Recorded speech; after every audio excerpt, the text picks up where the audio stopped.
slotted into that starting lineup. And other than that, it's the same with Sheldon, Koulibaly, and Jackson and Cardoso that we saw in the first preseason game. I'm really looking at Rickea Jackson and her versatility now. She's slotted at that forward spot, but she can play the wing and the perimeter spot as well. Okay, so still a lot of things to sort out, isn't there, Kalia Butler? Rebounding, cleaning up transition defense, limiting turnovers, and communicating will all be priorities for head coach Tyler Marsh and the Sky as they head into their final preseason game. Because as Coach Marsh puts it, this is their last chance to see what works. But what he wants this team to lean into is their scrappiness. He said that's become their identity. He said he saw it from day one of training camp, that they made it clear in their first preseason game against the Phoenix Mercury, and used today as another opportunity to iron out some of those kinks as they head on a 4-game road trip to start the regular season. Yeah, Tyler Marsh was talking about, well, we know we got to go to at Portland, we got to go at this place, we got to go. All right, so I'll be showing, I'll try to show every single game. So that's what I would try to do. I'll try to show every game. This version of the Chicago Sky is one chapter, but when these players come back, that'll be really big. So I'll be flipping back and forth. This game, the Connecticut tempo game. And then later on, Japan and Phoenix and Portland and Seattle. Chicago Sky team this season. All right, so the hugs all around as Camila Cardoso and the Chicago Sky take the floor. And a hello to everyone. You know, the Atlanta Dream, like I said, this is their preseason debut, so they've got a lot of questions as well. And Angel Reese will jump up against Camila Cardoso. Teammates for a couple years now. Opponents here tonight jumping in the center circle, and the tip will go to the Chicago Sky. Timothy Green is your crew chief. Sarah Williams and R.J. Johnson wrap up the officials here tonight.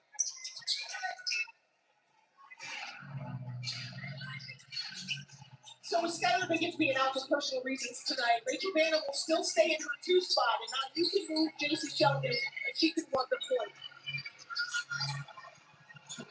So up against Angel Reese, so the two of them guarding each other on that first possession. It's Atlanta's turn now. Angel Reese was shooting the three in the pre-game warm-ups. You know, she was 4 of 22 last year. Just 18%, but that's certainly, as we have known watching her every game in Chicago, that's one area of her game that she wants to. Well, Carl Smesco is going to make her shoot those threes.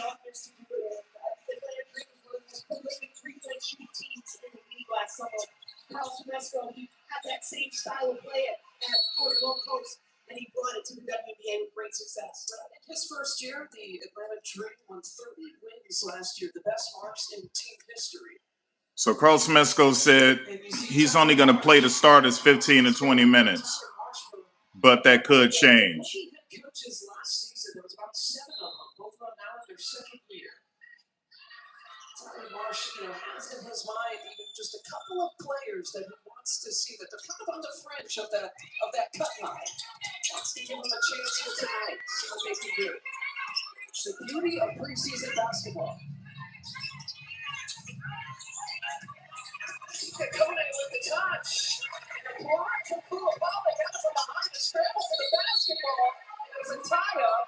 All right, that's 2 jump balls. That's good 50-50. This ball from Koulibaly is exactly why Chicago was so high on her when they drafted her last season. You thought that she was beat by Kone, but her ability to come back, make up what she lost, and then get the block and then come up with the jump ball on the other end, that's special. Yeah, who said it's the preseason, the way that these players are playing? Well, that's how it is in the WNBA. Even the preseason games, they play them like they're playoff games. That's how it is in women's sports. They just care more.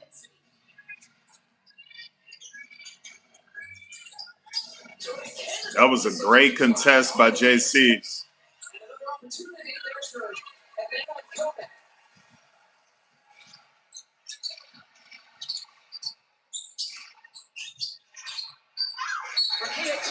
Nice. So she's got 3 free throws here coming. And the first foul to Ryan Howard.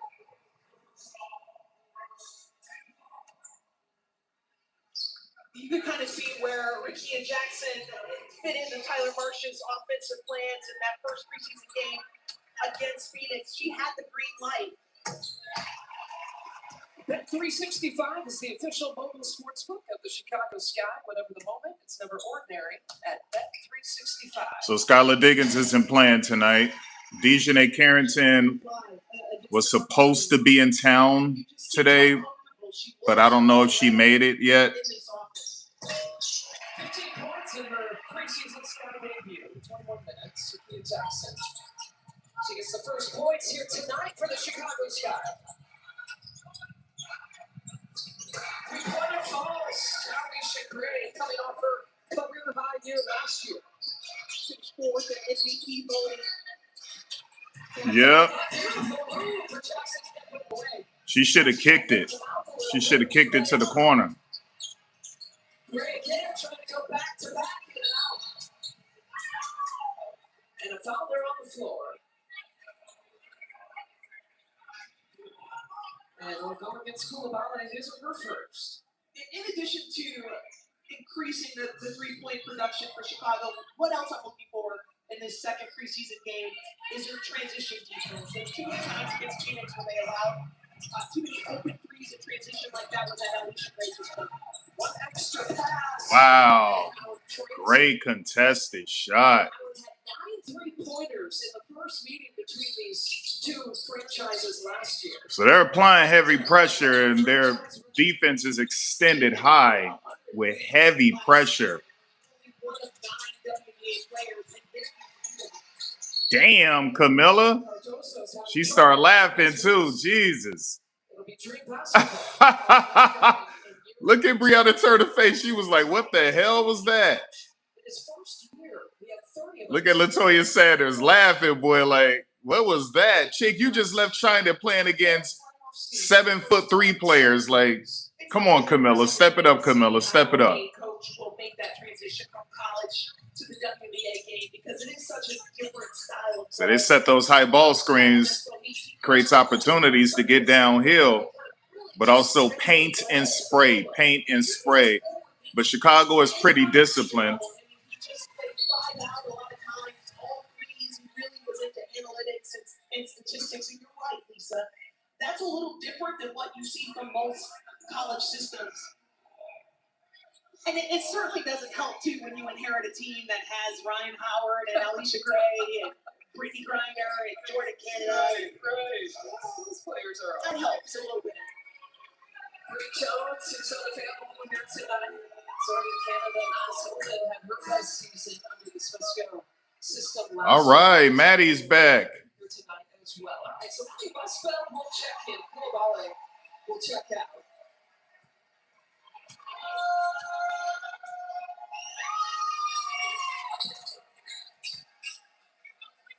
And Sika Kone, a strong start here for the Atlanta Dream. It's been aggressive here for Atlanta. She had a great offseason in Spain this past year. Oh, put her on skates. Had that chick stumbling. The Sky are certainly trying to hunt down the three-point shot. It's their first look at it. 0 for 4 goes from the field. All 3 points coming from the free throw line. Kone, mid-range jumper falls. Yeah, that's why you keep Sika Kone around, because she's so versatile. Their first field goal, she's got 3 points here. And then she got that jumper. You see just how much more confident that she was the last time you saw her. Angel Reese steps away, the passing lane forces the turnover, calls her on number 2. And that's Angel Reese's problem. She always drives to get fouled. She should just drive to actually complete a layup. Angel Reese should actually drive to complete a layup. She always throws her body into the defender trying to get a foul, and that's why her shots look so funky at the rim. Reese trying to back down against her former teammate, Maddie Westfeld. Well, Rachel Hannah, we know she can shoot. See, watch this. See that? She threw herself into the defenders hoping to get a foul, to draw a foul. That's why Angel Reese shots be looking crazy like that. Just go up for the layup, and if you get fouled naturally, you just get fouled organically. Don't force it. Yeah, I mean, if that's not like must-see TV, I don't know what is. I bet that was highly. So far what you're seeing is woman-to-woman defense, heavy pressure, extended high. You're seeing a lot of high ball screens to get downhill with opportunities to paint and spray.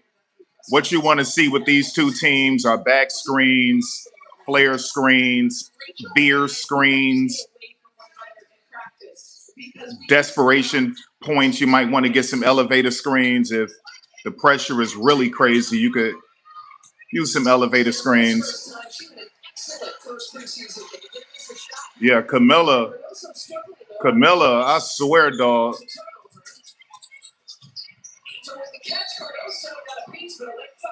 Yeah, Camilla, Jesus Christ, she always looked like she's just playing basketball for the first time. And that's my complaint about her. She just always looked like she's playing basketball for the first time.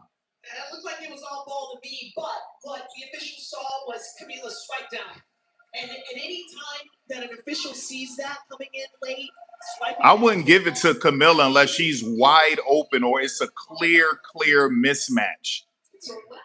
Yeah, just get her out of there. Get her out of there, man. Like, you need someone skilled, man.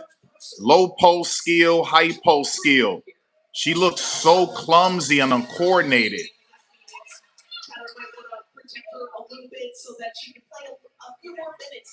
And there's no excuse for that because she just came back from China, man. 17 minutes in that first preseason game. A preseason game that happened in Sioux Falls, South Dakota against Phoenix. The first WNBA game taking place in South Dakota. Rachel Banner again. Good flare screen. Rachel gets her feet kicked so sexy. All right, so that was a nice little 2-3 with woman-to-woman principles. Dangerous pass by Lattimore.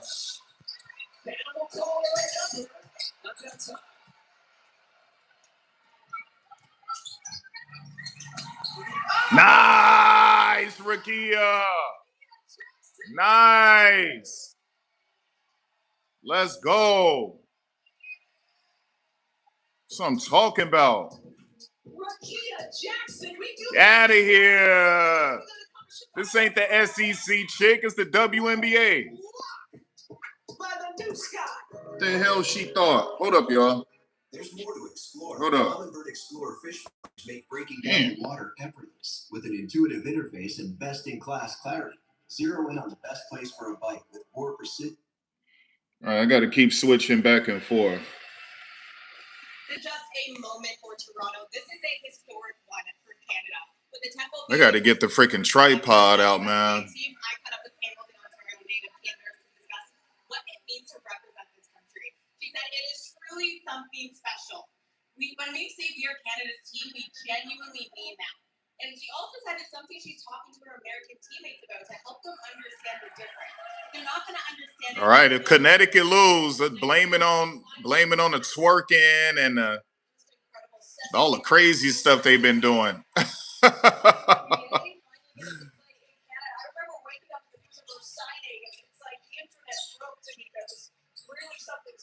remember begging, like, please sign home. We would love to see you play more than 4 games a season. Yeah. I actually texted my dad. You know how many WNBA games we go to this year? And your dad is here today. Is here. Yeah. All right, so what we're seeing is some heavy ball pressure from so far all 4 teams right now. Like they're on them. You're not sure how because he is for sure on secret. Now we know dad's here. All right, tempo ball. Yeah, they're trying to take away any type of passing lanes. They're being really creative, really aggressive. Martina, a fierce and feisty guard herself, but Nisha Morrow is a great defender. She's shown it at the college level, at the WNBA level. She just is a really good defender. Great hand. Now, I'm not sure what Sandy is going to do this year. Last year, she ran a 5-out, and she complained that she didn't have the right personnel for it, which is why the New York Liberty was struggling last season.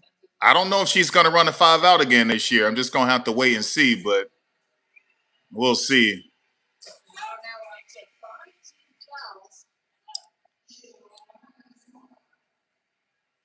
They're Anisha Moore being the draft pick from last season for the Sun. The Sun having to go. Christy Wallace is back after taking a year off. That's good defense, Olivia. Now, their head coach, Connecticut, Rashid Mezian, just accepted a contract with a team overseas to be their coach because he believes that he won't be retained by new ownership in Houston. But once again, it's not official that the team hasn't been officially sold just yet. I had made sure I researched that a few days ago. It's not complete. In principle, it is, but it's not actually official just yet. So I think he's panicking. If Connecticut performs well this year and somehow makes the playoffs, I think the new owner and the new GM for Houston will keep him around. But he's scared. He think they're not going to keep him, so he accepted a job overseas.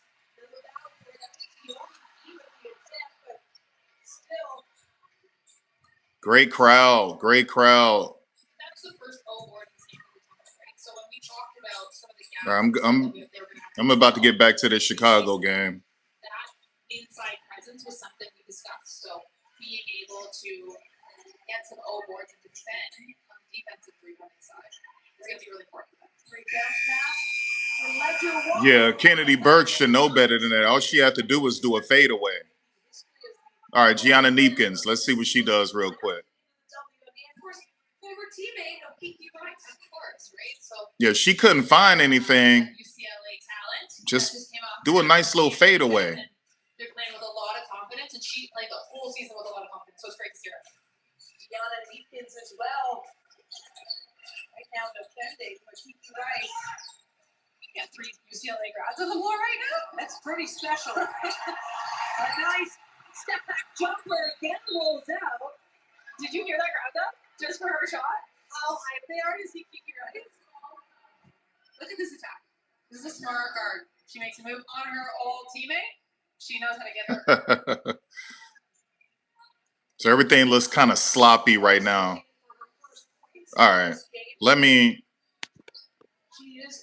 get back to Chicago real quick. So far, it looks sloppy. So far. Oh, gosh.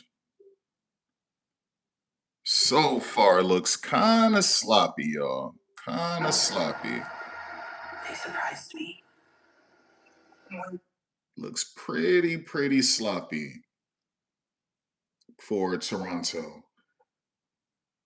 Listen, Sandy Brondello probably will do her best to get them into the playoffs, but I don't know. I guess we got to see what's going to happen when Marina gets there.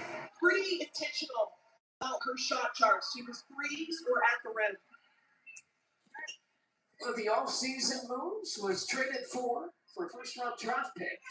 And in one of the pieces where you talk about defensive pieces, it's one of those that is going to make this Chicago Sky take a look at. Yeah, Ryan Howard is ready to go, y'all. She's looking cozy. She's looking real cozy.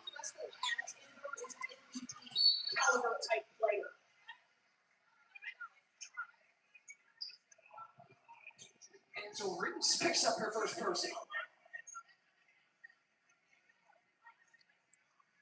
So it'll be the Sky taking it out here from the sideline. Interesting to see. You mentioned Cardoso's maybe minutes going up. Maybe just a little bit interesting to track those minutes. J.C. Sheldon. It shows you the handful of players who are out for the Chicago Sky. Nah, I wouldn't have done that. If anything, he should have kept Maddie in the game. I would have kept Maddie in the game. And then that would have worked.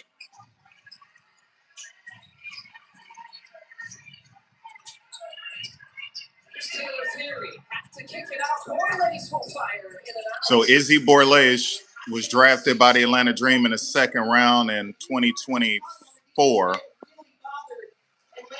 And she just won MVP in the WNBA in Australia. So she was a draft and stash player.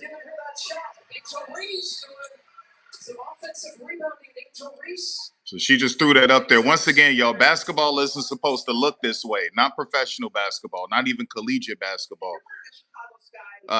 These two bigs, Camila Cardoso looks like she's playing basketball for the first time. Angel Reese always looks like she's playing basketball for the first time. And I'm not talking about grabbing rebounds and boxing out. I'm not talking about on defense. Camila in the paint on defense. That's not what I'm highlighting. Camila on offense always looked like she's playing for the first time. Angel Reese on offense always looks like she's playing for the first time. Basketball is not supposed to look like that, y'all. Not in the WNBA. It's supposed to be more polished, more refined. The aesthetic of it is supposed to look right. See some familiar faces, but 0 for 2 trip there at the free throw line for Angel. So he got Lattimore out of there, which is good.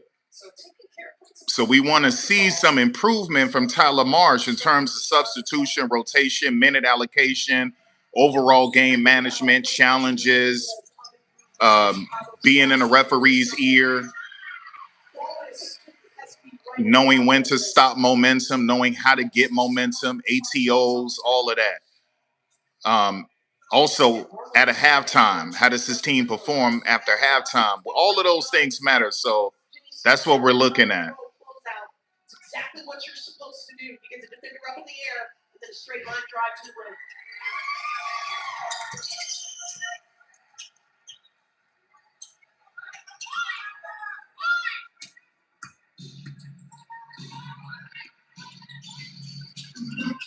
Now, this team is going to look completely different when Azura Stevens is back, Elizabeth Williams is back, Skylar Diggins is playing, Dejanay Carrington is there.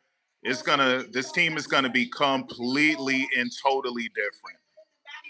So what you want to watch in this game is depth versus depth. So far, that's not what we're seeing. We're seeing depth versus starters, right? So we're seeing Chicago's depth mainly versus Atlanta's starters. And so that's why you're seeing a disadvantage. The goal is to be the kind of president his teammates naturally trust to make the call in any moment. Never looking to rush, never looking to. That was a bad switch. That was a bad switch. Analyzing that command she has of the court and trying to bring that same poise into her game. Yeah, well, she had Courtney Vanderson last year as a mentor. We'll have her again, especially when she's on the court and healthy. And to Kalia's point, I have someone like Skylar Diggins as well. There you go, Maddie. From straight away. There you go, Maddie. From a physical standpoint, Maddie Westbeld Go, kick that, JC. JC should have gave her a nice little lead pass.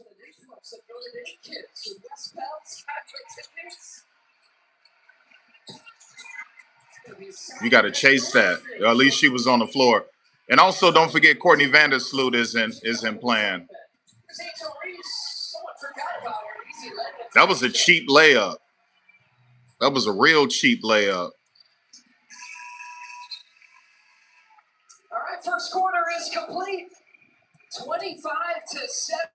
Westfield. All right, let me go back to Toronto. Let me go back to Toronto. Yeah. Just look real cheap, y'all. We're still in the first quarter, everybody. This is the intensity you want. Nice.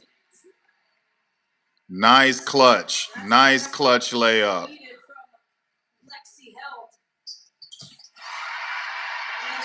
Tie game. There you go. Little drag screen. Extended ball pressure. We're still tied at 20 in the final seconds of the first. Do you like this unit right here? They've come out, they've played intense, creating in passing lanes or blowing up screens. So all of these teams aren't going to play their entire hand. They're not going to show everything. So what you're just looking for is who's performing well enough to stay on the roster or to get picked up by another team. You're looking for improvement with coaches, how they're managing games. And you want to see maybe some wrinkles they might work with. Maybe there's some wrinkles they might add in these games on offense and defense. First quarter tied at 20 after being down on a 7-0 run. Step aside and return. All right, let me get that tripod real quick. Hold up. WNBA preseason. Hold up.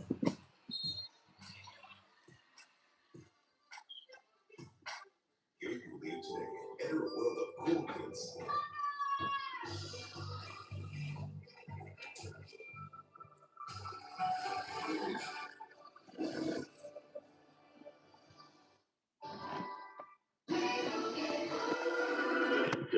Thank you both for coming in. I'm a bit worried about Doug Jr. I know how important Liberty Mutual is to your family. Not customized car insurance to save people hundreds. Right. Hold on, you Jr. guys. keeps writing this. Oh, this Junior. Well, at least they spelled insurance right? He did not. Only pay for what you need. Liberty, liberty, liberty, liberty. Head to Little Caesars and try new dippable 4-in-1 sticks for only $7.99. With 16 deliciously shareable sticks, there are 16 reasons to try. Reason 1, they have a spicy side. Stop it, you naughty jalapeno. Reason 2, they're bacon me hungry. Reason 3, pepperoni, don't have to twist my arm. Reason 4, cheese, yes please. Reason 5, oh no, I'm running out of time. Try sharing Little Caesars new 4-in-1 sticks for only $7.99. Pizza, pizza. Reason 16, did I mention they're dippable? What kills weeds without killing my grass? Roundup for lawns. Certain saying this stuff kills crabgrass and barnyard grass, but won't kill the grass. And it won't kill the grass. Roundup for lawns. This stuff works. Oh, there he is. Oh, Mr. Big Time Double One Bank Guy. Oh, so Whoa. Oh, that's the thing you say. Yep, there's no fees or minimums on Capital One checking accounts. That's a zinger. Oh no. Senior year, he was voted most likely to bank. Oh, this place is great. We should just move in. Or just drop by. Capital One cafes are open 7 days a All right, let me get back to that Chicago week. game. I'll be with this 18. Let me get back to that Chicago game. Where you at, Chicago? Where's the Chicago game at? Bro, what we doing? Oh, all right. There we go. Fans don't necessarily follow the women's game. It's the follow the women's game. There's Westfeld off the glass. We have to give Kobe Bryant so much credit for that, for bringing more eyes and attention and credibility to the women's game. He's such an ally. All right, 3-2. 3-2 with woman-to-woman principles. That was dangerous because they didn't have a true big down there. Chicago had to play the 3-2. Chicago had to play the 3-2 simply because Atlanta is burning them on the perimeter. So to counter that, you would need some high ball screens and get downhill. And so, yeah, that's what we're seeing. That's what we're witnessing.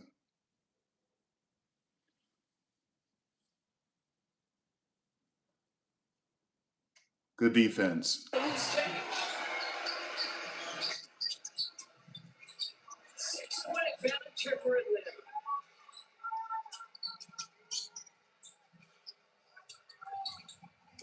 Who checks back in, driving. Nice. Koulibaly taking it to Ryan Howard. I like that action for Koulibaly. It's an opportunity for her to attack downhill using her straight. Girl, get up. Hurry up, get up. This is your opportunity to stay in this league. You're not severely hurt. Get up. Sometimes Ryan Howard be overly physical. And Ryan Howard thinks she tough. Like, Ryan Howard be trying to act like she really like that sometime. Listen, let me tell you something. At some point, somebody gonna see if Ryan Howard really, really know how to fight. Cause she can get real dirty sometimes. Let's check in with Koya. Aisha Coulibaly logged 10 hours of film study each week and watched every single Sky game last season in preparation for the opportunity she has today. Despite being the 22nd overall pick in 2025, her season was spent entirely in rehab, battling back from an ACL injury. After not playing a game in 14 months, that preparation was put to the test. She earned a start in the last preseason game, with her defensive assignment being Alyssa Thomas. Talk about a true welcome to the league moment. But she said she followed the scout, leaned on the field. So what you're supposed to do with the Chicago Sky, you got to take advantage of the small ball situation. You got 6'6" Medina Okot. They don't have anyone who can guard her on the interior. So you want to take advantage of that. You also want to see if you can get Sika Kone or Alicia Gray some paint opportunities, some shots at the rim before Camilla gets there. And that will require some back screens as well.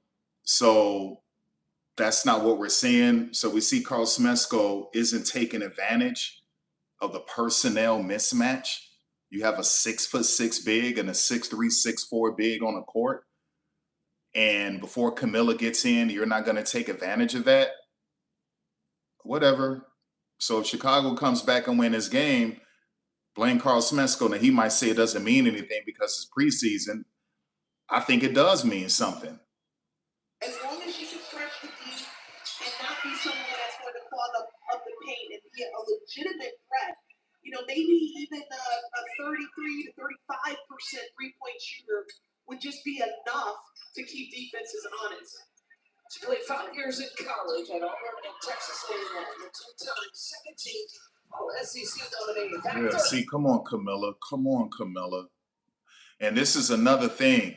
These players in the offseason and when they go overseas, they don't work on their accuracy, their passing. They mainly work on low post, high post, 3-point, mid-range dribbles. They do not work on passing, y'all. They just don't. And you always see it. That's why the turnovers are up in the WNBA over the last 5 years. Just terrible passing, terrible accuracy. And see, a Coulibaly, man, that's when you got to clutch or you got to double clutch or you got to do a reverse layup. That was an easy layup opportunity for her. All she had to do was double clutch or just clutch. No, it's not. All 9 of her points coming from 3-point territory. She's a perfect 3 for 3. All right, good reach in. But once again, that's on Tyler Marsh for not calling out a drag screen. It's clear that Atlanta is playing physical, high pressure, in your face basketball. They've been doing it since the tip off. So even though you don't have a traditional big in there in terms of utilizing her for a drag screen, Rakia Jackson was supposed to set a drag screen. That's clear that they're not trying to give you anything. Right. And so once again, that's just bad timing. Teammates not knowing where to be. Chemistry is a bit off. He needs to give an epic speech right now and tell them to wake up, shake off the jitters. Come on. This is when you start seeing the different levels and tiers of basketball coaches, right? Different traits that make up a basketball coach. And I'll explain for you what that is. So, Jesus Christ, another commercial? All right. So this is the entire makeup of a complete basketball coach, right? Number one, some basketball coaches are great with the X's and O's. Number two, or the whiteboard. Number two, some basketball coaches are great motivational speakers. They can inspire players. They can get them out of a mental funk. Number three, some basketball coaches are great prep coach. They're great with prep at practice, preparing you. for different opponents, different matchups, whether that's in a film room or on a practice court. And then you have number 4. These are basketball coaches who are great game managers. That's dealing with minute allocation, rotation, substitution, just an overall feel for the game in terms of creating momentum, stopping momentum, communicating with referees, challenging things, ATOs, out of half timeout, production, those things. There are coaches, they have all of that. They're motivational coaches where they can get you out of a funk by speaking to you in such a way where it can get you out of this funk as an individual player and as a team. These same coaches are great on the whiteboard. They're good with X's and O's, ATOs, all of those. They're really good with X's and O's. They're also great prep coaches, okay, in the film room and in the practice facility, right? And then are also great game managers. They know when to call a timeout. They know when to stop momentum. They know when to talk to the referee to get the referee to focus on something. They know when to challenge something. All right. They're really good with substitution packages, rotation, minute allocation. Tyler Marsh, from what I've seen from him last season, it's pretty difficult to say. I know what I see behind the scenes, BTS, is that this dude prepares these players. I've never seen him say anything that was motivational. There was times where he didn't really challenge the officials and he wouldn't call a challenge regardless. I haven't seen him successful with ATOs. So Tyler got some work to do. Tyler has some work to do. All right, let's get back. Let's go back to Chicago real quick. All right, that's out on Connecticut. BG knocked that out.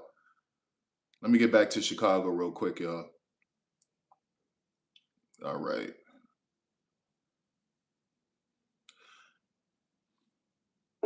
So this is a prove it year for Tyler Marsh. 4 matchups between these two teams last year. And that's what she is. If you have one thing on your scouting report about Papa, it's that she's pre-flashed.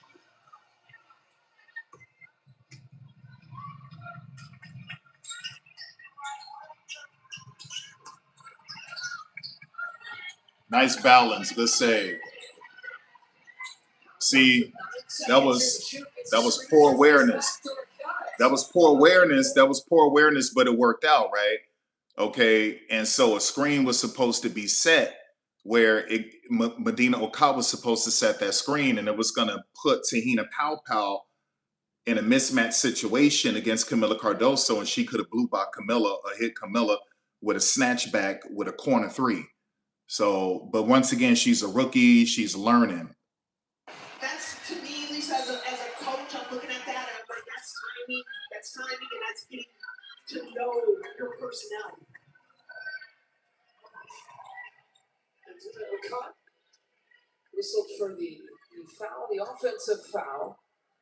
A hit to hit. So that's good. Tyler Marsh is by the scores table. He's in the fight with his team. I want to see him communicate.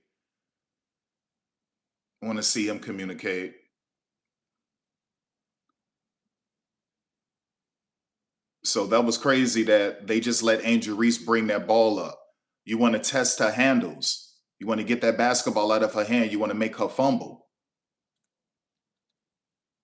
That's a lot of height in that matchup. Well, Camila did a great job of forcing Oka to catch it far off the block. She did her work, but now you've got to keep her from getting back to the game. Man, see, Camila, I swear, dog. I swear this chick, it makes no sense. But once again, this is why I keep telling these players, if you're going to go overseas, don't go to China. Don't go to China unless you're just going over there to make a lot of money, okay, or to build your brand in front of over 1 billion people. because why? China doesn't have great talent. They have a lot of bigs and sprinkled with a little bit of talent with their wings and guards. But the consensus is that the WNBL in Australia is the most competitive league next to the WNBA. It's the second most competitive league. The problem with the WNBL is that they don't pay a lot of money. They pay very little money, but it is the second most competitive league. And then you can go to the Euro League, right?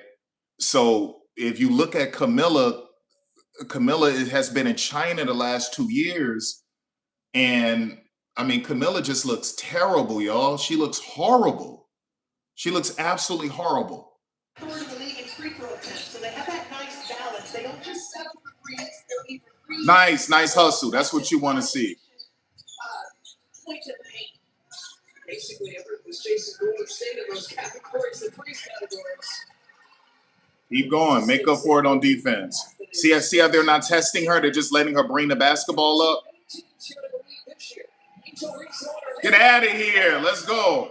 They just let that chick bring the ball up, man. No, test her, and Tyler should be saying that. And see, no, you're supposed to shoot that off the glass. You have to get that off of the glass. Have to get that off of the glass. All right, so now Angel in her feelings, y'all. So she's pressing, she's playing erratic, it's wild, and that's what that is. But it paid off because she was able to get to the free throw line. So it just looks super sloppy right now, okay? And that's on Tyler Marsh. I don't care that it's a preseason game. This thing should look more orderly. It should look more organized than what it looked. It's a sloppy basketball, y'all. And that's on Tyler Marsh. All right, let's get back to Toronto.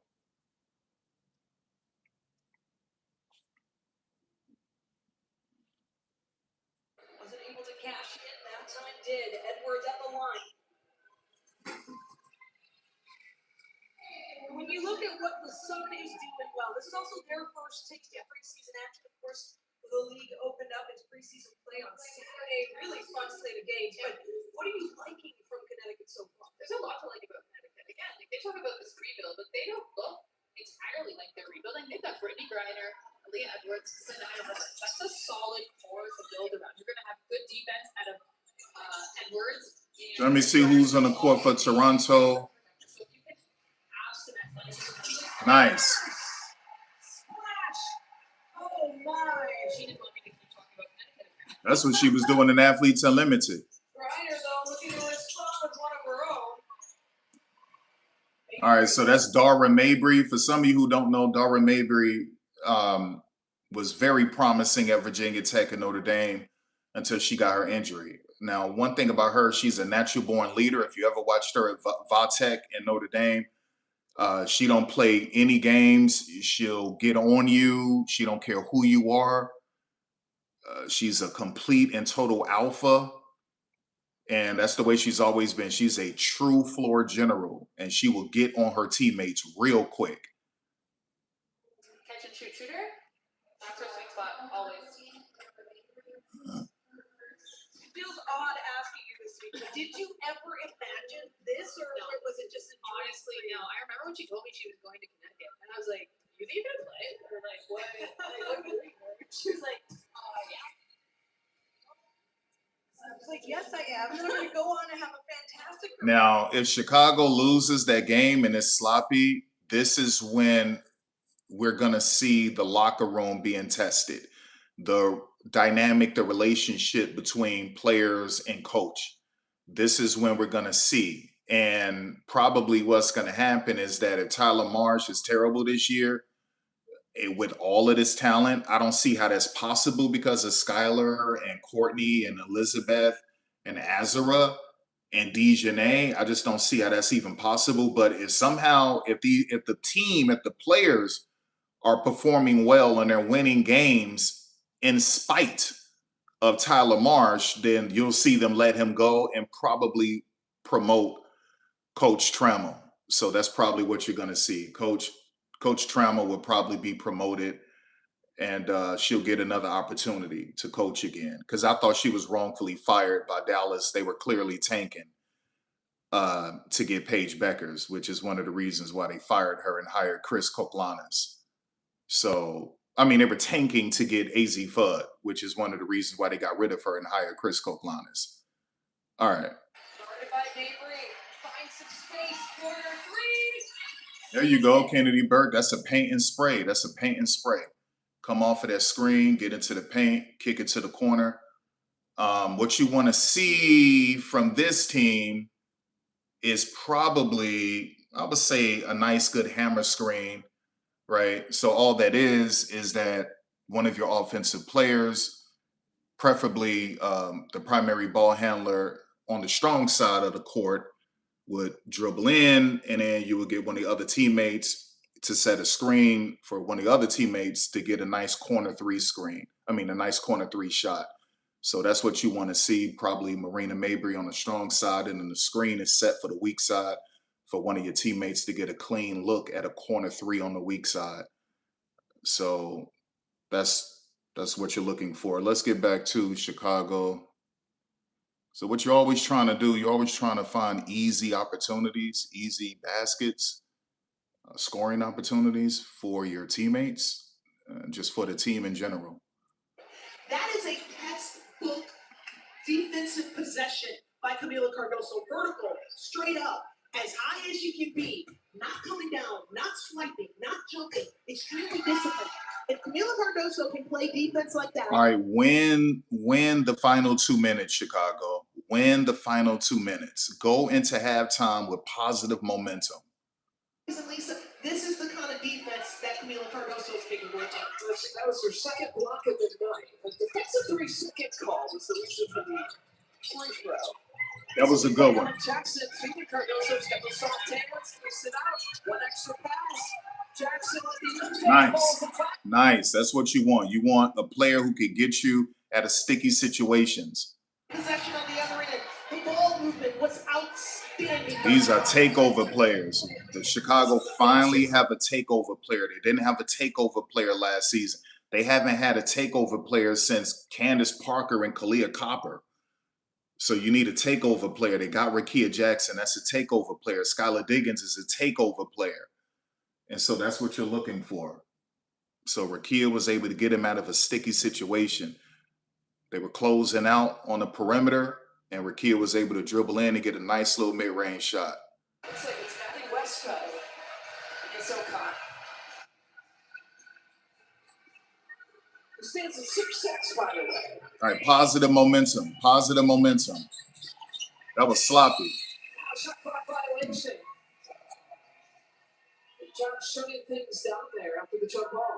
Chicago just did a really good job of clogging the paint. Atlanta had nowhere to go. Okay, so what it looks like, I'm not sure he's going to put the starters back in the game. He said he only wanted them to play 15 to 20 minutes, but he said he may not stick to it. So what we're seeing right now is outside of Jordan, Canada, they don't have any starters. And I'm not calling Sika Kone a starter because she won't be his real starter when the season begins. So we're seeing Chicago with their depth, except for Camilla and Rakia. And so, like, that's what you want to see. Chicago just has better depth than Atlanta. So Chicago's depth was going up against Atlanta starters. Is it up? Westfield has the fire. It's a long 2 attempt. And that offensive possession was different for Chicago because there wasn't a lot of movement. It's a lot of stagnant, standing around in the lane. See, that's another miscommunication.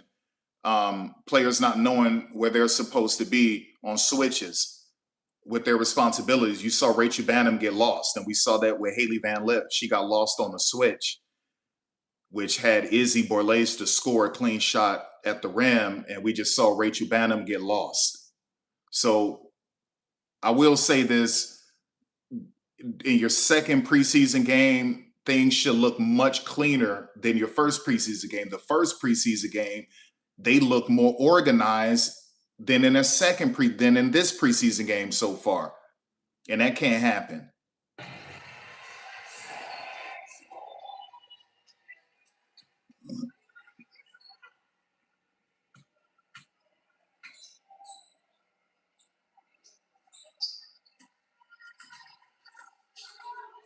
Haley Van Lith.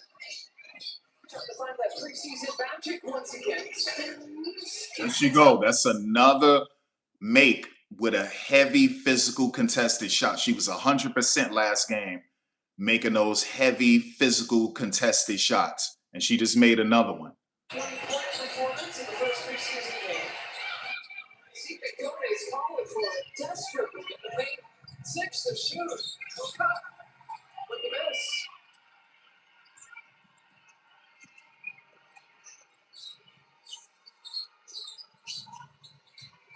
Look at Jackson move. See, the problem is that there was no order. There was no order. Listen, Tyler was letting it go. Like once again, you have these drag screen options that will free up the ball handler to be able to make plays, right? It gets her a little bit more freedom to roam. She can get downhill. She can pull up in transition. But that's not what we're witnessing. That's not what we're seeing. And I felt like Tyler Marsh should have set something up where they could have scored real quick and had even more positive momentum going into the half. So once again, this is about Tyler Marsh too. It's about him too, y'all. It isn't just about the players. The fans will 1000% see that the Chicago Sky are winning games in spite of Tyler Marsh. And they'll be like, man, get this dude up out of here. There's literally no excuse, y'all. No excuse. This is the most talented the Chicago Sky roster has ever been in its history. Chicago Sky has never had this much talent. Even when they had Elena Delle Donne and Sylvia Fowles, they never had this much talent. Never. And that's what you're trying to build with an expansion, right? Where are those connection points when you can get them? Absolutely. You want to be competitive. Versatile, nice steal from Dara Mabry. Okay, so she was scared. She had a bounce pass opportunity. She had a bounce pass opportunity and she didn't take it. Right? So once again, ladies, please work on your passing ability. Work on your passing skills in the off season. Once again, they always work on some dribbles. They work on threes, some middies. And if you're big, you're working on low, high post, middies, and things of that nature. But they never work on passing. That's why the turnovers are so terrible.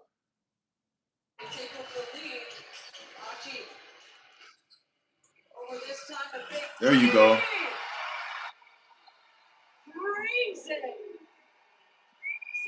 Toronto loves their triples. They're shooting almost 40% from three. And if you're the tempo and you can get some defense in transition for some wide open looks from behind the three, you're looking at really good offense. Nice. Right here, kick out, wide open look. Nice. She had ready hands. It was put right in a shooting pocket. All she had to do was just get into her form. That was it. She was ready to go.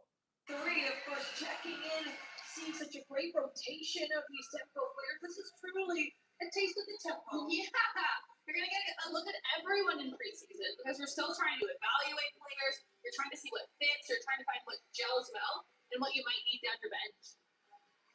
We're a minute 5 away from the end of the first half of this first preseason game. First time.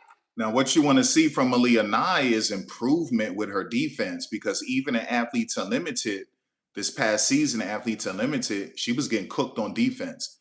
With the Aces last year, she was getting cooked on defense. Now, if you watched her at Alabama and even at Illinois, Aaliyah Nye played really good defense. But once again, this is the pros.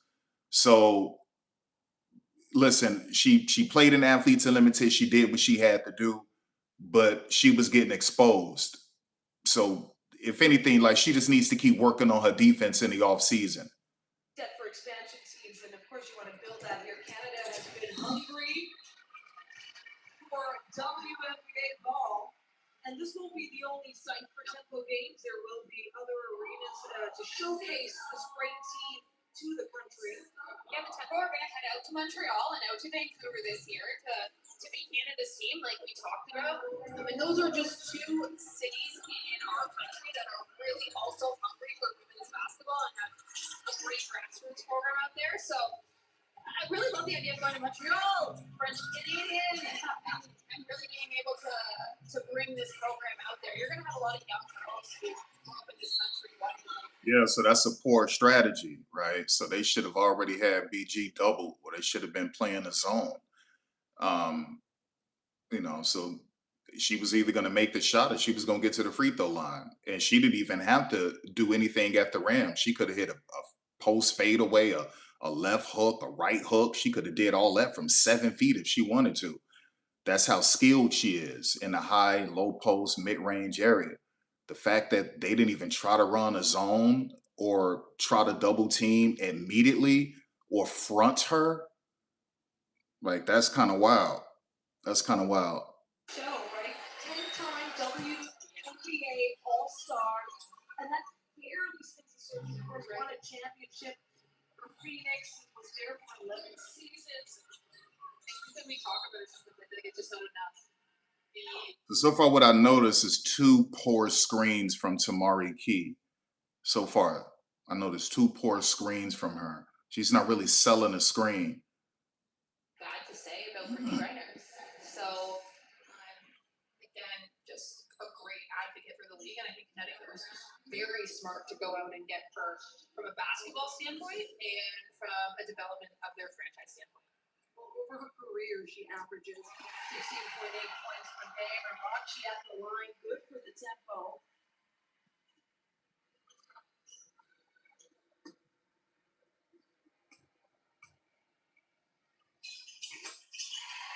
Another for number 9. Rachi not the starter in this game. Already up to 9 points. Okay, so we saw some miscommunication, which you saw that with Tamari Key and Dara. That's to be expected. It's their first preseason game. Another foul. Yeah, Brittany obviously got very tough to defend, especially when she gets positioned in the post like that. If you're going to play behind her, you're going to have a hard time when they catch her, hoping that you send a double, maybe on the dribble. But again, Brittany's real hard. So what you want is that when you're scouting to bring players to your team, whether that's through free agency, the draft, trading, if you're scouting at college, at the college level overseas, you want to find and you want to communicate with staff or teammates as well, players who are able to process information quickly and retain that information. They're also really good communicators. They're fast learners, and so like that's what you really want to see. That will, in terms of IQ, that will definitely help your team out, even if your team isn't as talented. That's what makes this so real, so special. Roger Walker, 12 seconds. That's on the game clock. This half. Tanya Miller. That's good defense by Leah 9. Now she's fronting. That was a contested shot. That was not. All she had to do was kick that to Tamari Key. Tamari could have pulled up at the elbow. She could have pulled up at the elbow. But that's something when you watch film, when they break that down, Sandy might point that out to her. Next time, just give it to Tamari. She would have had a wide open look and transition at the elbow. Right? And look at Harmony Turner. Harmony looks so good. We're watching as a team that actually likes each other, that likes to play together. They look like they're having fun out there. They look like they're vibing off the crowd. And honestly, for the first half of basketball that this country has ever owned as ours, this has been good. And now we'll head down to our Reagan Sudan, who is with Kia Nurse. Kia, you scored the first preseason points in training. Oh, that's got to feel good for Kia Nurse. At the moment, it was for me. Insane. I was so loud in here. Honestly, I'm just really grateful for this opportunity and to be able to be here on this team with this franchise. There's going to be so many firsts this year that we get to experience as a team. And just really grateful. Like, that's a little poetic. It felt pretty good. You have to wait a long time to play for your country. You kind of have to block out the noise and you use the crowd to your advantage. A little bit of both. Honestly, it's a little bit overwhelming at times, and I'm grateful for kind of being able to walk around and meet all the new fans. My family in the stands, I have friends in the stands, and so I'm excited about it. I've waited a long time, like you said, to play on home soil in front of the people that I love and the village that helped me get here. So really special moment. Thank you so much, Kia. All right, thank you. Thank you, Reagan Suban. Family in the stands, family in the booth as well. Tamika Nurse will join myself and Suban throughout. a great first look at both the tempo and the sun. Is Toronto leading 47-40. All right. That's kind of wild to see Phoenix didn't keep Lexi Hell. That's crazy. I can't believe that.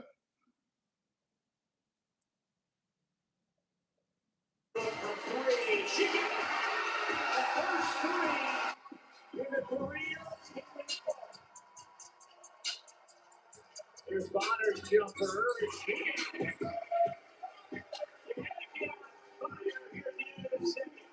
Man, let me see.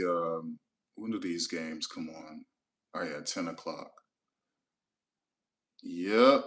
I know some fans were complaining about scheduling, but you can't blame the networks for this. So this is just the WNBA. They probably should have scheduled these two games, Toronto and the Sun versus, I mean, yeah. So the Toronto Sun game and then the Sky Dream game, probably 30 minutes apart. I don't know if they could have done that with an hour apart, but at least 30 minutes apart would have been. And the same with these two games. Same with those two. So we got tomorrow, Fever. You got the Fever tomorrow. Fever in Dallas. And then you got to wait until Friday to see Lynx and Tempo. And then Saturday, we got one game, and that's the Fever against Team Nigeria. So that will be interesting. That will be interesting. That will be interesting. And then it's time to get ready for this darn season, y'all. It's time to get ready for the regular season.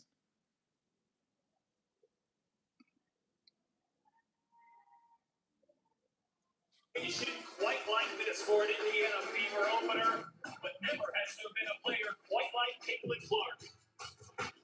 I'm really excited. I think obviously it's a little different when you get to do it on your own court. I'm expecting a really great crowd. It feels like everything's building this wrong. Okay, so we got Izzy Borlace with 9 points, Rakia with 8. It's an incredible city that loves basketball. The buzz about the Fever is real, and I'm pumped to be here, man. I think we all are. We have an opportunity tonight to strike back. Let's make sure we're going out there taking advantage of this opportunity and have some fun. We're moving on 1, 2, 3. I'm excited. Just get out there. All right. Here from Cambridge Fieldhouse to the Indiana Fever and New York Liberty. Caitlin Clark here officially underway with a sellout crowd of over 17,000. Here is the MVP Brianna Stewart going right to her. And with the physicality of the nice lady, Clark gets a portion of Indiana to go.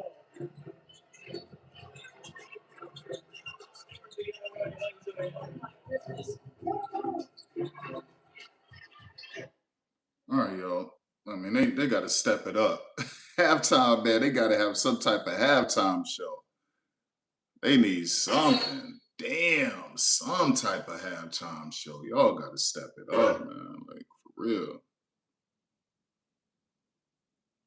Y'all have to step it up. Can we get a freaking halftime show? Can we get a halftime show? Damn. Crazy, y'all. What are we doing out here?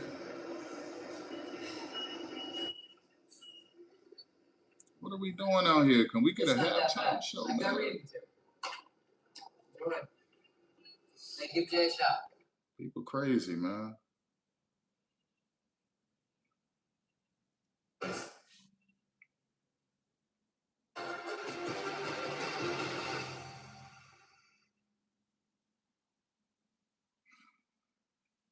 Yeah, so hopefully Tyler Marsh is saying something to him, saying something important, getting these women going.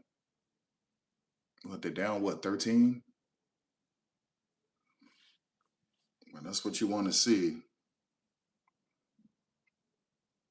So I'm interested to see who's going to be in a starting lineup to begin the second half.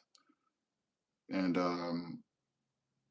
what is he going to do? Is he going to lose this game? Is he going to sell it to the local media, to sell it to the fans that it's just preseason? Or these fans are just going to say, oh, here we go again. Here we go again. Like this 2 L's in a row.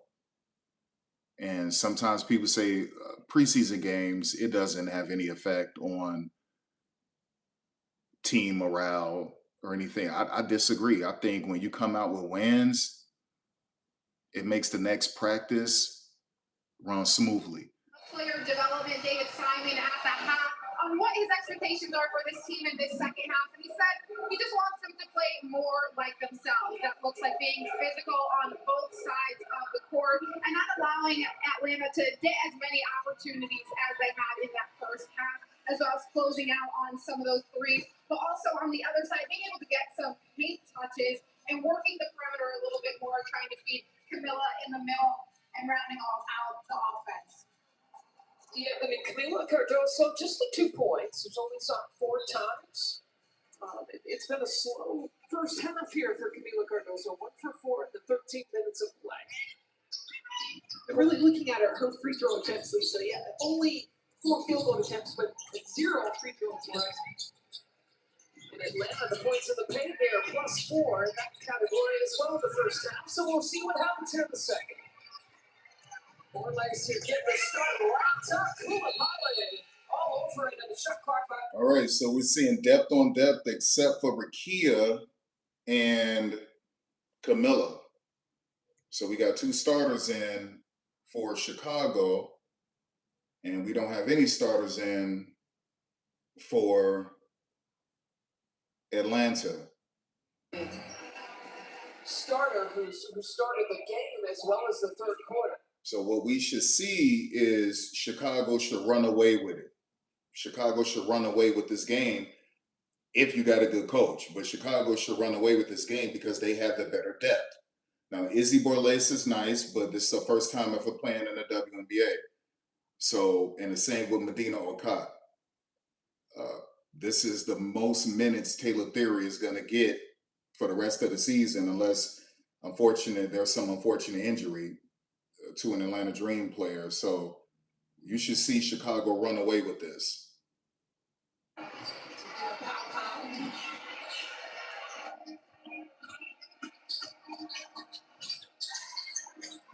She's up for that 2 and finds it. Powell now with 5 points on the 3-pointer in the first half.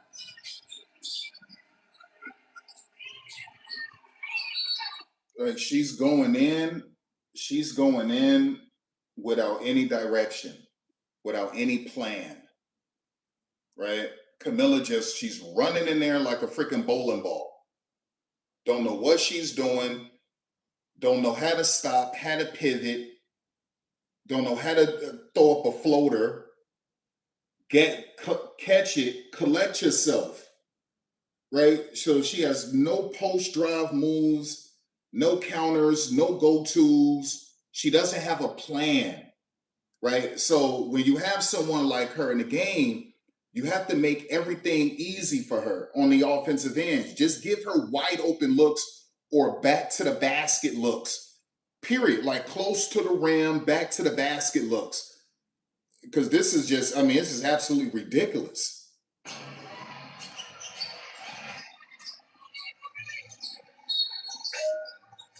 Throws a foul against J.C. Sheldon. A little bit of a size mismatch there that J.C. found herself in. Just a little bit. That's what, 5'10" to 6'6".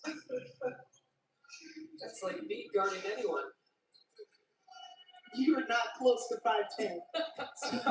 I'm talking about more the size mismatch. This is at 5'6". Thank you very much. Metallic Corporation, the specialty steel distributor with a heart of gold and proud sponsor of the Chicago Sky. Okot is a player who really intrigues me, Lisa. She showed a great deal of development from There you go, JC. South Carolina. Hasn't really played a lot of basketball. Actually, South Carolina tried to petition to give her eligibility and is denied that. That's the only reason why she never took the draft. Dive on that floor. There you go. There you go. There you go. Now, what you want to see is things should be more organized. Why? Because you have two women on the court. This is their second year in his system, right? Rachel Banham and Camila Cardoso. So you want to see Camila be more vocal, communicate more, be a leader. Remember, she was picked with the 3rd overall pick in the 2024 draft, her second year in the system. So you should see her being more assertive, being more in control, more confident, communicating. Cardoso gets blocked from behind. Theory got her from behind.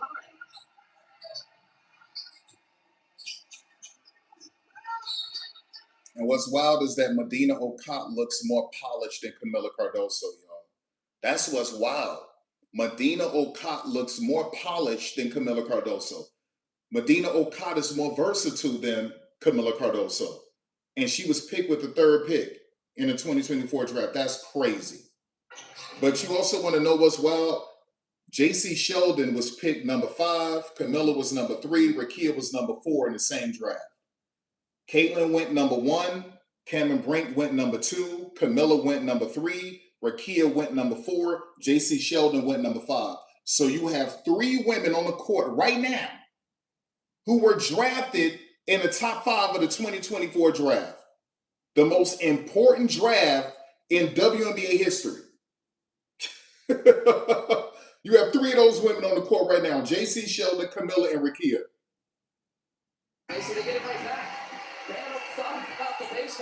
You see that? You see that poor court vision from Rachel Banham? You got J.C. Sheldon wide open, cutting to the rim, and she doesn't even see her. Crazy. Right? And that's when your coach is supposed to say, JC, JC, JC. Rachel, JC, JC. You don't hear anything from him. Off-season, the Sky kind of reevaluating itself, what we need. An opportunity, make some trades, bring in some free agents. So, we have some tough conversations even behind closed doors. They're happy with the roster that they've built. Wait for it to get healthy to see what can evolve. You just have a great balance on this roster. You have your experienced vets. You have 2 future Hall of Famers, and Courtney Vanderson, Skylar Diggins, 2 players that have played in championship series against one another. Actually, you have the experience of Rachel Banham and the experience of Dejanay there. Okay. She made it after all. Looking at Dejanay Carrington right now, has been one of the better 6 players in this league since coming in. Yeah, so this team is dangerous when all of these women get back. The only question mark is going to be the head coach. That's the only question mark is the head coach, y'all. Let's get the tickets. A late scratch out for personal reasons here tonight.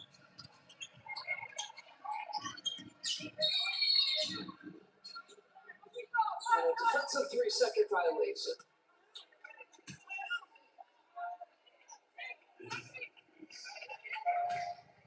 Against Layla Filia. Layla's got to get used to getting in and out of the lane. It's not college anymore. You can't just camp out like you did in Syracuse. You gotta move those feet. And so the free throw is good, and the Sky will take it out. The shot clock resets to 14. Sheldon now directing traffic. Fade away. Post touch there for Jackson. It brings out Lattimore battling for it.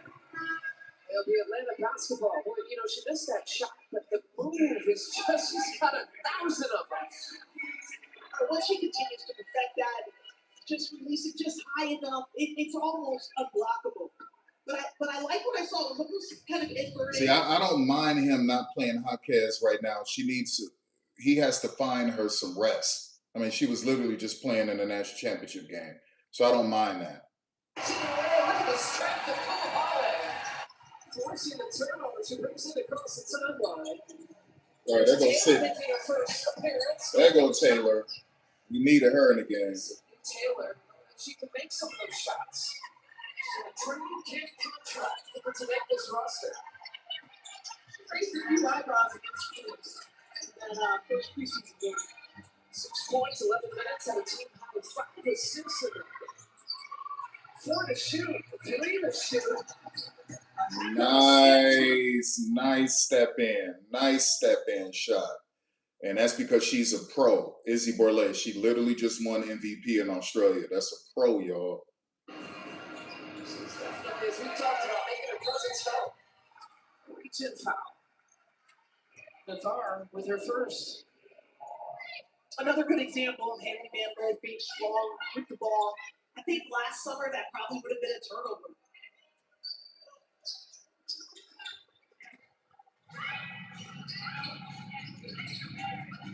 I think substitutes experience. Haley Van Lith, with a feature prior last year. Let's stay here, 4 seconds to work with. Just a shade under 5 seconds. When you're a rookie, you don't know what you don't know.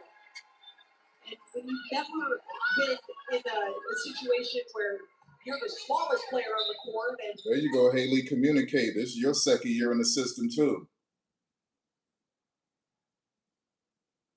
They got a quick one off. Taylor got a good look at it. Pow. To Kone. Lattimore with a foul.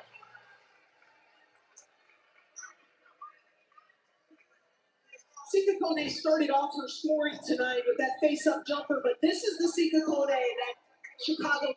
Yeah, she got her a little bit with the arm. Let me see. Yeah, she got her. But Sika Kone, maybe that's a good foul. If she misses if she missed both of them, it's a really good foul. If she missed one, it's a good foul. Right, so it was a good foul. Is this the time that we bring up that you have a Sika Kone Chicago Sky jersey? And I am never getting rid of it. You fell in love with her as a player from day one, and she had quite a debut with the Chicago Sky for WNBA debut. Well, it's just been fun to watch her continue to mature. She's on 14 in 4 years, and hopefully this is the team that will value her skill set and she can continue to grow with. How about with the reach-in foul that's her second? With that debut, it coming in 2023 for Sika Kone.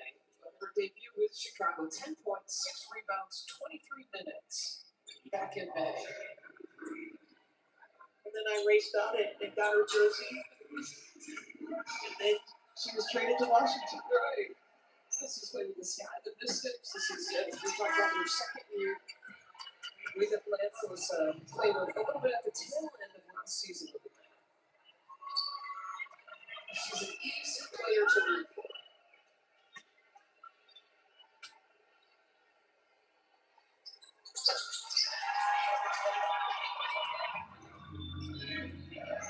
Guinness makes good on the second.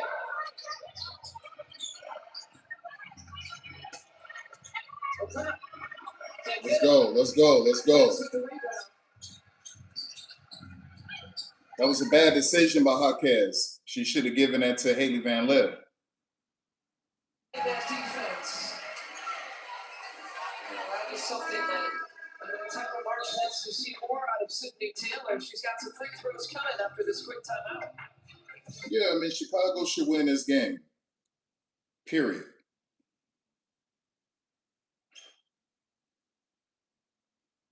Minnesota for their second and final preseason game. First return here for the big home opener, May 8th. So it's a 6 feet, and it's good for 3.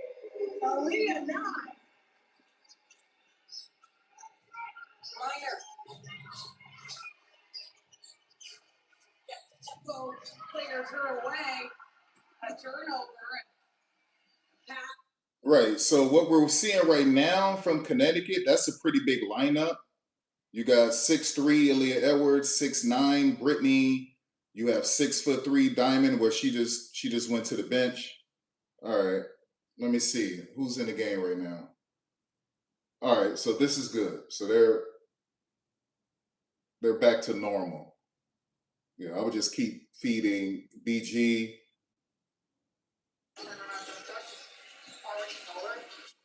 that was very hard to that's pretty right in that position. So a good preseason test, as we were saying, to be getting used to the size of the opponents, to the conference rival as well.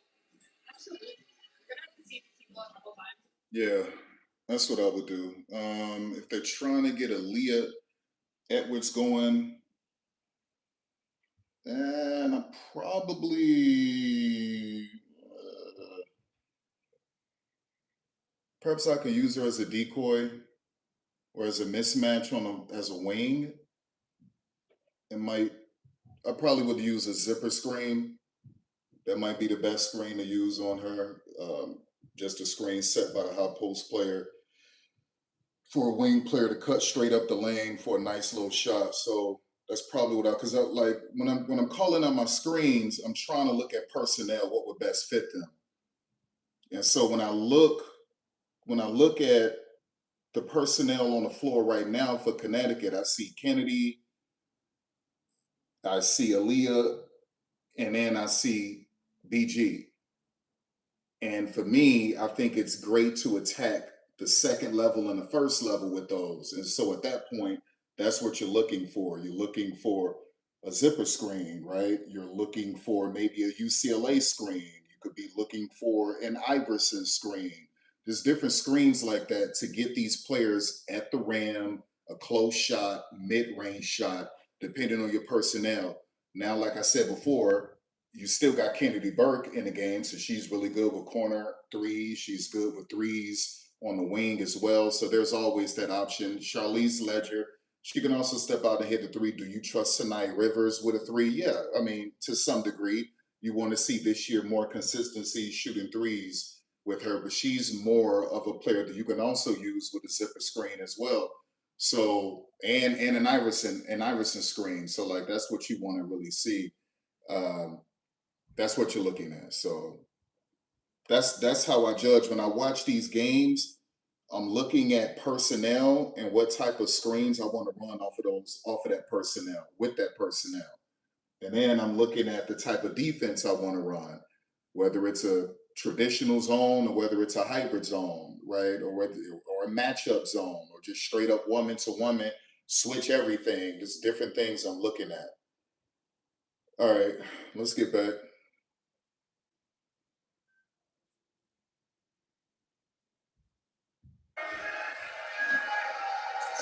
Okay, you've got the 12 roster spots and the 2 spots for developmental players as well. And, folks like Sydney Taylor hoping that she makes the cut after these couple of preseason games. Good rebound. Good hustle.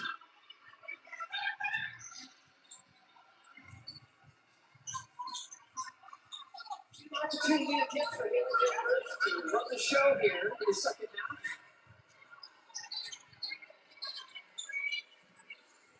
Taylor, she's got 3 coming, fouled on the 3-point shot. Nice. But that was a nice, good little slip screen. Haley probably should have hit it with a nice little bounce pass. She should have hit Taylor with that, but that's going to come with reps. Count out with their third person.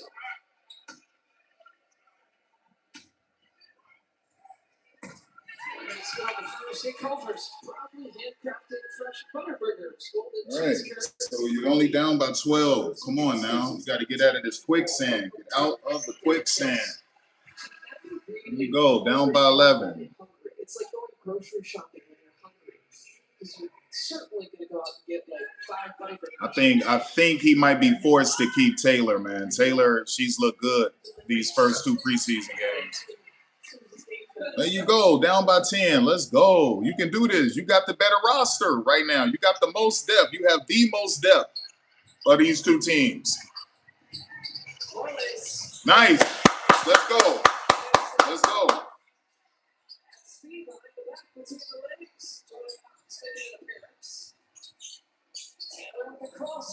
Let's go.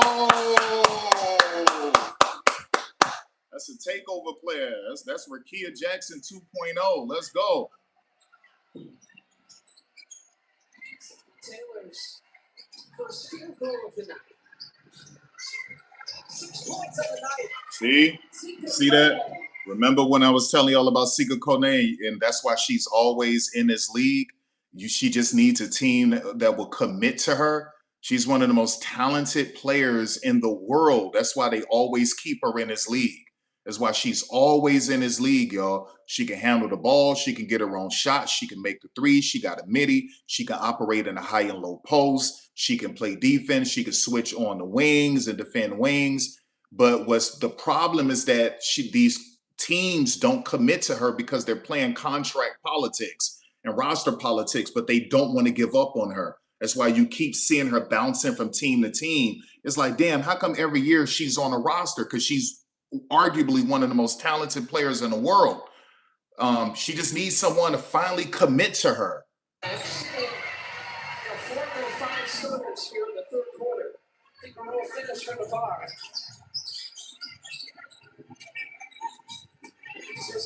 There you go. There you go. And she did the right thing. She didn't reject the screen. She took the screen because it was a mismatch with Medina. And she could just blow right by Medina. That's good. She dug in there. Let's go. Let's go. Understand spacing, in rhythm. Oh, that was a nice rhythm shot. Come on. Paint and spray in the corner. Good. She missed that. No, not yet. Not yet. Caitlin would have attempted that. All right. See, once again, that's petty.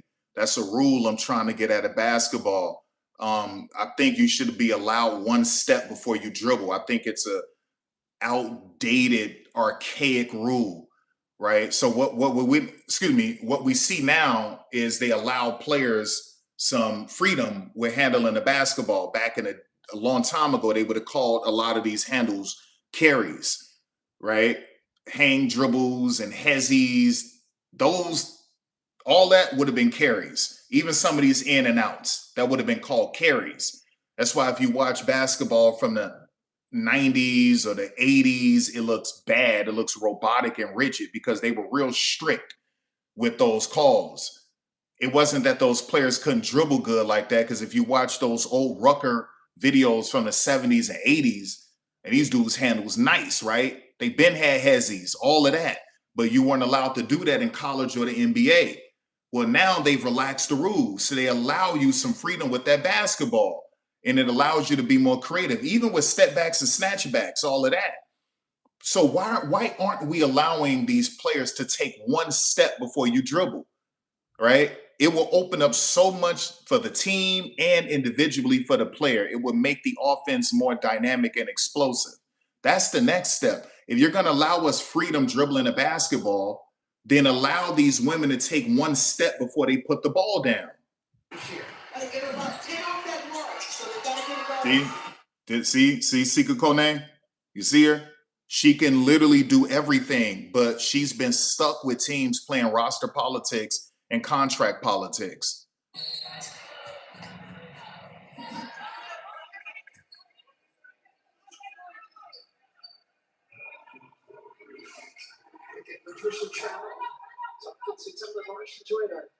All right, so at some point, we got to get stops on defense. They're not getting enough stops, right? You're coming out of the hole, you're 8 down, but you're too talented to lose this game, so you have to do something on the defensive end.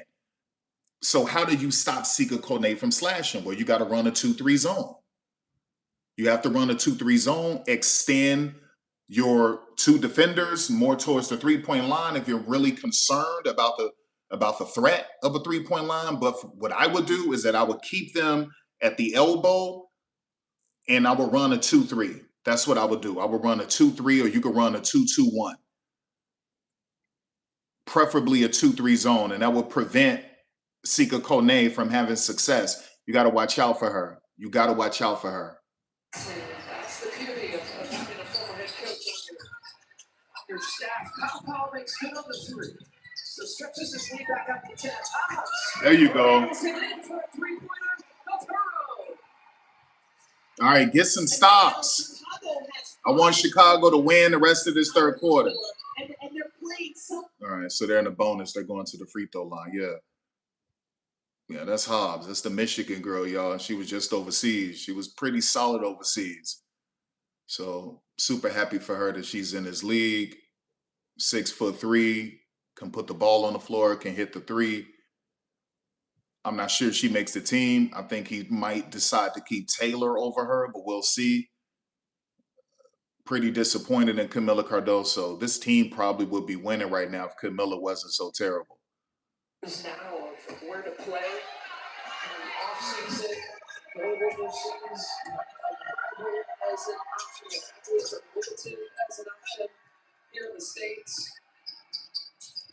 And don't forget about the Upshot League. That when I was playing just Nice. That's Rakia Jackson 2.0. So she's not going to get cut. There's 2 games in a row. Sydney Taylor has been dominating. There's 2 games in a row, y'all. She looked really good the first game, and she looks great this game. There's no way he can cut her. There's no way, y'all. That's literally Rakia Jackson 2.0. You always have to have a player or 2 on your roster who can be takeover players. That means they can get you out of sticky situations anytime you need them. And she's one of them. Rakia is another one. Skylar Diggins is another one. See, like you got to watch out for Tahina, man. 11 points for Taylor coming in this quarter. I don't know. That's love because it was a 2-for-1 situation. Just get a stop. Get a stop. So it was a 2-for-1 situation. Let's go. Oh, get it. Good hustle play. There you go. That's what I'm talking about. This way.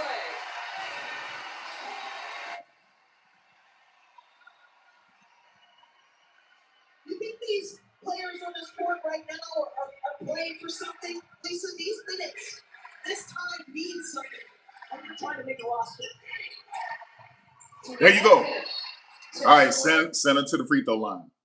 Send her to the free throw line. Dig in there.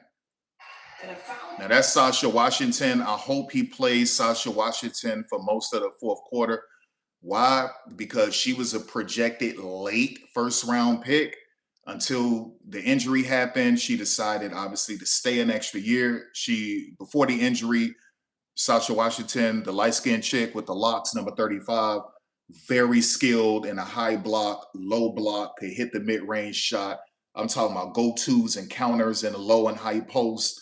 So she's really skilled, really, really skilled, y'all. And I hope that he will play her in the fourth quarter a lot of minutes so you guys can see what she really can do. That's great. I mean, we all love life the way Rachel Bailey loves life. We all love Rachel Bailey. Papa launches. It's a 2-point. Yes.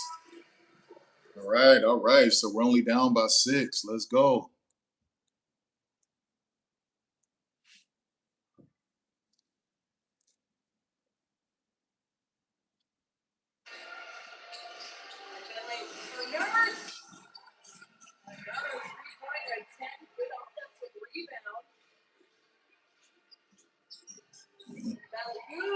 Oh my, what a battle from Rocky. This is like no third quarter in a preseason game, and you're getting back to the intensity, and that's what we love to see. That's the dangers of these high screens, right? That's the danger of some of these high screens, y'all. If you got a really good defender like Torre with that type of length, and your handle really isn't all that tight, it can lead to an easy point in transition. If Torre could have just got a hold of that basketball, that was an easy point in transition. That's one of the dangers of high ball screens. Your mark on these coaching staffs and your current roster spot. So you're going to do everything possible to get that. Oh, nice! Open lane time. Running out on the shot clock. Let it fly. Only a sister can yell that. I mean, the shot clock is running down. Let it fly. So we see Dara Mabry take the floor out goes Karachi. I'm a little sad not to see them playing together. You know what I mean? Hoping for that. I think, well, a lot of fans were. Mabry is out of the lineup. She's itching to get going too. She's already Nice shot. Walker. Nice shot. Bucket for the Sun in the final minute here of the third quarter. Christy Wallace with energy. Nice. Nice little floater. Quick play. Set for the triple. Oh, no, you got to make that. Another shot, another chance to convert. Now comes the tempo.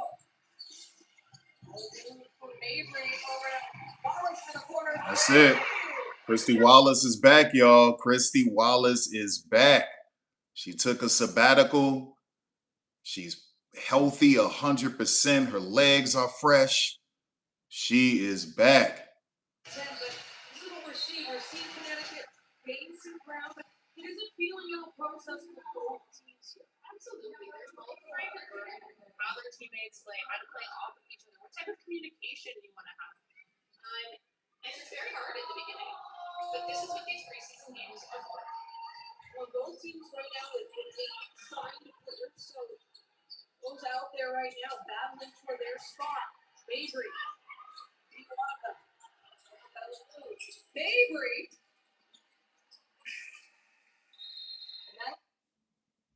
Yeah, it was a bad shot. Bad shot selection. That's education. He must have gone to the University of Michigan. They go at Licky and company. City Taylor is trying to make this roster, and so what you want to do is you want to make it hard on the coaching staff. This staff has some really tough decisions ahead of them, and this is the impression that City Taylor is leaving them with: is that I'm versatile, I'm more than just a spot-up shooter. There you go. I can impact the game in other ways. You don't want to see her pick up that offensive foul right there, but now she has an opportunity to go down to the defensive end and then make something happen defensively. And I'll tell you, Lisa, what I'm most impressed with Sydney Taylor as she picks up that illegal screen is her conditioning and her fitness. She looks like a totally different player than she did the last year at Cleveland. Trying to create a professional career. It's a powerful motivator. I need to see that replay. I need to see that replay because if she didn't foul Sasha, then this is when you would like to see him challenge. We haven't seen him challenge anything yet. So this is important for him too. And fans would like to see him do these things because Tyler didn't do it enough last season. That was one of the issues that fans had with him. And later in the season, he tried to step it up a little bit, but I would have liked to see him challenge that. It's about to be in full effect with the Sky play. White Sox and Cubs. Oh, no. Make up for it on defense. Don't get sloppy.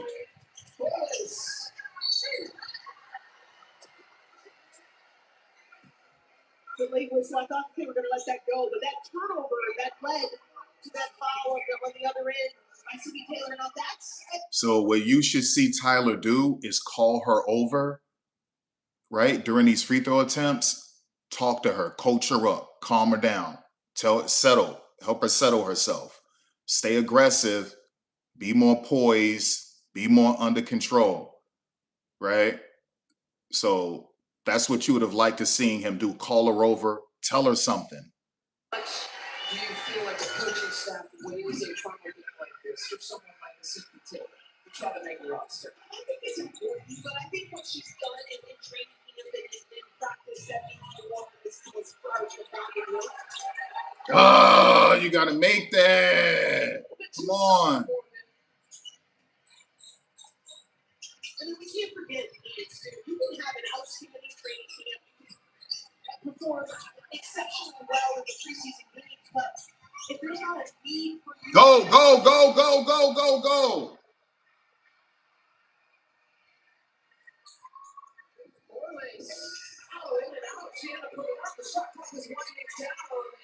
Yeah, that's Sasha, y'all. That's Sasha. And Sasha is just now starting to get back to her old self after the injury. So remember, y'all, she was projected at one point in time to be a late first-round pick. Taylor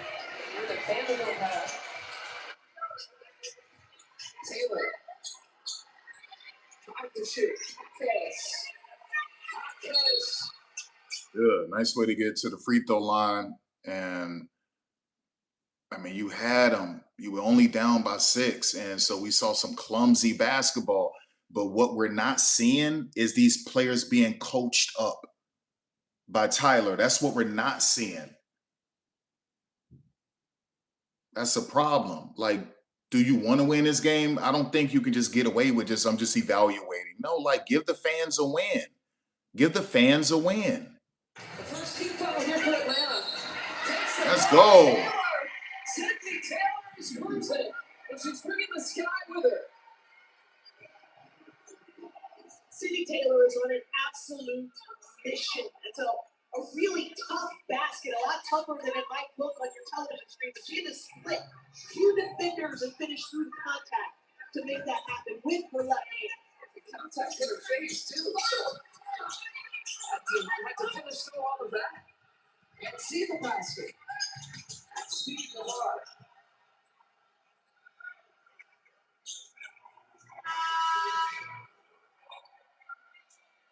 Into personal. Naveer, she kind of built like You see a player like that, Benai Jelani. Keep her in.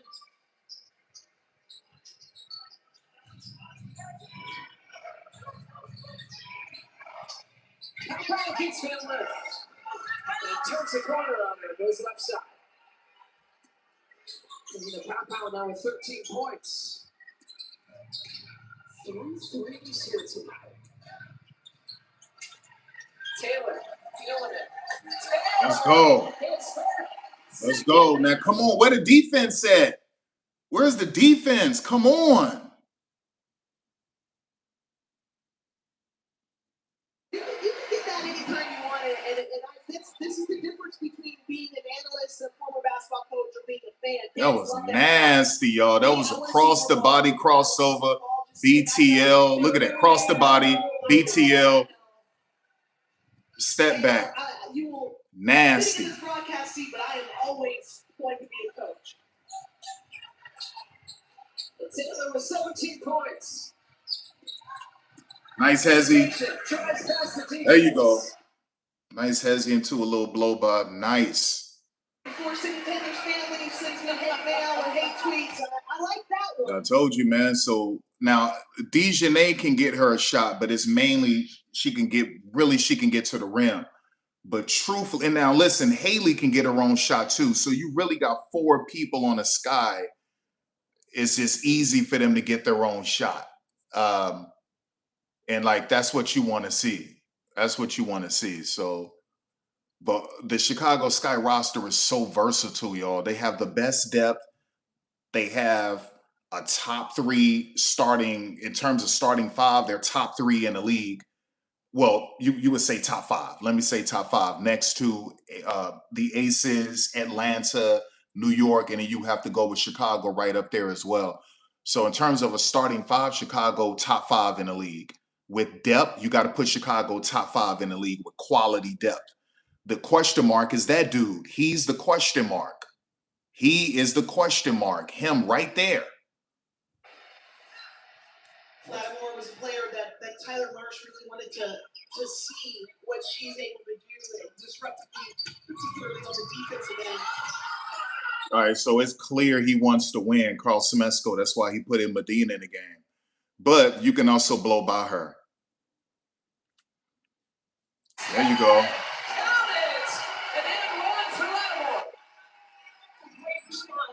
KYP, know your personnel. That's a mismatch, right? Now, Medina,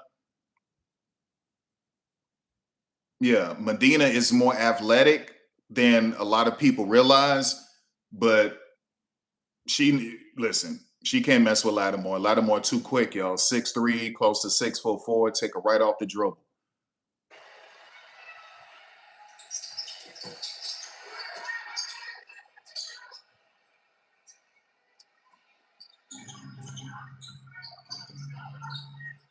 All right, you're down by 7. We need to see defense, y'all. Don't let Tahina get hot. She already kind of hot. Stay on her.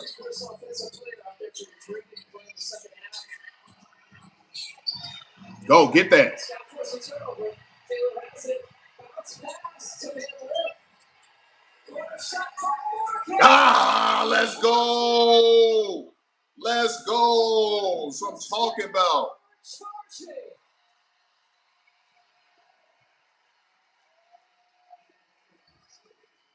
Now, this is the kind of offense that I like. It's good defense leading to great offense. It's a great vision. And the advanced pass by Sidney Taylor and the extra pass to Judy Morgan in the corner. That's a coach's dream. I'm talking about, man. Like, send these fans home with a dub, y'all. Let them go home to a dub. Come on. Yeah, and we can look ahead now to some key dates as we're rounding out this time out. Of course, opening night against the Washington Mystics. I don't care. I'm never trying to have my fans going home with an L, y'all. I'm never trying to. I don't care if it's a preseason game. I'm doing anything I can to make sure that these fans going home with a W, and then the practice the next day or 2 days later, that we're upbeat, we're positive, and we're practicing off of a W. Like, and I don't care if it's preseason. I'm always trying to get the W. Always. For Mercury, Lexi Hell checks back into this game. She has been every second of the fourth down. Man, baby, y'all got to keep your head on a swivel, man. Nice right running hook. Nice right running hook. Nice. She's got double figures. She's at 10 points right now. She's 4 for 6 from the line. She's just been very efficient. She's got the bigger presence that you're looking for. We'll see that possession right there. We're talking about Keith. She does her. Yeah, but that was on Charlize Ledger-Walker. But that's also something that you could teach her on film. She could have set a nice little quick ghost screen, and that would have had Anissa wide open. So that's on Charlize. All she had to do was just step in with a quick ghost screen and move back, and that would have freed up Anissa Morrow.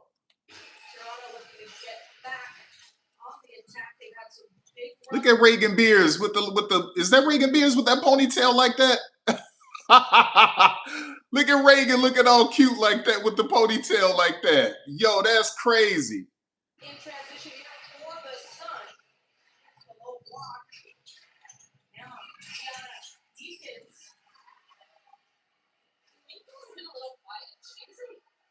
Yeah. Gianna, she got to take advantage of this because there's no guarantee she makes the team. She can't guarantee that, right? So, yeah, she can't guarantee that she'll make the team. I've seen multiple first-round picks get waived, okay? So she has to be aggressive. And Reagan just looked lost. And you're going up against Teone Key, who was just in college with you. So you should be still trying to dominate her. You can't get in your head, oh, I'm in the WNBA, start looking like you haven't played basketball before. Or you're looking lost, intimidated. Teone Key was literally just in college with you a few weeks ago. Like, what are you doing? Like, Reagan should have easily got that rebound. There go my girl Madison Hayes at the scorer's table. That's my G. She was just overseas doing good. She shouldn't have gotten waived last season. But they waived her to make room for Bria Hartley because Bria Hartley is Morgan Tuck's best friend and the godmother of Morgan Tuck's child. And Morgan Tuck wrongfully waived Madison Hayes so she could bring in Bria Hartley. And that's why you should not have general managers who have close friends that they're trying to look out for. All right, let's go.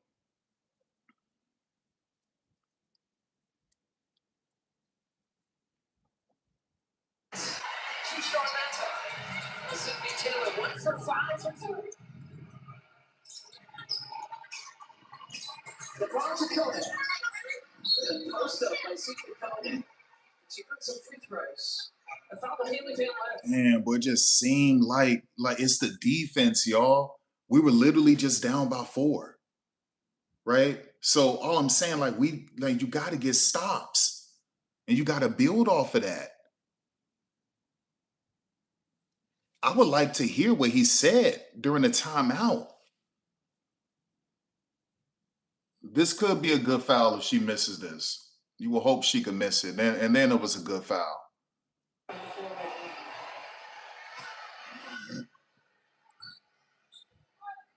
Jordan Canada, Angel Reese, Ryan Howard, Alicia Gray all started this game.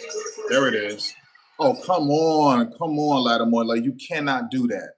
That was a good foul. You cannot do that. There you go. There you go. Go.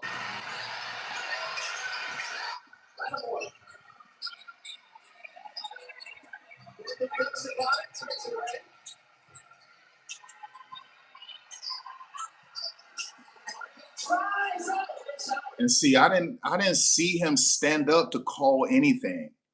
He's just sitting down, and right now they're just playing freestyle basketball. Like, what are we doing, dog? Like, this is crazy to me, dog. We just watched this dude sit down and not move his mouth. Like, don't you want to win?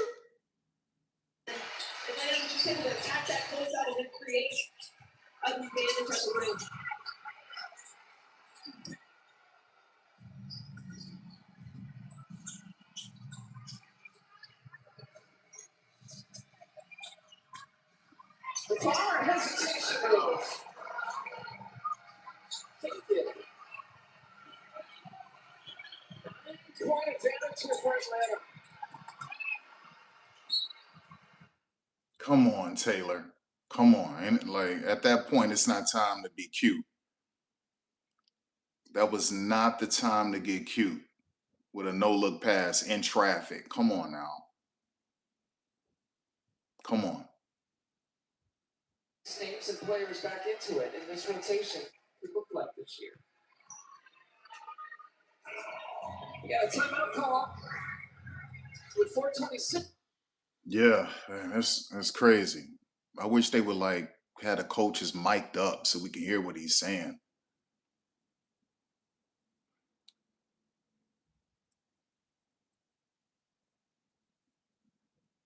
In this tight game, and it has been.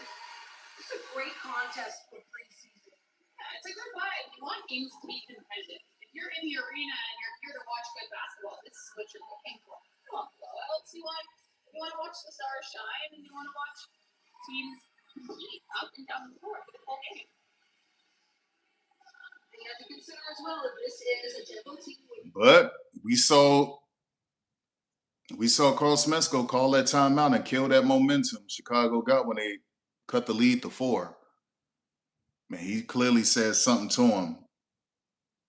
like what we're seeing today, or we have some questions about certain pieces. So, like, it's really time to see something from Neepkins, because Neepkins keep playing around and you'll get cut. I'm telling you. Like, they'll cut you. I've seen it. Now, maybe they'll keep her as a developmental player, but I've seen players like Neepkins get cut, man. So be careful. Like, it's not guaranteed. 5 minutes to go. Actually, in the tempo. We're playing with the baby off the glass now, fighting for another. There you go, Reagan. Contact as well, Morrow. She's an out for Ledger Walker. There you go. That was a good shot. Sometimes they go in, sometimes they don't. There you go. There you go. I'm talking about.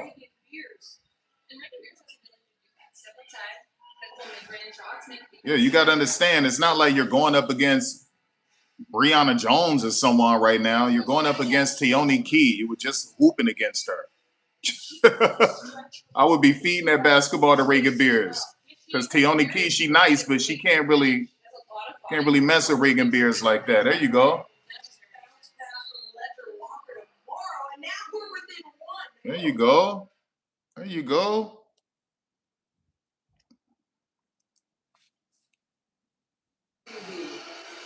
Regular faces. We can't wait to see some of those players sitting in the second row suit up for the Chicago Sky this year. Well, you look at those 4 players in the second row, and then you also add. Damn, that's a lot of talent, y'all. Courtney, Azara, Dejanay, Elizabeth Williams, Hawkes, JC Sheldon, Skylar Diggins, Rakia Jackson, Camila Cardoso, Rachel Banham, just we looking at Taylor, Haley Van Lith, Maddie Westbell. Jesus, man.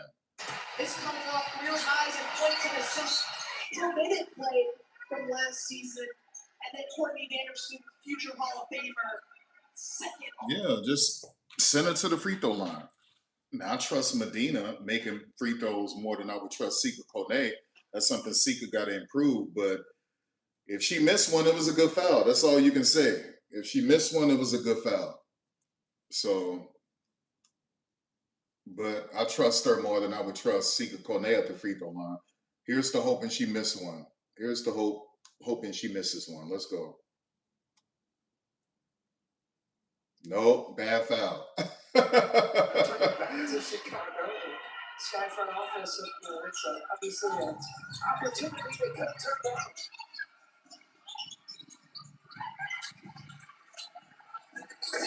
Nasty. Nasty. On her face, and she's got a 21-point game. If you're wondering, yes, I love that shot. That was a great shot. The overall coach has no problem with that. Taylor leaking out. Let's go. Second half. What a show by All right, let's get some stops. 23 points.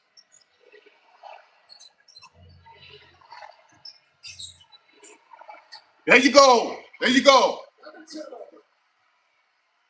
It was in Lance, checks her feet.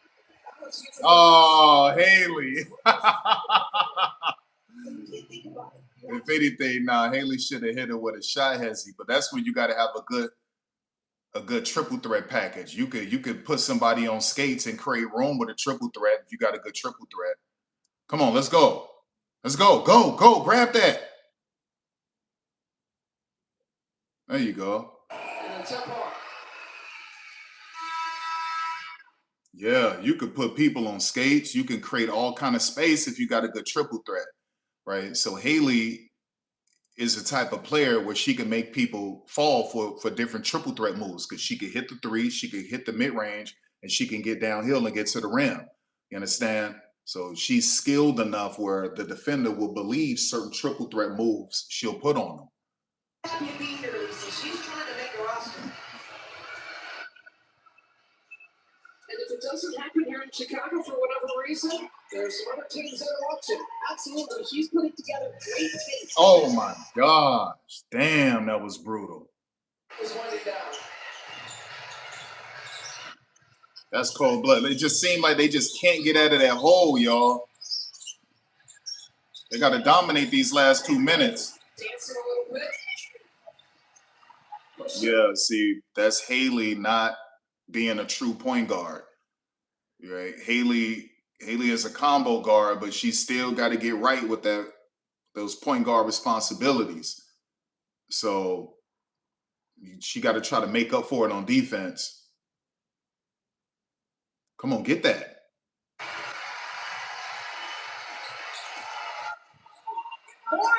That's what I'm talking about. And you force the referee to make a call. Now, come on, y'all. On these last 2 minutes. Come on, we need stops. That's just such a great finish. That was high level. That's a travel. That's a travel. Love you, Izzy, but that's a travel. Come on. Inside 2 minutes, aren't done yet.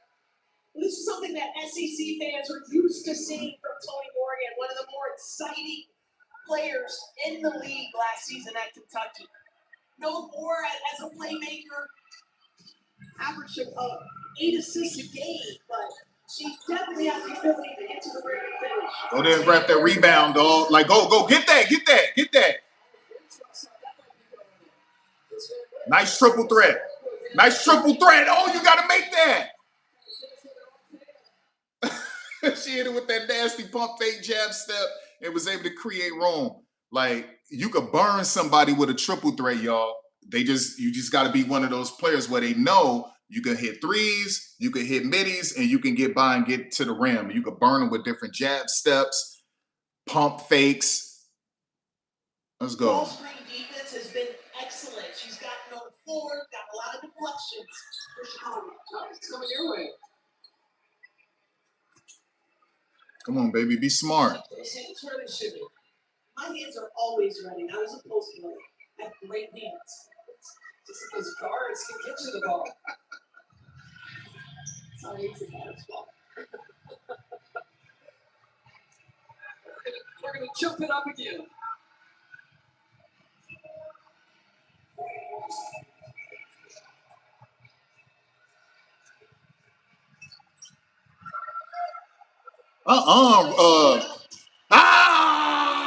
Let's go.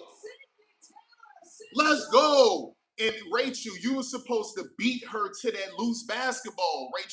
Rachel is fast and athletic. You got to beat Izzy to that, Rachel. You got to beat Izzy to that. Let's go. Hustle and make an impact on the defensive end as well. That's what I'm talking about. To save the basket.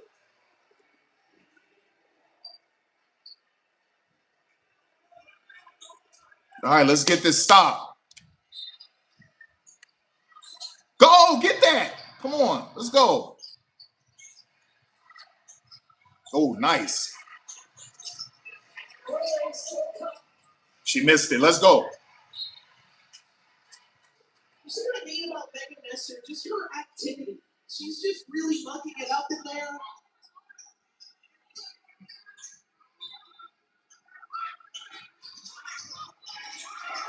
Just another chance. She looked good on that time. That's an important bucket for Atlanta. That time she just finished right through the chest of Megan Nestor. She wasn't playing around. 9-point advantage for the tree. Come on. Y'all running out of time, man. Nice in and out into a.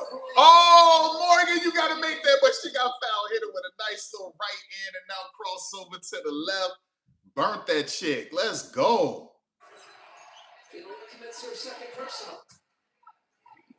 And Layla Philly, look at it. Layla Philly will be getting. Listen, Layla will. Y'all got to remember, that's the same chick. Caitlin Clark hit that nasty shot over to break the Pistol Pete record. And so when you see the number 22 at Carver Hawkeye, she hit that on Layla. She burnt Layla and made Layla look stupid and hit that shot. I got love for Layla, but Layla be getting, she be like, you can make Layla stumble, y'all. You can make that chick stumble. Preseason. Preseason for everyone. It's like teammates and officials. With about 43 three-point attempts as well.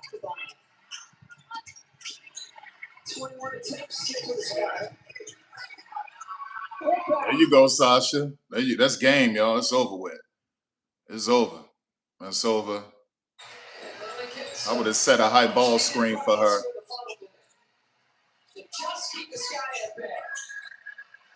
Yeah, see, Haley Van Lith got work to do, y'all. She has work to do. She has work to do.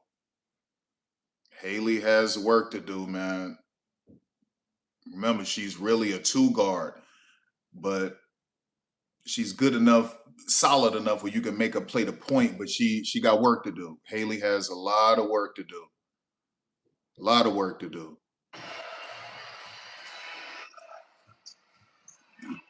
The floor and the tree will triple it out.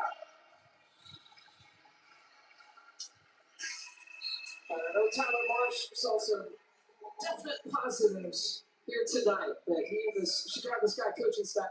He got Brandy Poole on his coaching staff, boy. Like that's a nice staff right there. But yeah, that's sad.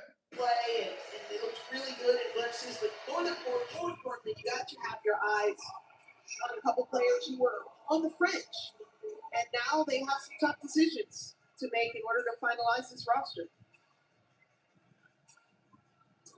Man, let me tell you what I would have done. I would have put Camilla back in that game. Or I would have put Lattimore. Listen, ain't no way.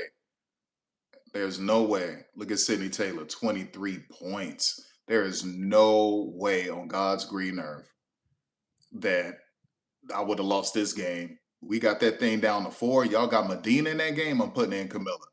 I don't care how bad that, how silly that'll make the coach look. Oh, he got to put in Camilla. He's cheating. They have to use Camilla to win. And I don't care.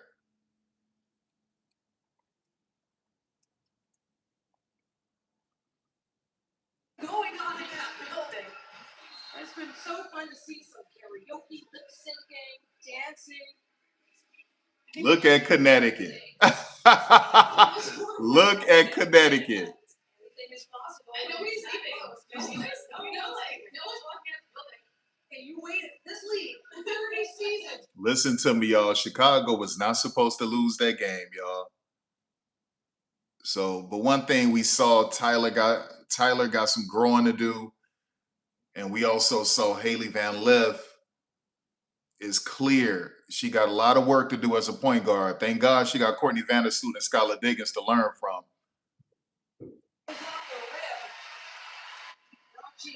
Yeah, you see Gianna Neepkins, man, this is a bad game for her. There you go. And it's all open court for Mora. Oh, she blows a kiss to the crowd. Listen, I'm here for this. Yeah, I'm here for the questions. I'm not gonna lie. Yeah. Yeah, you got to look like you belong, Gianna. You have to look like you belong. I don't think they'll just waive her to waive her. I think they'll waive her and put her on well, I don't know if they can do that because they did take her in the first round. I don't know. I don't think they'll waive her. I don't think they'll waive her, but I've seen women like her get waived before. So, I mean, yeah, that's just wild. It's not guaranteed, baby. It's not guaranteed. It's not guaranteed. Got a little bit colder in the second half, but that doesn't mean that at any point in time they cannot shoot, right? Exactly. And now we'll see, of course, when they have heading out on the floor. The Sun, you've got Neepkins, Lever Walker, Beers, Hayes, Morrow. This is one of those moments where you're going to see some players out here where, as a coach, you're evaluating how they play in crunch time. These are some people that maybe when the game's on the line down the season, they're not necessarily on the floor, but this is what puts you on the team. All right, so now we've heard the coach's whistle as well. That was some nice work from Donatello. Was Rocky.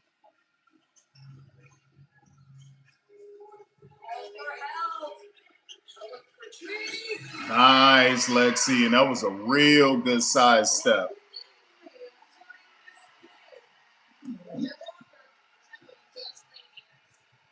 Yo, you don't foul her. Rochi, don't do that. Don't do that. That's like you being too physical. That's dangerous. Defense, arms up for the key. Lexi held immediate impact. This is amazing. And this is an elevator screen straight into the timeout. So you know they sat in that timeout, they drew that layup, and they were able to execute for a score. That was a really good elevator screen, y'all, to get her open for a corner three. She hit him with that nasty side step. So they're over there right now drawing something up on the sideline, right? These are all those time situation moments that you only get in practice. The preseason, you get to try these things out in a real game setting. So Sandy's over there, she's going to draw something up for them to do right now. She's making some substitutions to get the right player she wants in the game. And this is all that time situation things that are really important to come down the stretch of the season.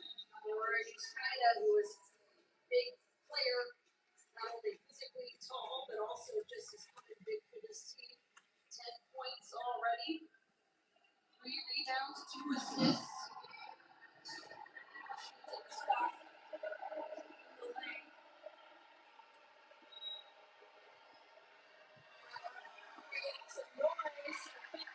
Come on, baby. Come on, baby. Come on, Gianna. Like,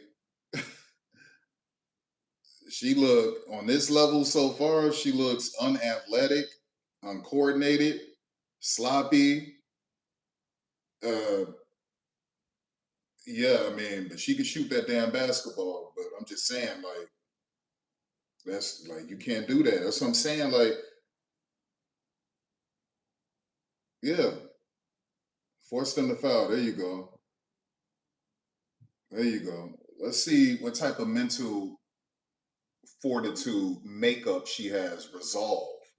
If she could come out of this, because I know she could be worried. Maybe she's not worried. Maybe she believes she won't get waived. But I've seen women get waived in the first round, so I've seen it. Oh,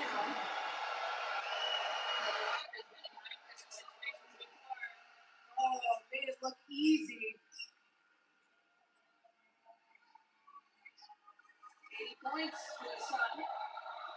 14 seconds is all remaining on the game clock. China thought she was headed the other way. Good timeout. This timeout is just to advance the ball, right? Or a reset timeout. Smart management here. Of course, time is everything in rebounds as well. Great scoring here. Rachi able to take a foul. I would have thrown that ball up at the rim. She could have got 3 free throws. I would have thrown that ball up at the rim as she fouled me. Well, if you're the tempo, this is great. She's going to get to shoot with no time coming off the clock. Ours, Connecticut, that's frustrating. Take 5 for 5. Comes to free throws.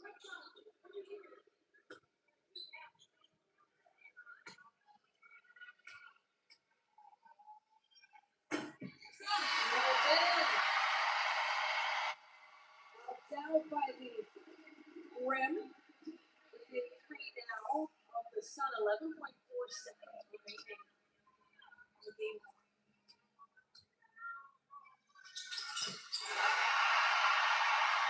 Within 2.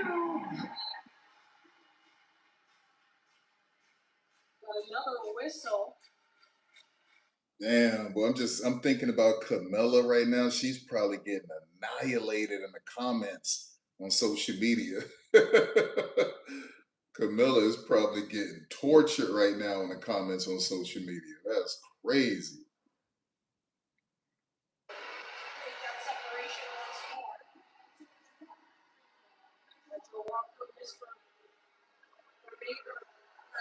Ava. 1 of 2. It's that one. What a test for this young player. That's a tough call for the tempo because the foul occurred before the ball came in. So now they're going to get the 1 free throw and possession again. All right, you got to force a 5-second violation, something. Why wouldn't you foul her? Break out. Another foul. You'll see Wallace gets finished. The guy fouled 10 seconds ago. Is there a reason we didn't want to call that one? No, Christy, you got to grab her, hug her. Time on the clock. 6.8 seconds now. Morrow, 4 for 4 at the line in this game. To 19 points. They're mad because she blew a kiss at him. After she made that layup, she blew a kiss to him. Really efficient. 7 for 10 tonight, 5 for 5 from the line. Misha Morrow had a couple steals in her pocket too. Young tempo player had more than 4 rebounds in this game. That's game, baby. Last push here from the tempo. Held. That's game. Going ahead, battle 2 for the first ever preseason game for the Toronto Tempo. They fall to the Connecticut Sun 88-78, but so much to be proud of. Big moments. Can't nurse with the 3 for the first Tempo points, and then holding a lead to make up for the bulk of this game. Yeah, the Tempo. Damn, Shea Petty clumsy. You've been watching her on the sideline. That chick just bumping into people saying, "Excuse me." Just hit old girl in the face. A lot of great things when we're looking at the way the Tempo played defense today. That's what it's about. You see Mabry having some words with Griner, and this is obviously Mabry played with the Sun last season. She's very familiar with the players in the organization, and just soaking in this moment too. Of course, once the regular season The rivalries are big here, right? A lot of the players have never, like, on the other teams have never been in Toronto, so it's different for everyone. Oh, that's good. Christy Wallace and Charlize Ledger Walker talking. Because Charlize is from New Zealand, Christy is from Australia, so they're right there. You got a lot of New Zealanders live in Australia, family in Australia. You have a lot of Australians live in New Zealand.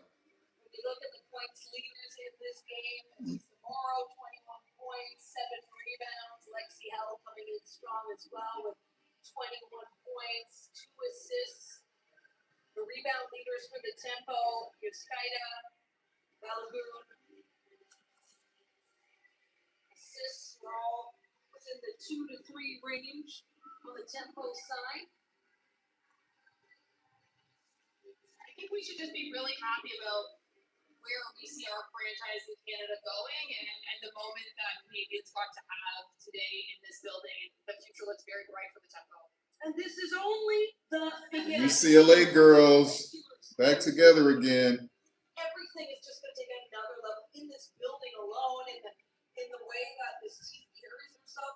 Yeah, Toronto could make an argument they would have won this game if Brittany Sykes were playing and Julie Van Lowe were playing. You see Izzy Harrison over there. You know, they could make that argument that they could have won that game. Your team, what did you like about the win? I like how we play Connecticut basketball. We stay true to our identity and stay true to what we want to execute today. So, And this is a special moment for Aaliyah Edwards. I know she wished she was on Toronto's team, but this is a special moment for her too. and that's what we've been really harping on during training camp. You know, we don't have a final roster set, so a lot of you are playing for a position. But also, we got a team full of dogs, and I'm proud of my teammates, and I'm proud that they can help me rep Canada while we're getting the first out. Speaking of repping Canada, it's the country's first WNBA team, and you are Canadian. Just what does it mean for you to see these fans come out and support the WNBA? Oh my goodness, it means so much. I'm just so proud to say that I'm Canadian and I'm playing on Canadian home soil. Obviously, I was for the opposing team, but I felt so much love, so much support today, and I just love to see it continue to grow for women's sports. Growing up, I didn't really get this exposure. I didn't get to see people who look like me and who are playing in the position that I want to play in one day. So I'm proud to be that role model for the next generation. Congratulations on the win. Thank you. Thank you. And shout out K-Town. Guys in the day! Had to get that in there first. Kingston, Ontario, stand up for Aaliyah Edwards. Now she will be a rival in this building, but I can only imagine how much she's going to savor the games in Toronto. You can't hate on Aaliyah Edwards. Dubs in the chat. What I do. Yeah, but the good thing is that they'll be playing games in Ontario and Vancouver, so they'll be all over the provinces. So that's what they said. They said that this will be Canada's team, so they'll be in different provinces playing basketball. So that's good. That's real good. All right, so that's it. I mean, we got pretty much a little over half an hour before this game is on and this game is on. Japan is a real fun team to watch, so that'll be a lot of fun. And Mercury likes to pull up a lot of threes, so this should be real fun. And finally, we get to see CLA. So that's the whole point, right? You see Portland right there. Constraints-led approach. And so that will be interesting to watch that. Obviously, you want to see Flau'jae. Maybe we get a boom, a dunk, a boom from Dominique Malonga. So that will be interesting. But we finally get to see the first time this has ever happened in women's basketball history, constraints-led approach. Okay, so we've seen players use constraints-led approach individually, but we've never seen a team in women's basketball anywhere use constraints-led approach. Now, we've seen the Cleveland Cavaliers do it, and they've had a lot of success. Duke uses constraints-led approach. You got around 3 teams, men team overseas, but we've never seen in women's basketball history constraints-led approach. And so, like I said, constraints-led approach, if you're dealing in terms of development, practice, everything is at game speed, game rhythm, game flow. They teach you to do everything unorthodox, to do everything the way it would naturally happen in a game.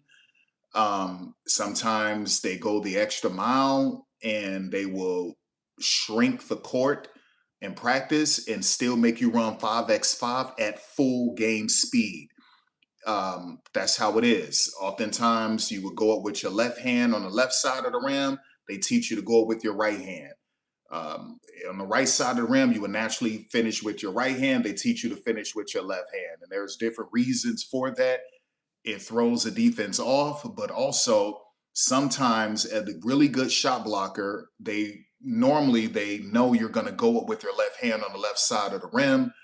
And so this throws them off when you go up with your right hand on the right side of the rim. And sometimes it would get the defender in foul trouble with a chase down block or a block at the rim. Oftentimes, coaches will tell players don't ISO in certain situations. They're going to tell you to ISO. Sometimes certain coaches would tell you to shoot the 3 when they're in drop coverage. What happens with constraints-led approach, they tell you might want to step in and take that long 2. It's everything. It's unorthodox. It's out of the box. It's completely unique. They teach you how to shoot heavily contested shots. They teach you how to shoot off-balance shots. Everything is just totally unorthodox and out of the box, and that's constraints-led approach. You understand? And so that's what you'll witness. That's what you'll see, and it should be unique. And that's why I was telling people, don't judge Portland just yet. Don't judge Portland just yet. Also, with constraints-led approach, they allow more freedom in terms of communication, players being able to draw up plays on their own in real time, right? Players being able to get them into different actions on their own and make adjustments on their own. So it allows players to have that type of freedom without the coach interfering all of the time. And that throws teams off as well because they're not used to players being able to make adjustments on the fly without the coaches interfering or just inserting themselves too much. And so, yeah, like that's what you'll see. You're going to see things be completely unique. It's going to be like, wait a second. And what you're going to see is probably the Fire will end up looking a step ahead of the Storm because of how they train. They train with everything at full speed, at game speed. And no team trains like that in the WNBA. That's not how they practice. I'm talking about even individual drills. Individual drills is done at game speed, right? It's defended like a real game. And so what happens if you're playing against a team and they don't practice that way, they don't train that way, right? And you're comfortable with clutch 3-point shots. You're comfortable with shooting heavily contested shots in practice. You're comfortable attempting mid-range and 3-point shots off balance, right? You're comfortable with completing physical layups in traffic, right? Like you're comfortable with all of these different things. What happens is that when you get into a game and you're facing a team and they don't train that way, they're not used to defending that, you look physical, you look more physical, you look more faster, you look more quicker, you just look more dominant. And that's what throws teams off. So that's why if you look, the teams who use constraints-led approach, they're always in the top 3 in scoring in the league. So we saw that with the Cleveland Cavaliers. You see that with teams overseas. It always helps your offense because these other teams, they just don't train for that in terms of defense. They don't train for that. They don't prep like that, right? So just be prepared for that. Be prepared for that because that's probably what you're going to see.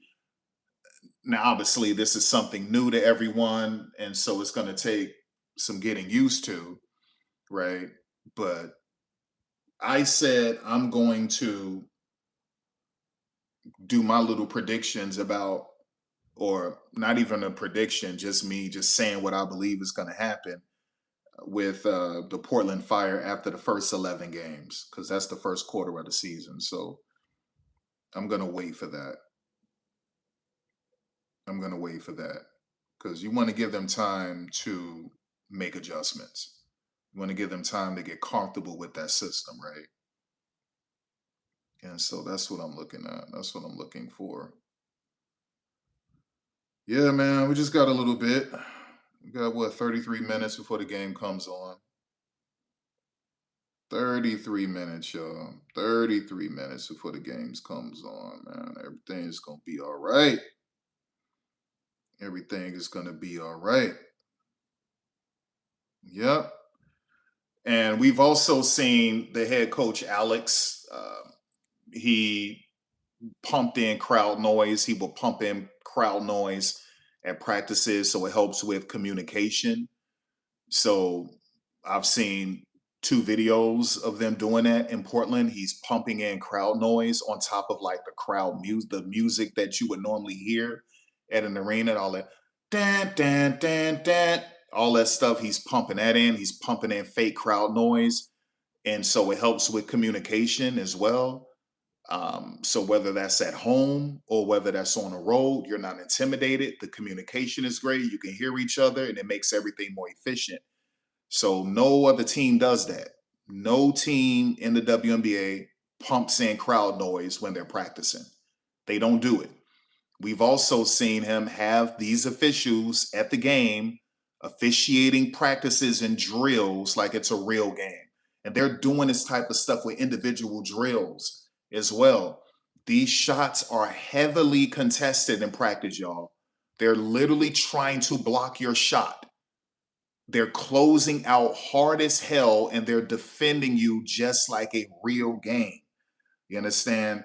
So that's the methodology, which creates game like practice environments. And that's what it is. And it forces players to discover their own solutions. So that's why I was telling you about the constraints led approach allows these players to make adjustments on their own, to get out of sticky situations as a team, as a unit, as a group, to make something out of nothing. And normally you see coaches interfere with that, but that's not constraints led approach. You will see the coach make adjustments, obviously, but they grant these players that type of freedom.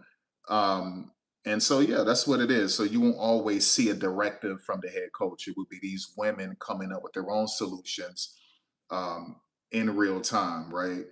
And so that's essentially what that is, man.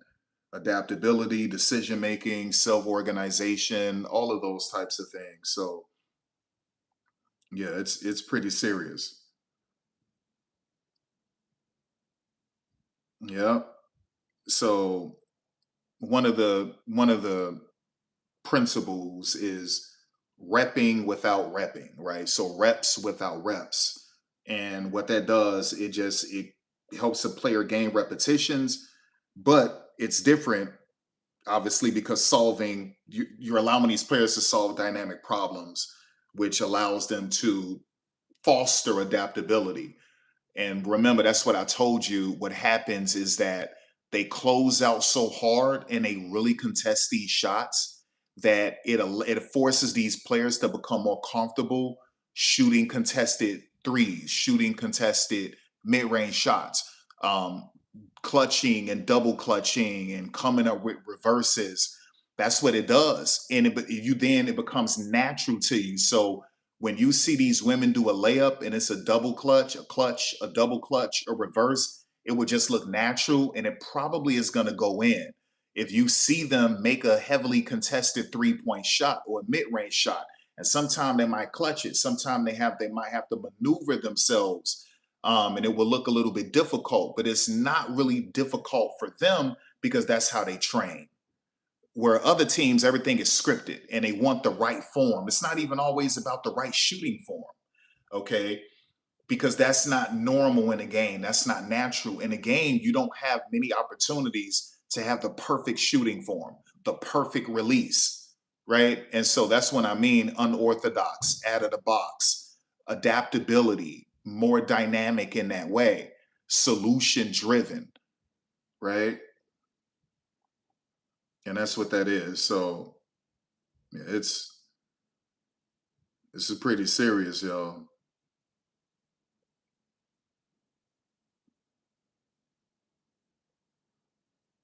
Pretty serious. Everything is really, really unique. Really, really unique. So yeah. And everything is competition. Like he sets up a lot of different things for them to be really competitive. Also in constraints led approach, you do 2x2, 3v3, and incorporate that within 5x5 as well. And sometimes that leads to shrinking the court. So giving players 6 seconds, a 6 second shot clock, and enforcing just a 3 dribble limit, which obviously promotes quicker decision making. So all of those type of things. So which is what you saw in some of those clips with Alex. You saw a lot of quick passes, a lot of quick decisions. If you watch some of those practices that they're showing Portland, so he's giving them a 6 second shot clock and a 3 dribble limit. So you got 6 seconds, you only have a 3 dribble limit. And what that does, that forces these players to make quick decisions. Okay. And so that's what that is. And everything is faster. So one of the benefits of CLA, constraints led approach, is that players learn faster by actively engaging in problem solving rather than just performing fixed movements. So these rigid things where um, if you watch any of these other 14 teams, everything is scripted. Everything is scripted, right? And that's not natural. That's not natural to a real game.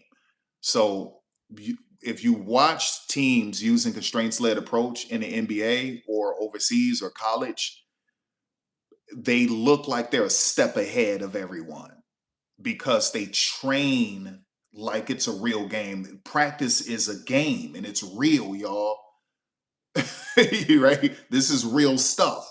On top of them making things more difficult, which would make it more natural for you, but would throw off defenses, right? So once again, giving them 6 seconds, a 6 second shot clock, and a 3 dribble limit, which fosters them to make quick decisions, right? It makes them, forces them to make quick decisions. So when you get into a game, this is just easy for them and it throws you off. They always look a step ahead. They always look a step ahead. That's why I see people doing their power rankings, and I'm saying I'm not messing with Portland. I'm not messing with Portland until I see them after the first quarter of the season, the first 11 games. But I'm not messing with Portland, right? Because constraints led approach is like, the analogy is like catching a football dipped in oil on a rainy day. So it's something you're unfamiliar with. You've never seen this in your life as a team. Now, individually, you played against women who train, who use that methodology, constraints led approach, like Skylar Diggins, like Kelsey Plum, like Nafisa Collier, right? So you have some women where they use constraints led approach individually. And they're really good players, right? Skylar is a really good player. Nafisa is a really good player. Kelsey Plum is a really good player, right? But we've never seen that as a team, not in a women's game. Okay. So we've never seen that. Never seen that. And yeah, like that's what it is. That's what it is. So it's pretty serious, y'all. Pretty serious. Pretty serious. So I'm very interested in watching that game. This, to me, this is the one that I want to see the most. Obviously, you want to see Chicago and Atlanta, but once I knew that he was only going to play as starters, he said 15 to 20 minutes, maybe. I thought what would be interesting was to watch Tyler Marsh. Let's see what Tyler Marsh does. And I thought Tyler Marsh looked pretty bad. Now, his excuse is that I'm just evaluating, I'm just assessing, I'm just giving players certain minutes and seeing who I'm going to keep and who I'm going to waive. I think that's his off ramp, right? So me, I was focused on Tyler Marsh, and he just, I was disappointed. I was disappointed. Then it was good to see Toronto, right? So the first time there's been a WNBA game played in Canada where it's their real team. So that was interesting. It turned out to be a good game. Disappointed in Gianna Neekins. She looked a little bit lost out there. I believe he still might keep her, but I thought she looked a little bit lost and uncoordinated and nervous, but we'll see where it goes. So that was good. But the most intriguing game is Portland because we're about to witness a first. So we saw one first tonight, right? Which is Toronto. And now we're about to witness a first in women's basketball, CLA, constraints led approach, being used, right? As a team and not individually. And so that's really interesting. Let me do this real quick. Hold up. Hold up. Hold up. Hold up. Hold up. Hold up. Hold up. What is this right here? Oh. Hold up, you guys. Hold up, you guys.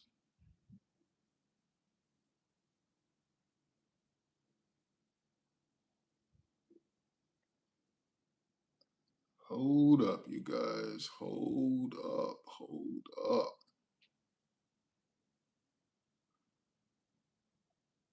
I gotta go get something to drink. And while that's happening, because how many more minutes we have? We got 22 minutes. So we'll figure something out. We got 22 minutes, ladies and gentlemen. 22 minutes. We'll do something fun. We'll go to my girl. We'll go to my girl Kat and just watch this.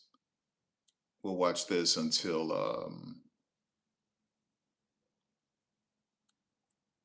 that game comes on. I gotta find something good though. Something pretty funny. Something pretty funny.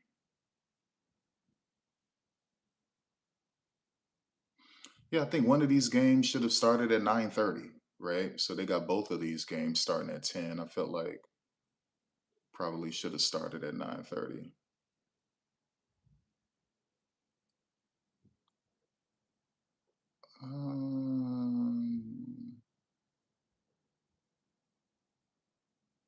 Yeah, let's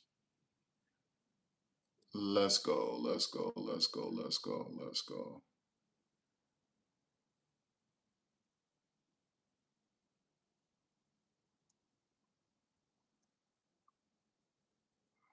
Get past this commercial.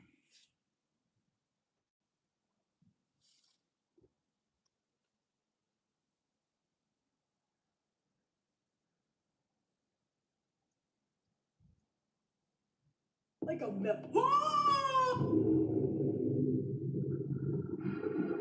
Hi, I'm Kat, and I hate watching horror movies. And today we're watching Friday the 13th in honor of today, Friday the 13th.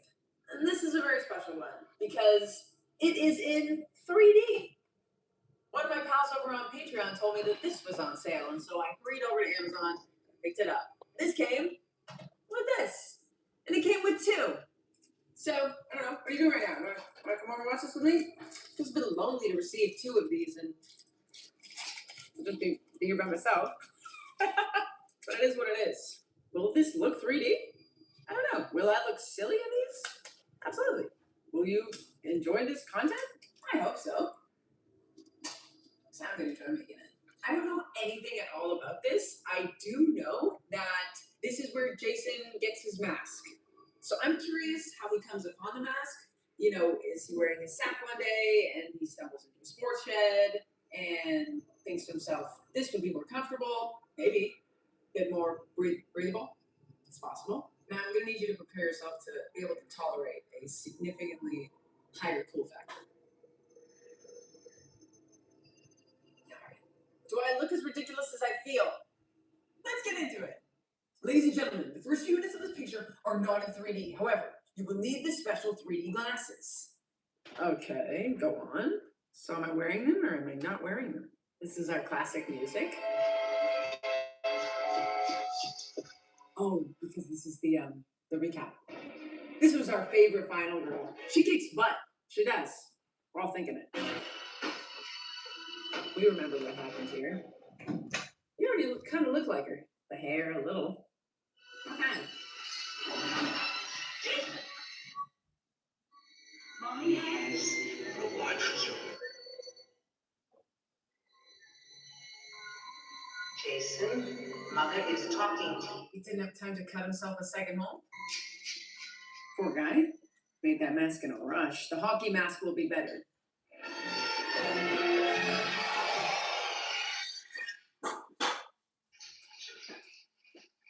I should have just left a dead murderer, let a dead murderer lie. Didn't remember that part.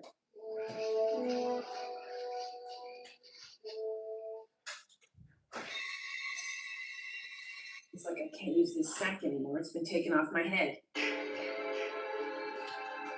We already know it doesn't come to life. We already know! Still scary.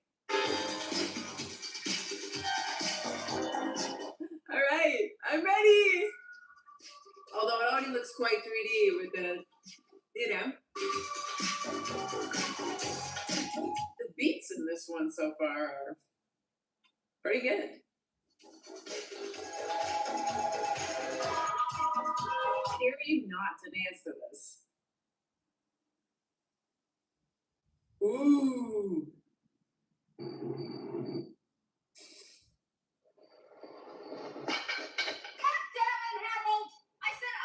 Yesterday, Washington. You know I worked very hard around here trying to keep up with you and I. You're hysterical. The names of the 8 victims.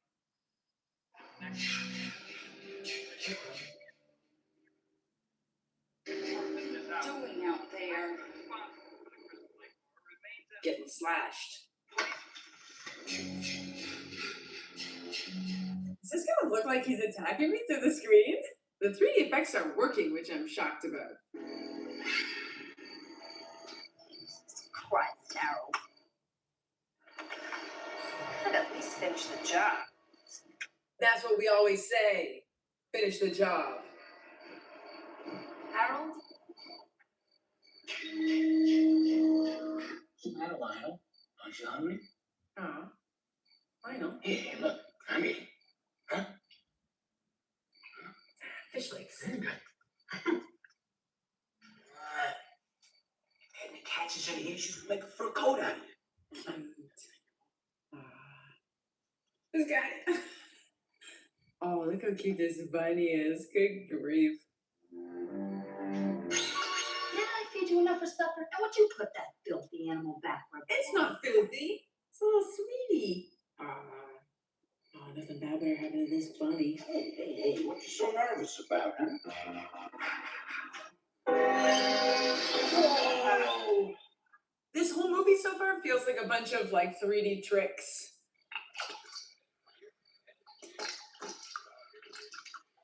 Don't know if I need to see this in 3D.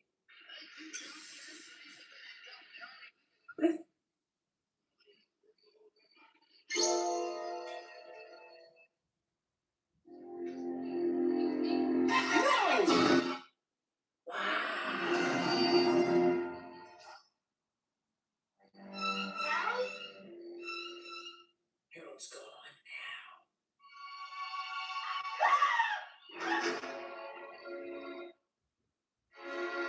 now. Wow! It looks like he can come right into my hands.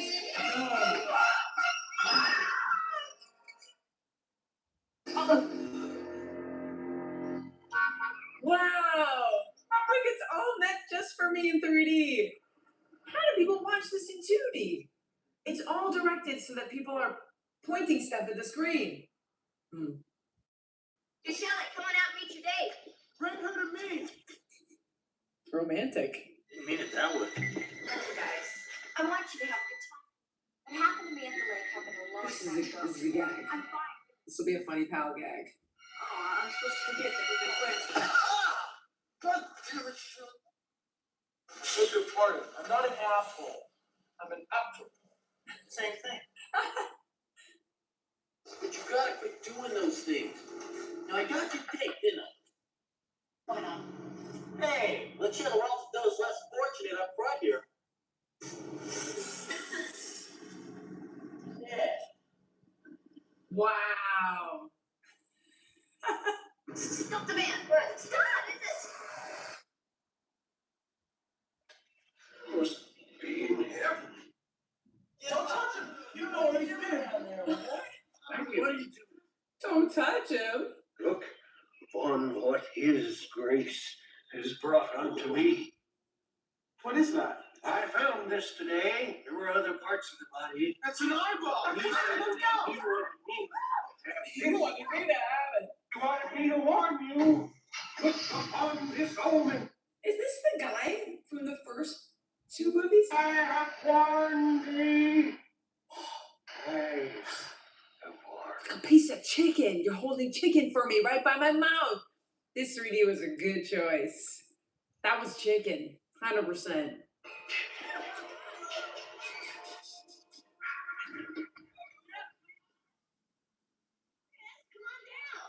You go ahead. I'm gonna take my bags in the house first and look around. That's the end of her. Is someone here?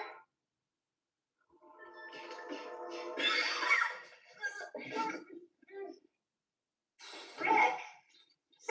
My imagination, or did it just get cold in here? There's a whole weekend ahead of us. Let me get to know you again. Let me get to know this place again. There's only so many cold showers I can take. Also, you're a decade older than me. What's this? What's your bed? A hammock? You might like it. I mean, for maybe for 10 minutes before it loses its charm. Are you talking to me?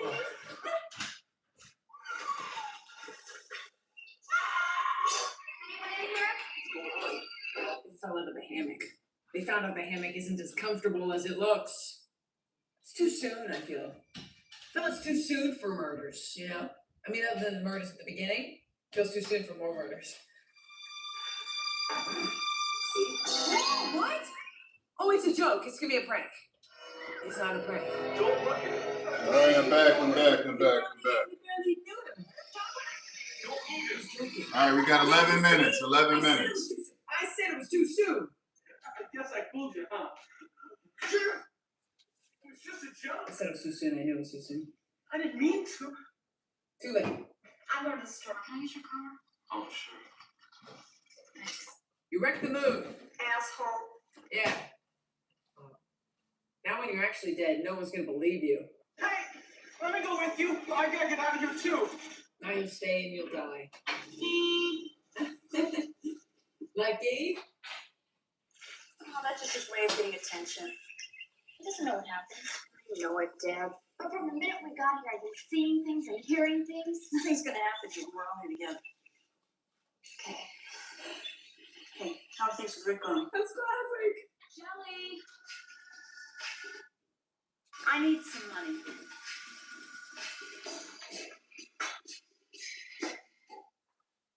Excuse me, but I believe that's my wallet. May I please have the wallet, ma'am?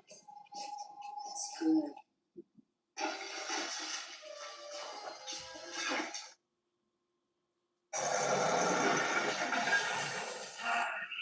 Good.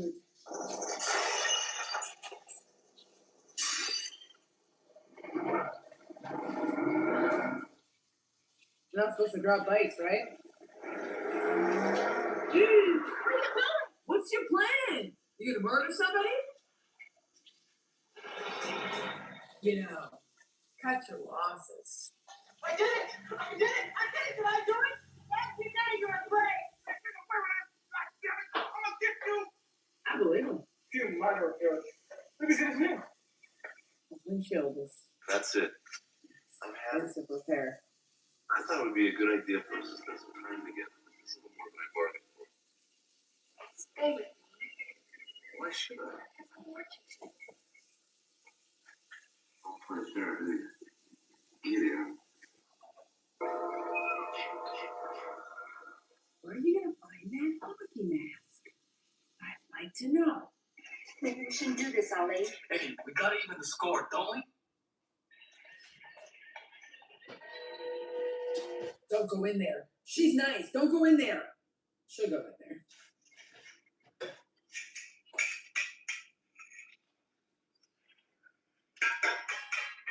Just ringing the murderer dinner bell.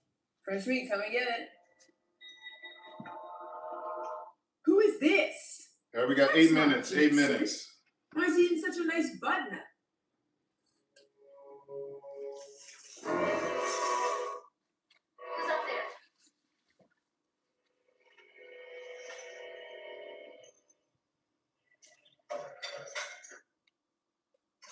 Who's up there? Why would you set the barn on fire?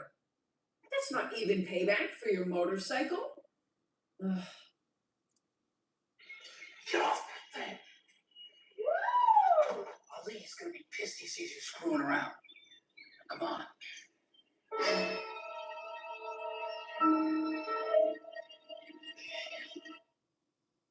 Stop screwing around.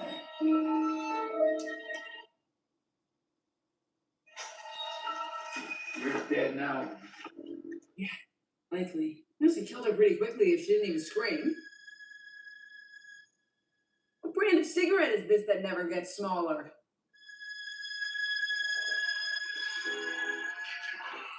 You know?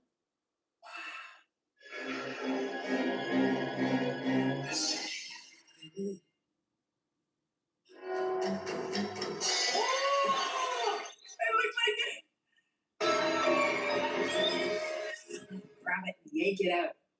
What the hell you guys doing up there?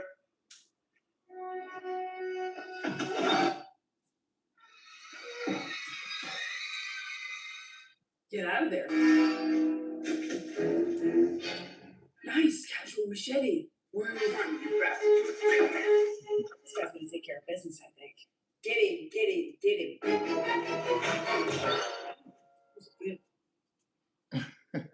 As a dentist and a mother, I have to be one step. All right, y'all. It's almost time. I guess 6 minutes. 6 minutes before the game comes on. 6 minutes. So because they don't have any preseason, pregame shows or anything, or post-game shows or something, we got to do this. When did Jason start wearing nice dress pants? I was thinking that maybe, we could. I don't think so. Look, I'm gonna go outside for a few minutes. And then when I get back in, we'll talk. Okay? She's never coming back. Right? Sure. We'll talk. Ish. Okay. Chill. How do we do it?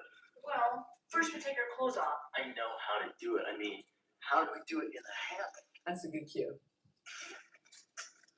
I think you can figure something out. I should have told you everything a long time ago, but I couldn't. I turned around. All right, so this part, Jason kidnapped her and had sex with her, but she blacked out. She can't remember. So the original producers, they wanted the sequel after this. They thought about somehow making her give birth to Jason's baby, but they just left it alone. But I've always said, I thought that that's something they should have considered. So maybe later on, come out with a new Friday the 13th, she had Jason's baby or something. What the heck? I'm gonna kill this guy myself. Well, I found the mask.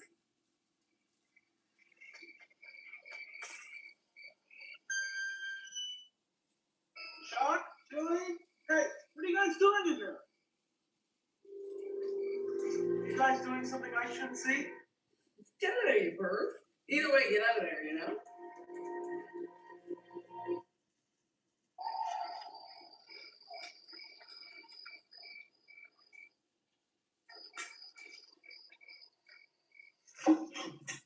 Huh? Nuh-uh. Great. Nuh-uh. Hope she brought her swimsuit. So good.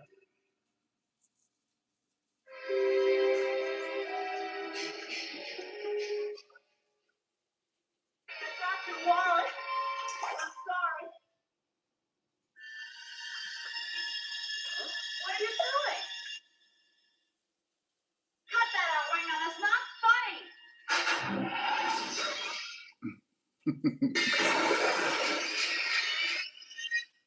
Just so good. That's Olympic. He's like, easiest money I ever made. Wow.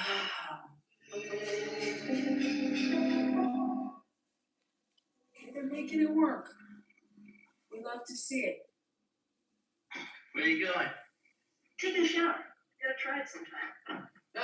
Ooh, roasted.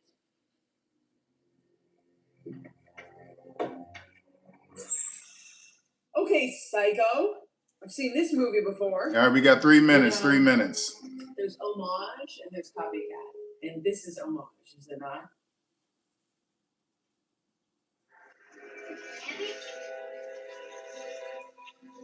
Because they put their own spin on it. What the heck? What is that? You want a beer or not? Sure. Man, if just legs walked into the room, that is just objectively creepy. You know? Oh, boy.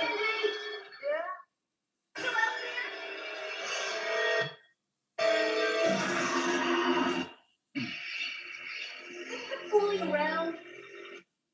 If Jason goes upside down right now, I'm going to lose it. So the chick in the shower, she's she got into education, a school teacher or a professor.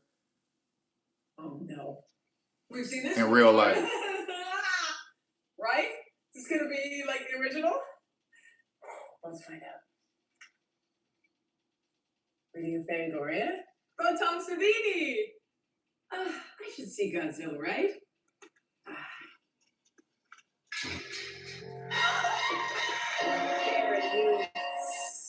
All right. All right, it's time, y'all. It's time.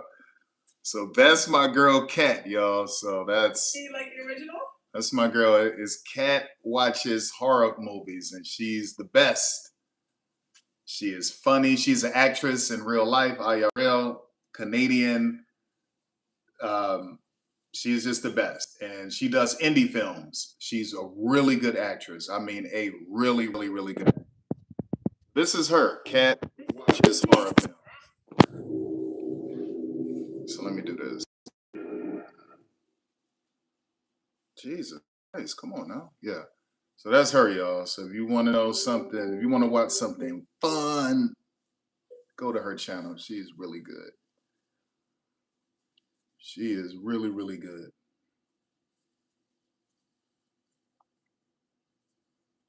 All right, all right, all right, all right, all right, all right, all right, all right, all right, all right. Let's go.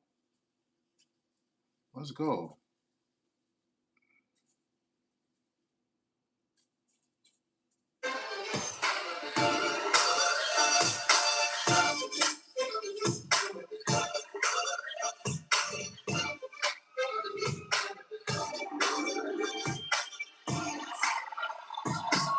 Just a picture perfect April day in Seattle. Is this really April? It's feeling like July, and we got WNBA basketball rivalry renewed as the PDX is back in the WNBA. The Portland Fire's first game in 24 years, taking on the homestanding Seattle Storm. Welcome to Climate Pledge Arena, everyone. Game 1 of the home season here in 2026. Dick Fano along with Francis Williams. And Francis, you've worked for the Storm, you've worked for the Blazers, you've worked for the Sonics, and now the WNBA is back in Portland. Pretty cool. Well, I just want to reestablish something. There's 160 miles between Seattle and Portland. And I don't care what it is, Timber, Sounders, Thorn, Rain, Ducks, Huskies, this is a rivalry. And just remember that tonight, this is the first of 5 meetings that they'll have this season, and I'm sure that each one it'll get a little bit more heated. No question about it. It's great to be back in the league. It's great to see what Seattle's able to do in game number 1 against Golden State as they look very, very solid in that close loss down in the Bay Area. Let's take a look at the new look starting lineups for both of these teams. First of all, Carla Late, Sarah Asley Barker, Emily Angster, Naya Potch, and Louisa Geisel-Soder for the Portland Fire. Heidemann, Brown, Flaujae Johnson, Dominique Malonga, and Stephanie Dolson for Seattle. There's Sonia Rahman in her second game as head coach of the Seattle Storm, and I thought they looked pretty darn good in game number 1, Francis. Well, I thought first and foremost they were organized. So very organized for the first game out the gate. So that was a plus for them. And of course, it's the first game for Let's go. Let's go. 30-year-old Alex Sarama, head coach back in October. He was assistant with the Cavaliers, also coached in the G League. Native of Guildford, England. You don't hear many head coach press conferences with a British accent, but that's what we got listening to his press conference this week. Yeah, they've got they look for more of the older players in the expansion draft. They look for older players, but both teams got squads. Just trying to get it figured out with the new coaches, new system. But I expect this to be a very competitive game. Yeah, good crowd here for the opening of the preseason, the exhibition season here in the WNBA. Tipping it off, Louisa Geisel-Soder, the 6'4" center out of Germany against Dom Malonga. And we are set and ready to go. Good to see Natisha Heidemann starting for Seattle. She didn't play. Had a little bit of a toe injury. Wasn't serious, but she was just nursing it, giving an extra couple of days to rest. There is Heidemann, and she will run the point here to start things off for Seattle. And she had a really good practice yesterday. I had the opportunity to go and watch the Storm practice, and she had a really good practice. And first, she didn't play in the game against the Valkyries, so it'll be interesting to see how she plays tonight. Dom Malonga gives it off to Flaujae Johnson, and he whistle off the ball. Time for our Road to Recovery, presented by our friends at Swedish. Jordan Horson still nursing that left knee. She'll be back soon. Still ways out for Ezzy McMagor, and Katie Lou Samuelson with the right knee injury is out tonight. And another piece to pay attention to with Heidemann, she's 7 years in the league, but most of that is coming off the bench and really being a start. So is a starter role something that she wants? Maybe she wanted a little more responsibility, which is why she came to the Storm, or is she going to come off the bench but probably play starter minutes? Played all 44 games in 2025, but did not start any of them. Her last start coming in 2023 in Connecticut. Here's Lexi Brown driving to the window. Too hard, but she's bumped and fouled, and will go to the free throw line. And we saw Seattle go to the line a lot in game number 1 of the preseason, attacking the paint. Certainly is an emphasis right off the bat for Sonia Rahman. Well, we know that she's an excellent outside shooter. And if she can add that to the game of getting to the basket and being able to finish and at least drawing fouls like she did on this particular play, that's going to expand her game because her three-point shooting is money. And you were saying that she knocked down quite a few in a row in warm-ups. I watched her in warm-up. She was doing spot shooting with one of the coaches, and behind the arc, she knocked down 27 in a row. My goodness. True story. 27 in a row. And she knocked down a couple of free throws there and has Seattle on the board here 2-0. Late against Heidemann up top. Seattle really pressure guards this year. You will really notice that Hank falls over, doesn't travel, gives it up. And a 15-foot baseline jump shot is up and in. That's Emily Angster. Angstler.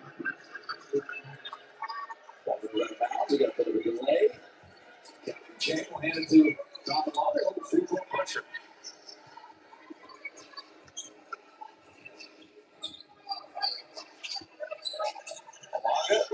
They're going to get her a touch just about every possession.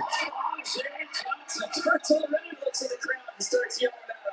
You're going to love her personality and her game here in Seattle. That's what they came to see. And it's a steal by Lexi. She's active early. Thinks about the three. The trailer, the lefty flings it up no good. To Durant, keeps it alive. She is so long. Shot blocked, and she is fouled and dived into the free throw line for two. I don't know, Louisa. She looking like that wasn't a foul. Let's see if Alex challenges that.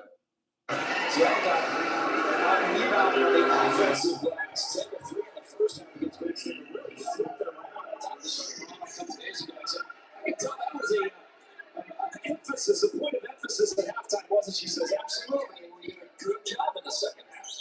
Yeah, they did come out in the second half. You guys did a great job with the broadcast of pointing that out, that they really needed to clean that up. And it's not going to be at practice tomorrow. We need to clean that up right now. And they did. 3 Portland fouls already in the first 138 of this basketball game. And Wanda splits the two. And Seattle got to a 6-2 picture. Against Thanksville. And it's by Seattle. Comes in, shot in Seattle.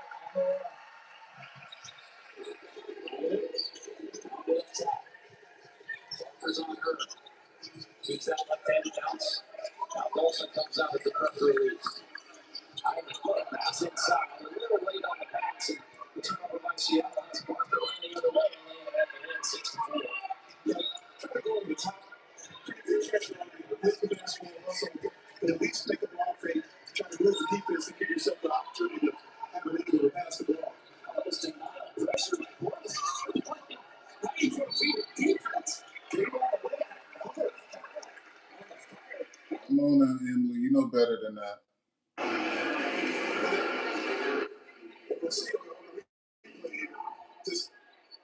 Just a real good job of getting a good look from that corner and just don't want to close out.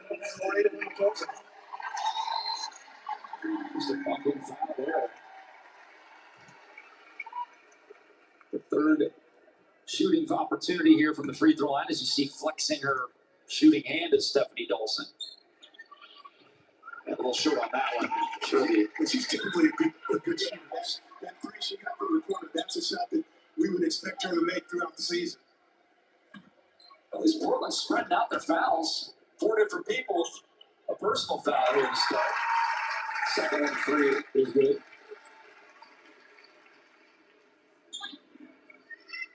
Glad you could join us for the first home Storm game of the season. Second overall in the exhibition. And it's 8-4 with the Dolson free throws. There's Pixler over Dawn Malonga running at her. The long arm of the wall. Rebound is loose and it's taken by her. They got down. Going out front. We'll get a move here. No, we're going to get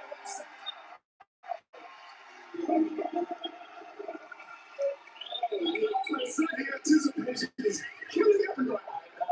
Did not have it done last year. We've seen her do it many times in practice, many times in warm-ups. It is just a matter of time before Dawn gets her first throwdown in a regular game. If they keep leaking her out like this, she's going to get a ton of them. I'll tell you that. Here's how behind him and look up the floor and never pinpoint pass so she can just get it and lay it in. Axel Soder screens for late. 2, Axel Soder, 3 ball. At home, the second-year center from Germany shows Stephanie Dolson. I can shoot 2 center. Well beyond the three-point line. Come on. Look at these bigs just handle it. It's a new game, isn't it? It is. Lexi Brown with far side, 8 on the shot clock. Post Malonga takes a step back, fires from 15. They're good back in the iron, rebound fire. It's on the push. Good slow this one early. Great move by Hixler. Can't finish. Takes it out to a teammate. That's a good move, though. Great footwork to get that shot. Brown back to Malonga. Tails the line. Can't get it to go. Good look. Only averaged less than half a 3-point shot attempt last year. I can imagine Frank should be in that 3 to 4 attempt spot per game. I love that look there on that trail 3. That's a look that you just hope that she'll have the confidence to step into it and make that shot. But I agree with you. She'll get more of those up and she'll get more confident because her release and everything on the shot looks good. You're going to time out on the floor, taken by Portland, 5:58 left to go in the first. All right. So far, it's real sloppy. All of this is new to them. Like I said before, he's allowing them to make mistakes. He's allowing them to make adjustments on the fly, on their own. So we'll see where it goes. Looks a little bit sloppy right now. Looks a little bit sloppy right now, but we'll see what happens. We will see what happens.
Almost, y'all. Almost. Oh, I forgot I'm supposed to be switching games. Almost forgot. All right, let's get here.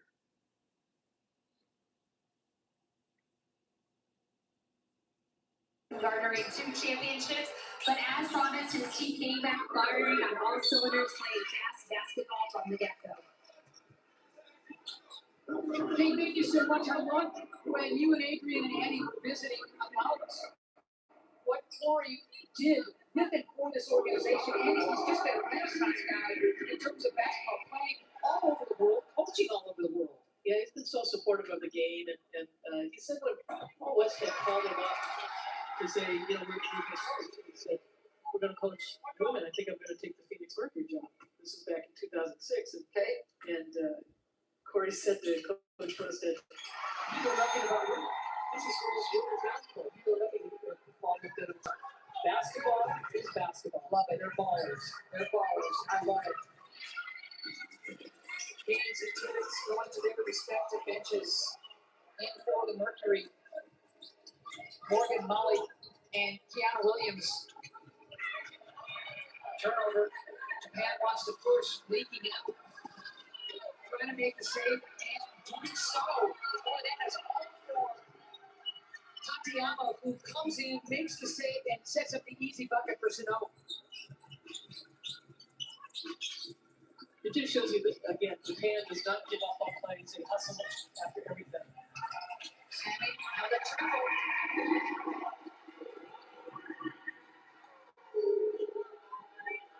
But when you think about the history of the WNBA, 30 years, as you talked about earlier, with Phoenix being one of the original franchises.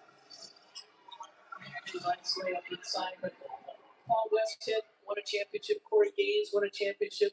Sandy Brondello won the championship in 2014. And really, the two connectors are Diana Taurasi and Penny Taylor. You say those names, and it brings back all kinds of memories. Defensive 3-second violation against Japan. All right, let's go. Let's get back here.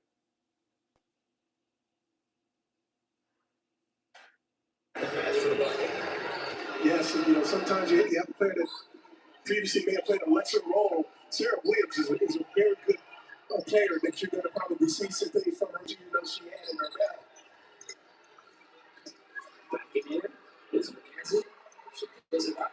See what has got with one on the shot clock. That one's off the winner, rebounded by Brooklyn. They can tie things up with the free ball. Parker has it.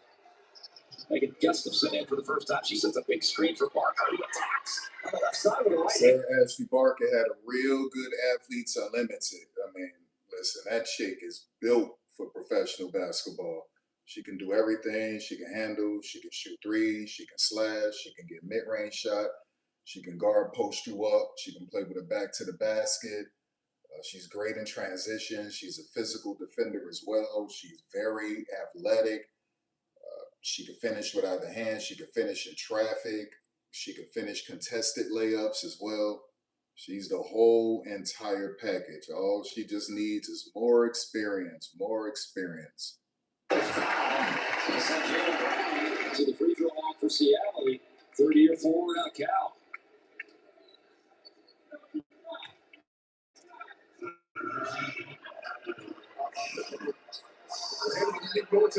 That foul is on the other pouch. I made a video several months ago breaking her game down for you. She was a first-round pick in 2024 by the Atlanta Dream, a draft and stash player as well, Australian.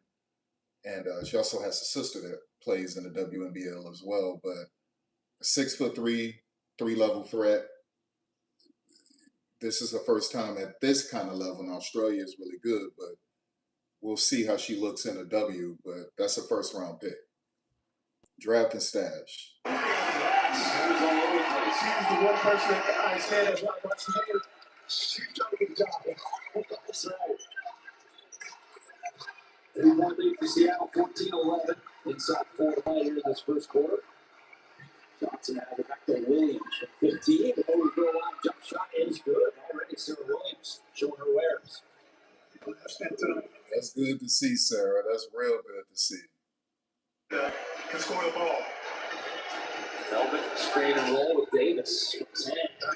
Davis finds confidence, as you mentioned, in game 1. And Jade Melbourne coming into play the point guard position, replacing Heidemann. The two of them yesterday had outstanding practices.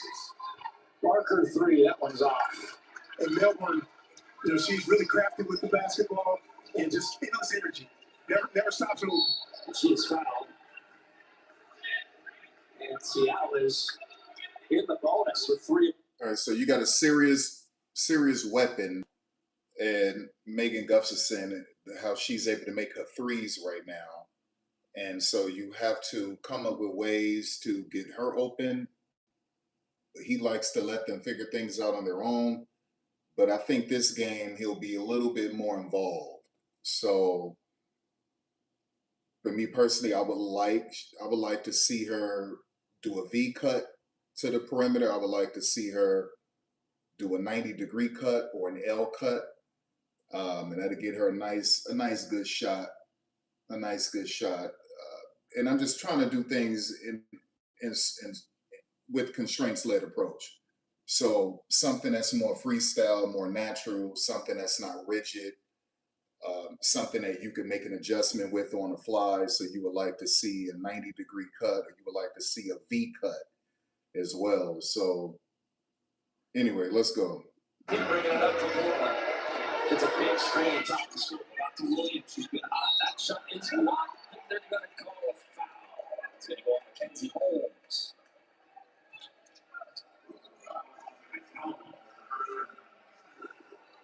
Mackenzie Holmes does a good job of challenging the shot. Like it's a little flashy. Williams active to the line. 5 points and a rebound already for Williams. She's only played 3 minutes. Perfect from the field and from the line thus far.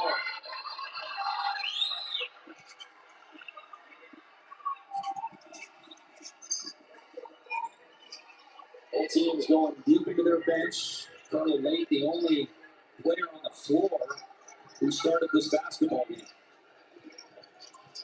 Zion Cook, ball pass inside. And Mackenzie Holmes is tackled as she receives the pass. That was a defensive pass interference right there on Portland, no question about it. If she sees her, gets it in there too, but a good job by going and still meeting that pass. Even though, like you said, that's like the receiver going across the middle. She knew she was about to get crunched. I was looking at that play again in the replay. In football, that was probably illegal. They probably got a hand on the ball before the person. But in basketball, you can't follow through and slip in the face. Doesn't work that way. Hank Slurry. Geisel Soder back into the game for Portland. Kenzie Holmes, second-year player out of Indiana. Played a little bit for the Storm last year, helped out in certain areas, and hopes to get more time this season. Excellent. Backdoor cut is late. I think that she gets fouled and she'll go to the free throw line. Overplay by Cook. Williams was a little late, but they help on the back cut. Just the third and fourth free throws coming up for Portland. Meanwhile, Seattle's had 14 attempts. Lane hurt Seattle last year as a member of the Golden State Valkyries as Seattle gets scuffled with Golden State. 4 good battles with that team, going 2-2. She was the number 3 pick in the expansion draft this year from Golden State. And she was the number 4 pick in the expansion draft the year before with Golden State. So she kind of goes down in history as the only 2 people to be drafted twice in the top 5 of expansion drafts. There's 2 teams coming next year. That's right.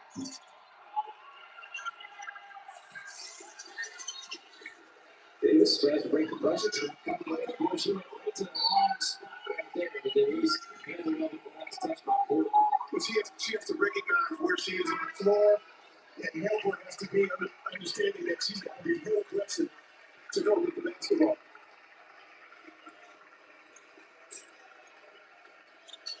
Jay Vincent will start the offense. Attacking, trying to go all the way in, and another whistle.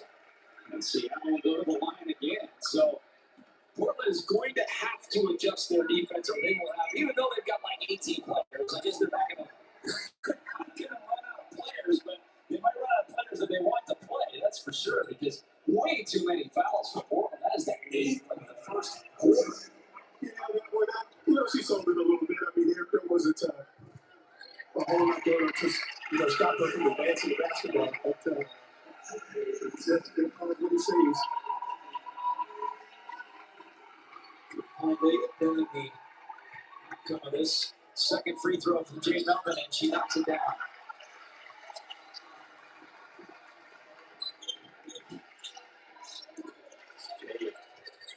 Harrison slowly over to the top against Dom. And we got an offensive foul. They get 9 personal fouls. But this time Seattle won't shoot because it's player control. And you've got to be set when you're setting those screens. And sometimes the ball handler's got to wait just an extra count to make sure that your screener is set. And there's another foul. There's a collision course between Lake and Zaya Cook will send Zaya to the free throw line. She's getting help adjusting her headband there.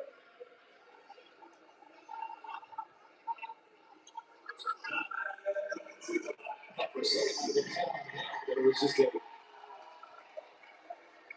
a headband issue. And the free throw is good. 4 players for Portland now. 2 or more fouls here in the first quarter. Exler, Late, Harrison, and Potts all with 4 fouls. Second one, no good. I know stats don't count in the preseason, but this has got to be an all-time record for most free throws shot in a quarter by the Storm. They have taken 17 free throws. Here's the drive. No good. Too strong by Haley Jones. Rebounded by Davis. Seattle coming the other way. Why not just continue to attack while the whistles are blowing? Malonga has it. Makes it real. Gets rid of it. Tipped around and stolen by Portland. Geisel gives it up to Lake. 90 seconds left in the first quarter. Lake mishandles. Good job by Jay to dive on that. You will not find a scrappier guard in the WNBA than Jay. She loves getting on the floor. Both on offense, falling to the floor as she makes a layup, and also on defense like that. And she's, as I said, just energy. She never stops moving. Any opportunity to be a disruptor, be an irritant, that's who she is. Does a great job of getting on the floor. And that's another example of the leadership that we talked about earlier that she's going to exhibit for this team. I was really sorry to see her go after the Storm dropped her in the 3rd round of 2022. She played 29 games in 2023 with Seattle at the age of 20 and just tall. She's gonna have a long career in this league. 3-ball away, Harrison in and out, rebounded by Davis. Leaking out is a good defense by Harrison, getting back and poking it free and saving it. Sure, 2 points. Great hustle. Great hustle. But again, looking up the floor, we're going to play quick and fast. But you give our Harrison credit for getting back in the play. Heck of an outlet by Renee Davis, too. That was a touchdown. One and one. They make it 10 fouls for the Portland Fire. In 8 minutes and 49 seconds, they are averaging over a foul a minute. And 3 on Carla Late, their starting point guard. Oh, we got a T. Oh, the foul's away from the play. That's right. Foul's away from the play. So they're giving the technical free throw. So Seattle now 13 of 18. I'll have to see if this is going to be a challenge. Now, Craig Hayamoto's awesome at what he does, but I don't know if he's going to be able to find free throws attempted in a quarter in WNBA in Seattle Storm history. That might be not accessible. Oh, what's the call? Oh, good shot before the shot. Oh, yeah, that's what he said. Oh, too bad. Nice execution on the out of bounds. Flores knocks down the shot. It's screened by Darwin. No idea. Yeah. Huh? Who? I got no idea what that is.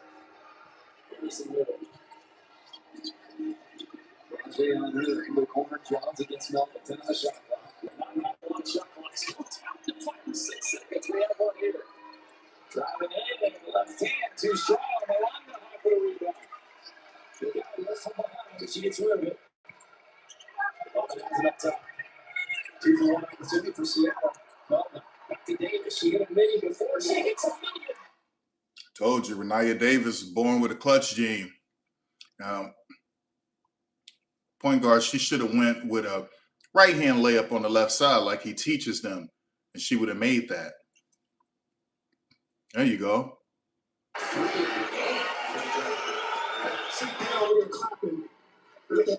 All right.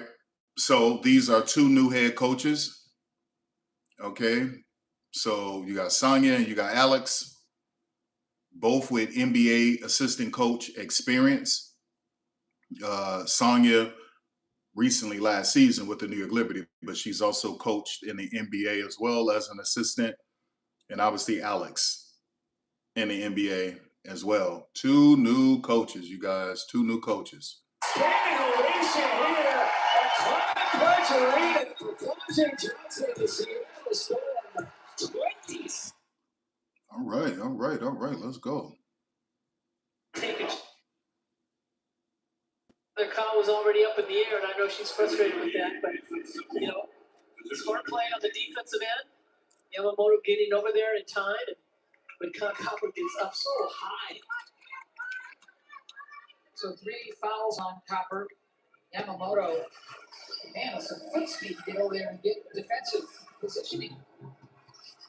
Damn, she got Keanu Williams just spinning around looking stupid.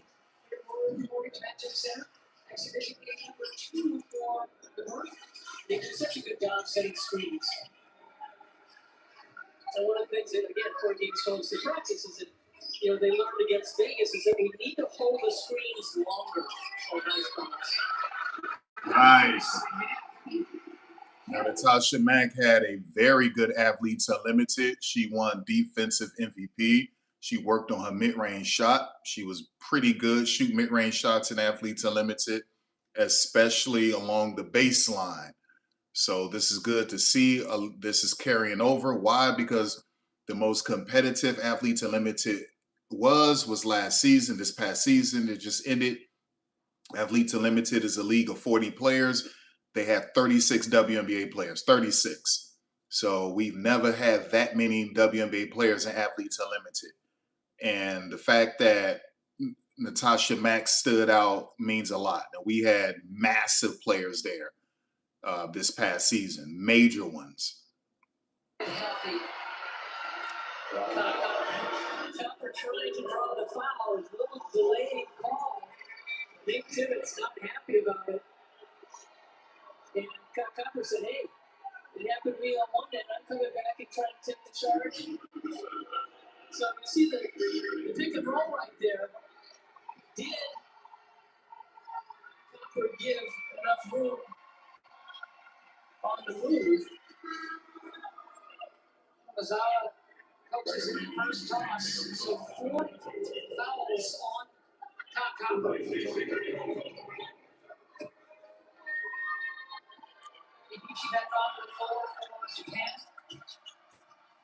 The Aces had Team Japan at the club after they beat them. And y'all saw Melissa Smith put a chain on Yamamoto.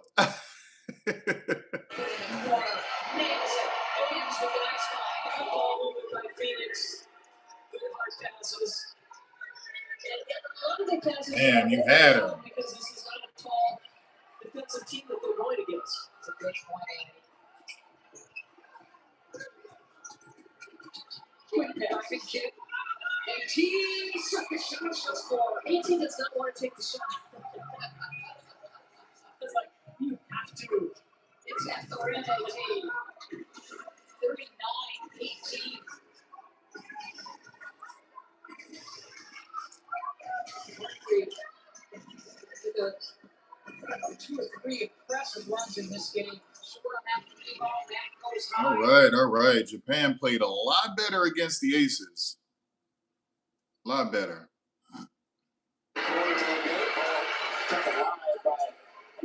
Forces it up. Who's good. Also, by Portland, they give themselves a third opportunity here. And sure has it. Formal shot clock. Backdoor cut. Nice one. Got it there.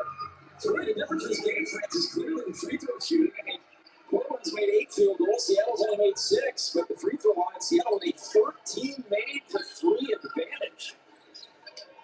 Well, the score has the advantage of having one game under their belt. And the Fire, first game for them, they're trying to be really aggressive. And they're just going to have to adjust how aggressive they want to be. Nice. What am I doing? Nice across the body snatch back. Let's go. With this defense, because again, 18 free throws in the quarter for the score. Jay Johnson just to create her own shot. Tried to hit the jump shot earlier, now creates this time. Harrison with another bucket. Makes it 29-23. I knew my man Greg Ambrose would come through. Oh, yeah, no doubt. Seattle shot 18 or fewer free throws, which is what they had in the first quarter. In 29-44 games last season. So they had more free throws in the first quarter here than they did in like 2/3 of their games last season. There you go. So that was a nice little V cut from Flaugier to get open. There go Jordan Horston right there.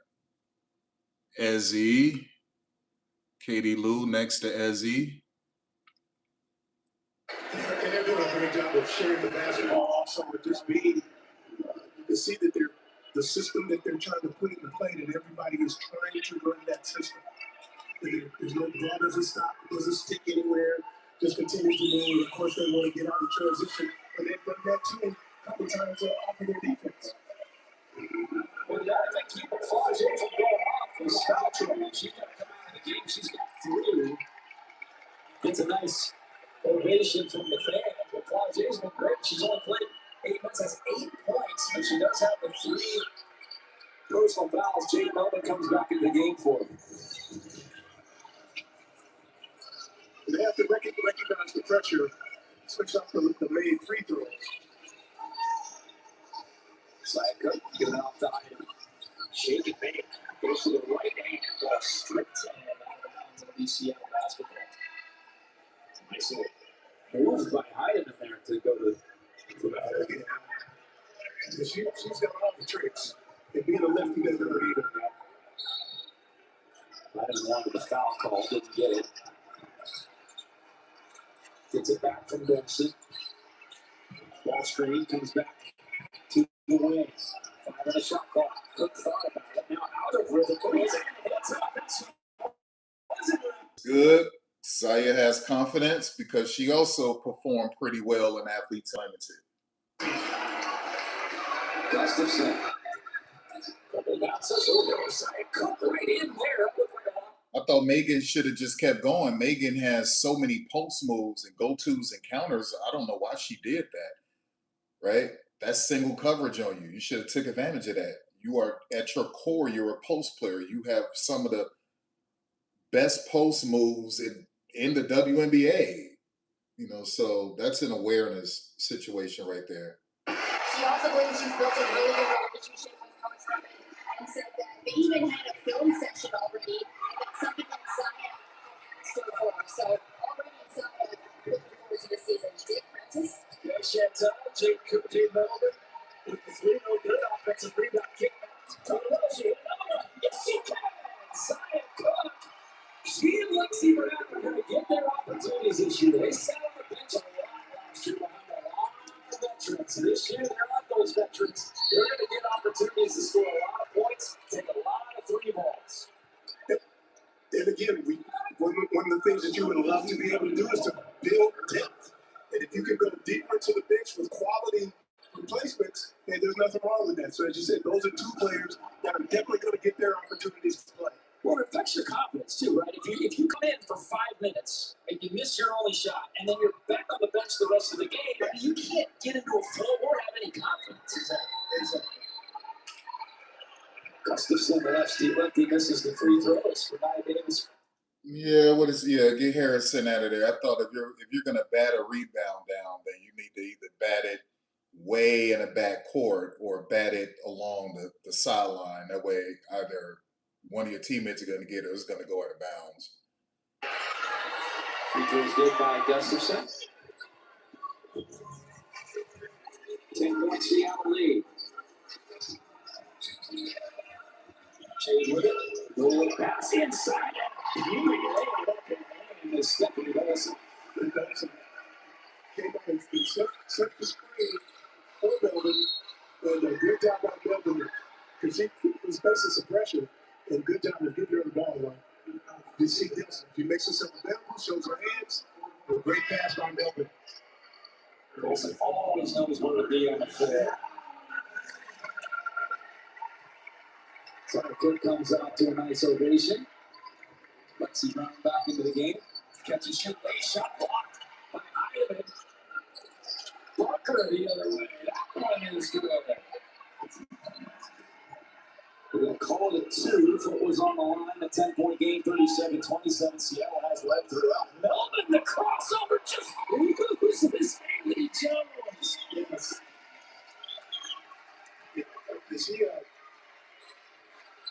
The other thing that is that she's so competitive also. And the situation like this, that competitiveness is going to come out. Melvin out by Barker. Melvin taps the head. Brings Hyman over. The screen from Wilson. They jump back. Hyman behind the back. Goes to the hole. Puts it up. No good. On the rebound. Somebody's open. Ricky Wilson. Extra pass. Puts it on the shot clock to Melvin. Melvin drives around the defender. She can't get it to go. Stays alive though. Bounce back some summer and Nia. Yep, that's my girl Renaya, born with a clutch gene. Born with a clutch gene. First round pick for Minnesota. Sure, Reed waived it because she was injured. Ridiculous. So what I'm noticing is that Alex has them playing woman to woman, and they're blitzing everything, right? So hard hedges, blitzing everything. He's really being disruptive, hoping that he can generate some transition points. Really lead on. Melvin gets tied up. Good defense there by Williams, but Melvin gets it again. Kicks in the corner. Dorsey's going to fling it up and beat the shot clock. Melvin's tired. She's exhausted. Yeah, she's telling him for the other way. As this game is back and forth. They might need a timeout. They're waiting for the TV timeout here. As I think that's what they're doing. Hyman has it. Behind the back dribble. Gets far late. Loses his hand. But now it's starting to be a little sloppy as these two teams are going back and forth for about 3 minutes straight without a stoppage. Sometimes you just got to cause a foul just to get a breathe. All right. All right, there it is. So TV timeout. Let's get back to this game. Let's go. Another assist for 18. Yeah, they did a nice job in Chicago looking for that back door. 18 frustrated. I do want to say this about the Portland game. What I'm noticing from Natisha's pressing. She's trying to show that she's worth that amount of money they gave her. But the total value of her contract is clearly over $1 million or more than that. I got to look up the numbers, but multi-year deal, she's getting paid over $800K a year, if I'm not mistaken. So she's trying to prove that she's worth that kind of money, and I'm noticing she's pressing. Looks at the basket, the ball is not falling for them, but they're really doing a nice job running their offense. Another offensive rebound for the Merc. 18. Zigging and zagging the wrong way. Thomas and DB. As Kono checks back in for Japan. Mercury out rebounding Japan 18-10. No surprise there, Annie. You mentioned there is some length on this Japan national team. But in the guard position and some of the small forward positions, pretty small. Wild shot, DB. Here's 18.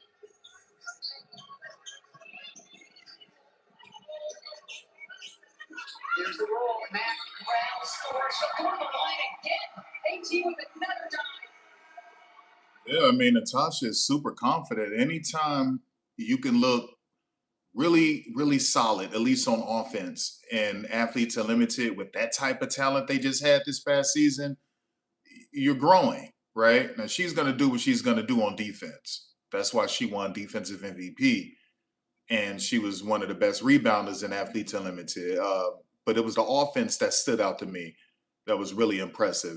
She worked on her mid-range shot, and she was particularly really efficient on the baseline. And so that's what you want to see. So I'm super excited about Natasha Mack and what she'll bring to the WNBA this season. Let's go.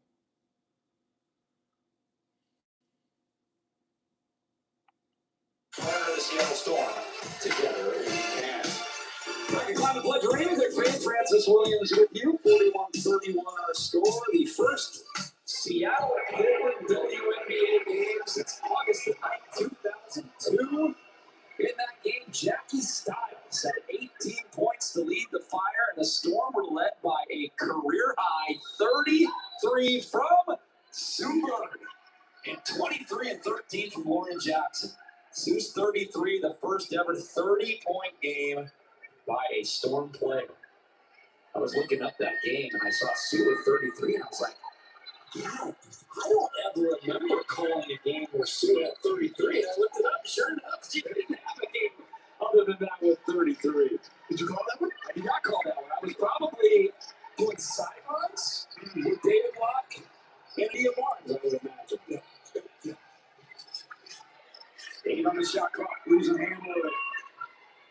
Turnover on the Storm. They haven't had a lot of them today. They did a pretty good job taking care of the basketball and put it over. Late has it and a foul on Davis. That was the sixth turnover by Seattle.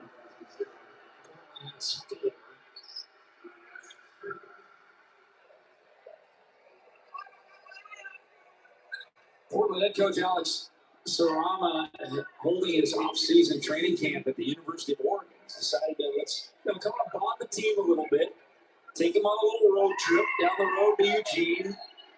I don't think they're staying in the dorms, but they're staying together instead of just being on their own. Took them out to bed. Yeah, there you go. Take them to Sun River. Altitude, get them in shape. That's right. Let's go up in the mountains and have training camp. See what's really going on here. Let's do a 5 or 6 mile hike, huh? Seattle's been one foul here in the second quarter. They have 6. Portland has 11 after Portland had the first quarter. Melvin with it. Hesitates. Drives in. Now a kick back. And another turnover by Seattle. She got moved a bit too deep that time. Come on, Ashley. Come on, Ashley. Yeah, they're not letting them breathe. They have active hands. They're blitzing, hard hedges, high ball pressure, just everything. They're not playing any games. The only thing I'm not seeing them do is pull a Kim Caldwell and pick them up 94 feet with that type of ball pressure. That's the only thing I'm not seeing. But that's because you don't want to get beat on the back end. But yeah, so this is pretty serious in the half court. So now it's starting to all come together, right? Heavy ball pressure in the half court. They're blitzing everything. They're playing the passing lanes, active hands, hand guarding, everything. And now the communication has to get better in terms of switching. So I haven't seen him run any zones. I'm looking for some hybrid zones I'm looking for zones with woman principles, but so far it's been woman to woman, switch everything, blitz, hard hedges. Look at that. You see that? And they have active hands. They're playing in passing lanes hard as hell, more than I've seen any team do so far this preseason. Okay, that was bad, Haley. That was bad. You got to be more patient than that. All right. So I know he's giving them freedom, which is what constraints-led approach does. It gives them freedom to make adjustments on the fly. So Haley felt that was the right decision, but you got to be smarter than that. Not the familiarity. Because you have to know who you're passing the ball to. That was a good pass. She just didn't catch it. And that's not one of her strengths, but you don't know that to get played with each other. Axler misses the shot.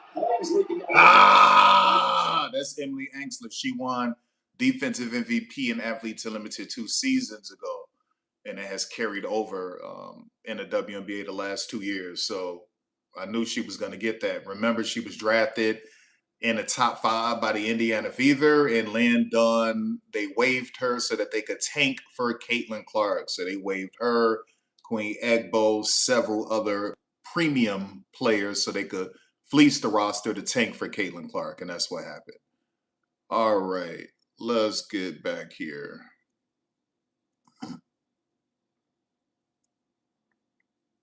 Osaka, Japan. Shot for 18. What a game for 18 in just one half. We're talking about all the triple doubles. She's not going to play a whole ton in the second half, but already 8 points, 5 boards, 7 assists for Alyssa Thomas.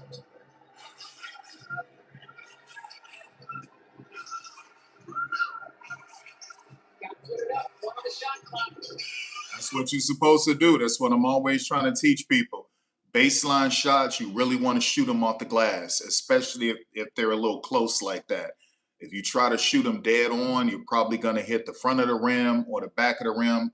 Hitting the back of the rim isn't bad because it's going to be a short rebound, a low rebound. But, that's what you want to do. A sure thing is to hit it off the glass. That's called shot IQ. Copper with 12, Matt with 10, Williams with 8 off the bench, and Sammy looking for a couple of tosses. She's sitting on 7. But even in this first half, and we talked about pace being important, who's going to control that. Certainly, both teams have been up and down the court very quickly, and Japan looking to take those 3-point shots. I do not like these new uniforms. I think it looks factory. It looks like some manufacturing stuff, like they're about to go repair some vehicles or something like that. I don't know. It's ridiculous. They should have just stuck with the uniforms they had last season. All right, and that's halftime for that game. Let's get back to this.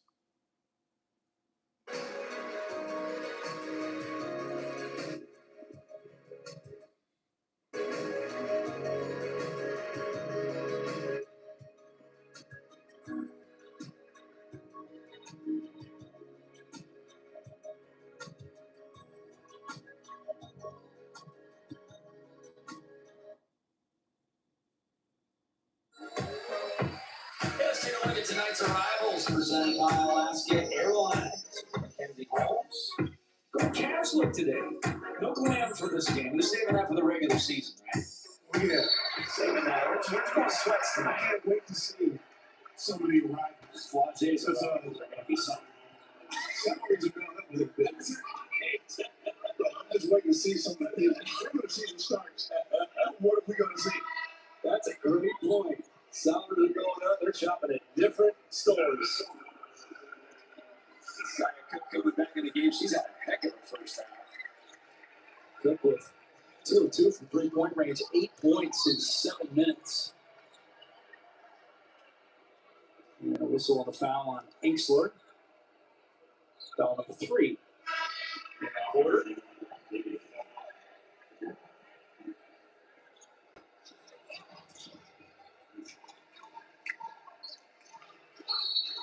And we got another foul. This one going on Seattle. An offensive foul is going to go. What they get? Oh, they got Mackenzie Holmes. 2 fouls on Mackenzie.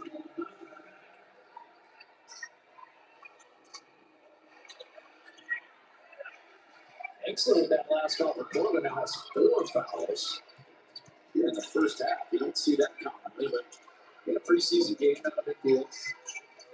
Jones drives in, nice pass. Yeah, you know, he allows those types of things, but I thought Haley should have attempted the 3, right? So I would like to have seen her attempt that 3. From the field, just 1 of 3 thus far. She's done some other things nicely. So Cook has done some things nice at hitting threes, but this one was waved off at a foul on Portland. Seattle will be shooting pretty soon. They got 1 more to go before they go to the line. Yeah, you said the longest been quiet, which she has.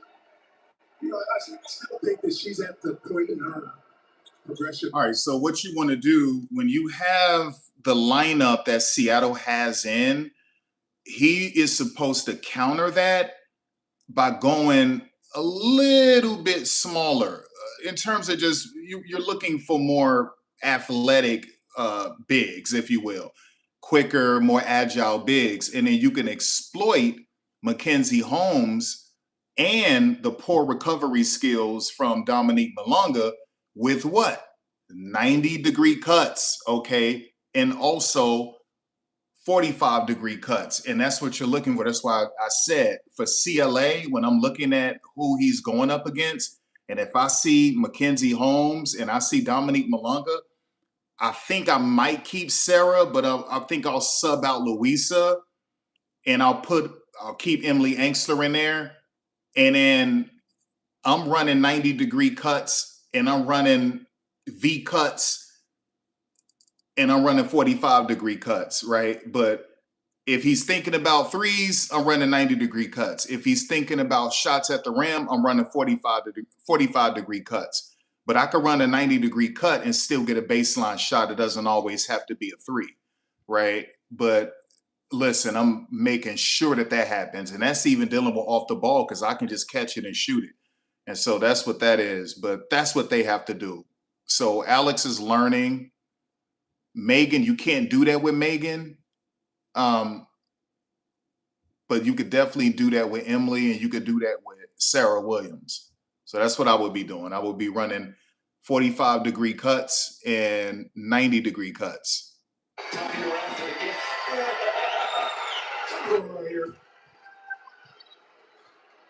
She was the number 5 pick in the expansion draft from Dallas. So, yeah, when she came here with the Wings, she had an excellent game back in July.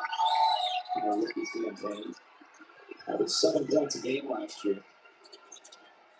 Right, but I can also use a 90-degree cut with a zipper screen.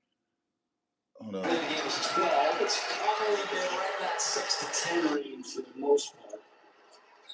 3 ball, Saya Cook off the back line. Jones will bring it up. Harrison clears the side. Wants to go one-on-one on Cook. Nasty snatch back. You got to shoot that.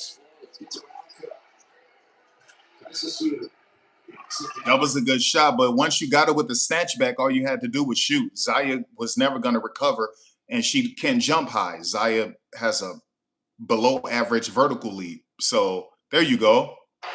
It's going to be a 4-point game as Barker scores. I told you it's all starting to come together, y'all. He's woman to woman. He's switching everything. Heavy ball pressure. He's blitzing everything. They're playing the passing lanes crazy. They're very disruptive. Very disruptive. This is violent, aggressive basketball, right? This is chaotic. This is explosive. This is volatile. This is inflammatory. This is everything. This is chaos, but it's controlled chaos. It's a directive. This is what he told them to do. Woman to woman, switch everything, blitz everything, hard hedge everything, be disruptive, active hands, passing lanes. Don't give him anything. Suffocation, and it's all starting to come together. This game at all. They're not shooting well from behind the arc. They're not shooting particularly well from the free throw line, but 2 of 11 from 3-point range, 9 of 14 from the line, but they're doing it now by forcing turnovers for Seattle. Seattle's up to 11 turnovers and 10 points. It felt like the Storm should be up by more than they were. And Portland has not lost contact here at all. But get that pressure, I said earlier, I like what they're doing defensively with these different pressures they're coming with. You got to be on your toes. And if you're Seattle, obviously you're not game prepping against Portland for a preseason game, so you're not only seeing things for the first time, you're having to scramble in game trying to devise a plan. Yeah, that's another one that I would have put in that game, Niadu Pouch. I would have definitely put in Niadu Pouch for some 45-degree cuts. And those are mainly just slants, right? Diagonal. And they're really effective depending on who you're matched up against. But like I said, oftentimes you'll get a nice little in and out, 1-2, and then you do a nice little 45-degree cut, diagonal slant cut towards the rim. Or you could even just do that even just towards the elbow. But normally you're cutting to the lane and then a 90-degree cut, right? So you're running along the baseline and then you end up making an L cut. And 9 times out of 10, that's to get you open for a 3, but it's really effective off of a zipper screen, which will leave you wide open. So with the type of defenders Seattle has in, I'm looking for 45-degree cuts and I'm looking for 90-degree cuts. It works well with freestyle, which is oftentimes what they're doing with the CLA. They're freestyling a lot. 4-point lead for Seattle at 15 seconds. Geisel scored for 3. That one's off. Offensive rebound Barker. They can wait for the last shot, and they will. Barker drives in, flips up. There you go. Get to that free throw line, make both free throws. You go into halftime only down by 2, right? The fans and everyone thought Seattle was about to run away with it, but they started to figure it out, right? This is a tornado. This is a hurricane. But hurricanes and tornadoes are controlled by God. They are controlled, right? So you know where it's going to go. It looks wild. It looks chaotic, but it's on a mission, and that's what it is. Barker misses the first free throw. So Seattle might get, if they can get a long outlet here, if this goes in, they can get a decent look with 2.9 left.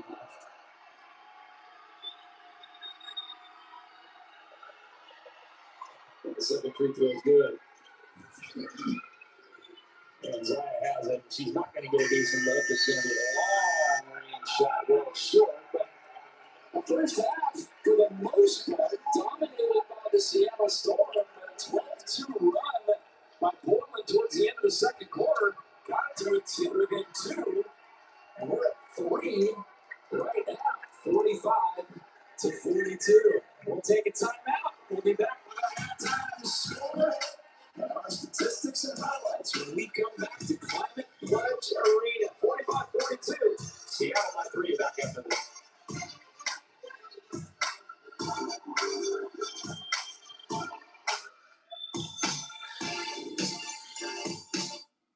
All right, so obviously it's halftime.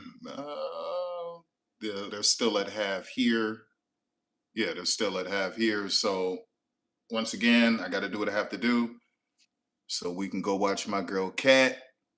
We can finish that Friday the 13th until halftime is over with. And I have to do that because I can't watch this from the WNBA because they flagged my last video for whatever reason. The WNBA doesn't want you streaming these little segments for halftime. It's weird, but that's what it is. So let's go. We leave here. We go back to YouTube.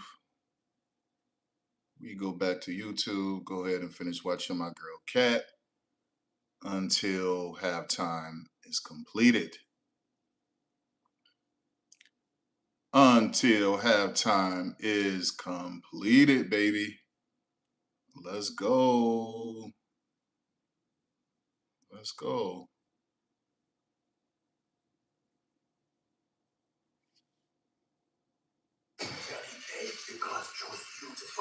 Damn, that chick, that's a heavy commercial. Damn.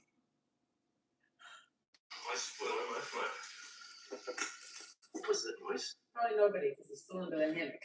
Come on, let's get home. Are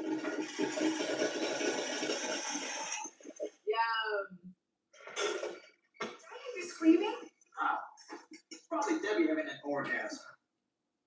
How come you never scream when we have sex? Give me something to scream about.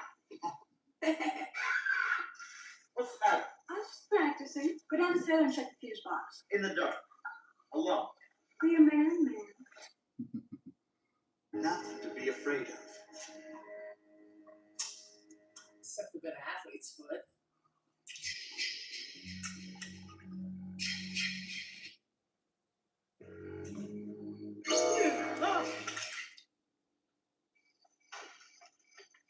Jack, you back already?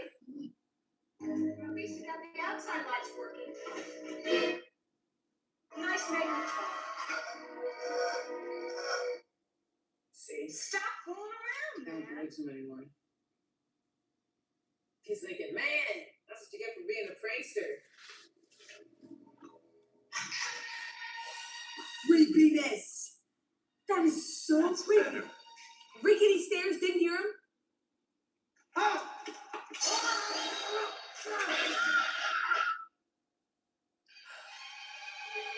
What's going on? Shouting enough is enough.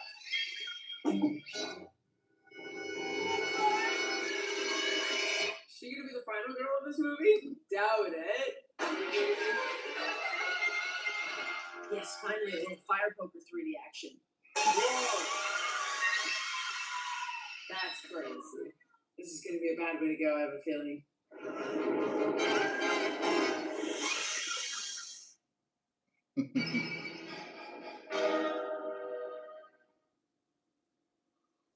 Why didn't Jason kill her though then in the woods? He had sex with her.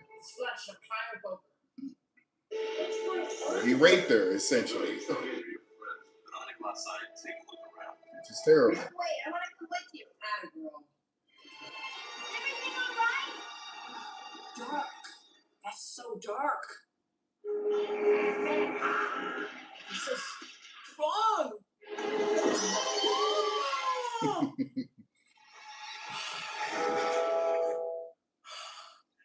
You know, that was worth everything. Popped out and screamed and into my mouth. Pause. And there was one. This is really a barn of death. Nobody goes into that barn. How does Jason have the time to rig all these people up? Dead jump scares. How are you gonna survive this?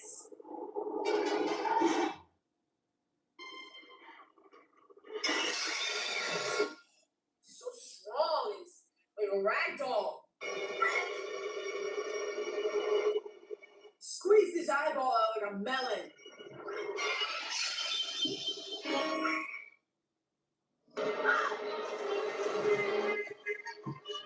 Maybe he'll recognize her. Maybe he'll be like, remember, you're my friend. Read this. The orchestra is giving it for this score. Full of horns. Now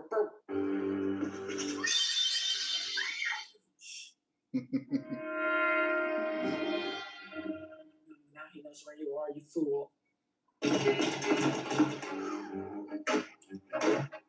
Yeah, I knew he was gonna be shining through that door. Yes, he left a weapon. Yes. She's armed. Oh! Just the Shining. Except Shelley Duvall did not do this. Who's the slasher now? Who's slashing now? Take that right in your knee, right in your patellar tendon. Wow, he is accurate with throwing weapons. Wow. Thank goodness this coat is not that well made. It's gonna rip. Yes. And that's why we buy quick fashion.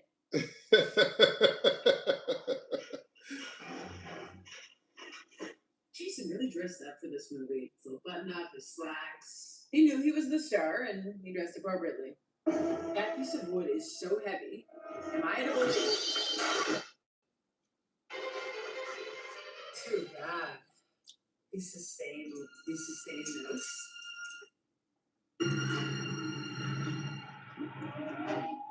She's running on fumes. She doesn't know it. All right, y'all. I think we are back. Right. Hold on. I think we are back. We are back. Halftime show has to be over with, or halftime has to be over with. So let's go. Let's make this happen. Ladies and gentlemen, I think we're back. Let's go. What? Are you serious? Or maybe it's the freaking Phoenix game is back. Okay, third quarter. Yeah, let's go.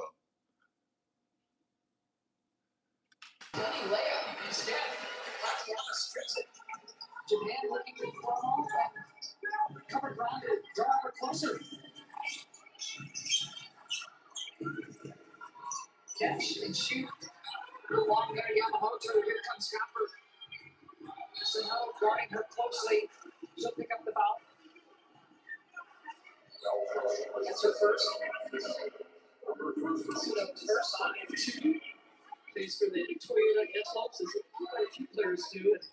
And the coach of that team is Yuko Oga, who in 2008 played here for the Phoenix Mercury. Shin is what she was known for, and in Japan it means God.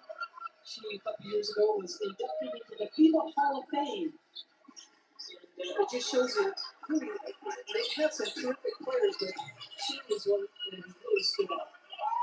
There have been some players, to your point, Andy, in the WNBA, and still some players on the radar in the league. And Akiko Hagawara was the first Japanese to play in the league back in '97, drafted by Sacramento, who played here in Phoenix. Nice. Wow. The run continues for Japan. 11-0. All right, they're going to end up getting back in this game. You start sleeping on them, and Yamamoto is on. She's signed with Project B as well, so she's probably making $3 to $5 million because she's so popular in Asia and East Asia. So come on, y'all. Y'all back from freaking halftime. Come on. Man, it's like the longest halftime in the world, like ever.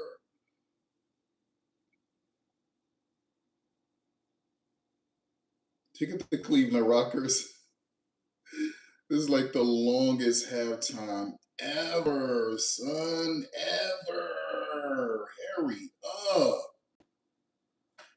Jeez. Come on.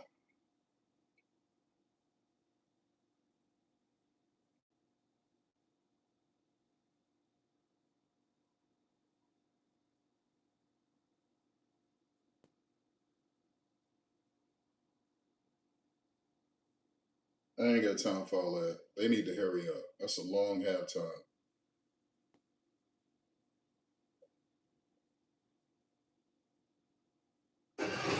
We stick together. That's how we win this. What do you want to do when you grow up? To win all the majors. McIlroy is just one victory away To complete the career Grand Slam. If I was ever going to win the Masters, every ghost that I have has to be conquered. Oh, here it comes. The shot of a lifetime. All the ups and the downs and the disappointments. McIlroy has his masterpiece. I want to make Adrian Rory proud. Two women, same injuries. Matter of death's homes. Come on, man. So what does he look like?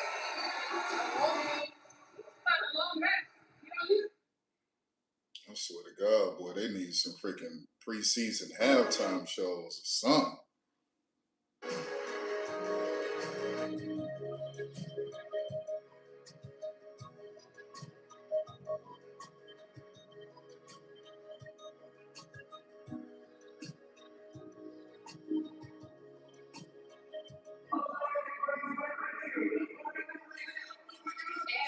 Now it's Christy Tolliver's turn to hold the clipboard, the associate head coach for the Mercury. Yeah, Nate Simmons brought her in a couple years ago. She was coaching on the bench with the Dallas Mavericks and Jason Kidd's group.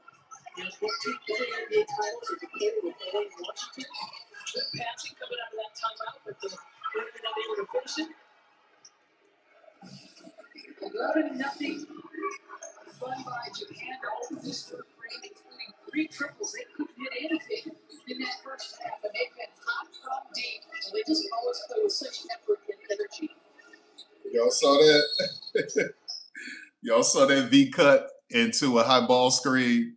Amazing, but I would have rescreened, right? So I would have rescreened, and that would have freed up her on the wing for an open 3. I would have rescreened. So I would have freed up your Moto for an open 3 on the wing. So she did a nice little V cut into a high ball screen.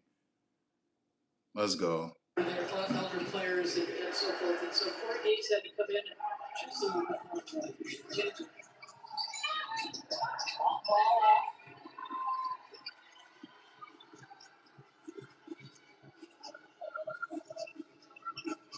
I think maybe on the Christy Tolliver situation. Well, I mean, I like what I'm seeing so far, but I don't think Nice. Now, for some of you who don't know, they run a 4-out with Phoenix. So that's what Nate Tibbetts runs. It's a 4-out. So he's allowing Christy Tolliver to coach now, which he did last game. He let Megan Vogel coach last game. He gave her, 1 or 2 quarters? I think he gave her the entire second half, if I'm not mistaken, in South Dakota the first preseason game. And so right now he's allowing Christy Tolliver to coach the third quarter. So maybe he'll let her stay like he did Vogel. So yeah. that's what makes them so difficult is because of that. They don't stop, whether it's offensive, defensive. And as I said, early in the game, Or is it Vopel? One of them. All right. Early games runs and no foul there. Cannot believe it. But again, well, you can't be mad. The simple fact is that it's a stagnant 4-out. Okay, it's a stagnant 4-out, and there's not a lot of motion going on. They're pretty much just standing still. So, I would like to. You saw that? That was a 45-degree cut, which is what I was telling y'all about. Nice little 45-degree cut. Nice. There goes Sammy. All right, let's go. Great pass. Kick that back out. That should have been a quick pass to Yamamoto, man.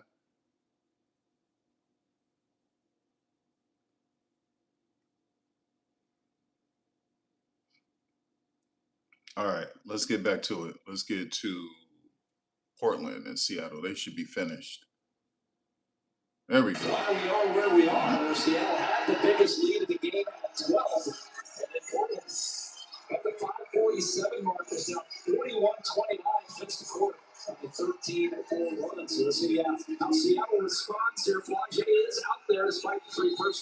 start things out. No one else in the starting lineup for Seattle in foul trouble. A couple reserves at 3 fouls for Ryan Davis and Mackenzie Holmes. And then the foul trouble for Portland. Emily Hixler has 4 personal fouls. Lade has 3, and Potch has 3. Portland racked up those fouls early in this basketball game. Here's Lade playing with the 4 fouls. She just loses handle of the basketball. Seattle ball. Full court pressure again by Portland. Might have bring it up. Along with the screens to free. The Hydra was scoreless in the first half. Crossover move, and that was nasty by Flau'jae Johnson. So, okay, so that's 5 fouls on Carla Lade already. I think that was on her. Into the W with a very skilled offensive game. Oh, no. That was on Sarah. I was about to say, damn, 5 fouls already, Carla Lade? That's crazy. See the contact and gets to the line. You'll see that the entire season. Now, don't be Flau'jae fans from everywhere in the country because she's such an Instagram star, but I think she's probably, because she likes to talk after every Mayo or Miss Basket, there's going to be fan bases out there that probably get sick and tired of her, but Storm fans are not going to be that fan base, I'll tell you that. Yeah, that's their problem. Flau'jae is down the rebound. Oh, yeah. Oh, might have been. Probably could have taken that shot. Gave it up instead. Guarding her, clearing the shot clock. Gotta get rid of it. 1 second left. That was a little short. Yeah, it was a great move. She should have taken the shot. Barker directing traffic. Castle Suter, the screen. Frees her up. Oh, and the roll to the deck. Coming over as Flau'jae. I think the foul. That was nice, but she had 2 options. She could have just recognized the mismatch and beat up Natisha Hyman in the paint. All she had to do was do a guard post up or just drive hard to the rim. Natisha couldn't stop her. I mean, you're talking about 6'1", 6'2". Looked like to me Sarah has probably only 2% body fat. So I'm just saying, you had a nice, good option. You could have just drove to the basket and there was nothing Natisha could do. Nothing. Dominant Joyner discussing things at the sideline. We'll get ourselves a 2-point game.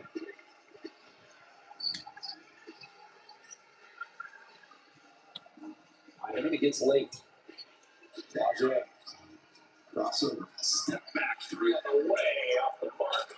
Rebounded by Haley Jones on the push. Flau'jae trying to chase from behind. The help comes in Dawson. A nice finish by Haley Jones, the Stanford Cardinal, going coast to coast. Yeah, nice job, nice read. Nobody stops the ball. She keeps going.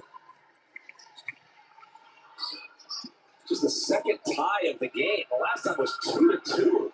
Malonga can't answer. She gets the rebound, puts it back up, no good. Flau'jae tips it, and it goes out of bounds. Wow, a lot of contact there. And those bunch of shots by Malonga. So Portland has an opportunity to take their first lead of the game here. As we get towards the 8-minute mark in the third quarter. Big screen by Gustafson. Frees up late, and the foul. Is that going to be against Flau'jae? No, it's going to go against Dawson. So Flau'jae will stay with just 3 fouls. Dawson has 2 now.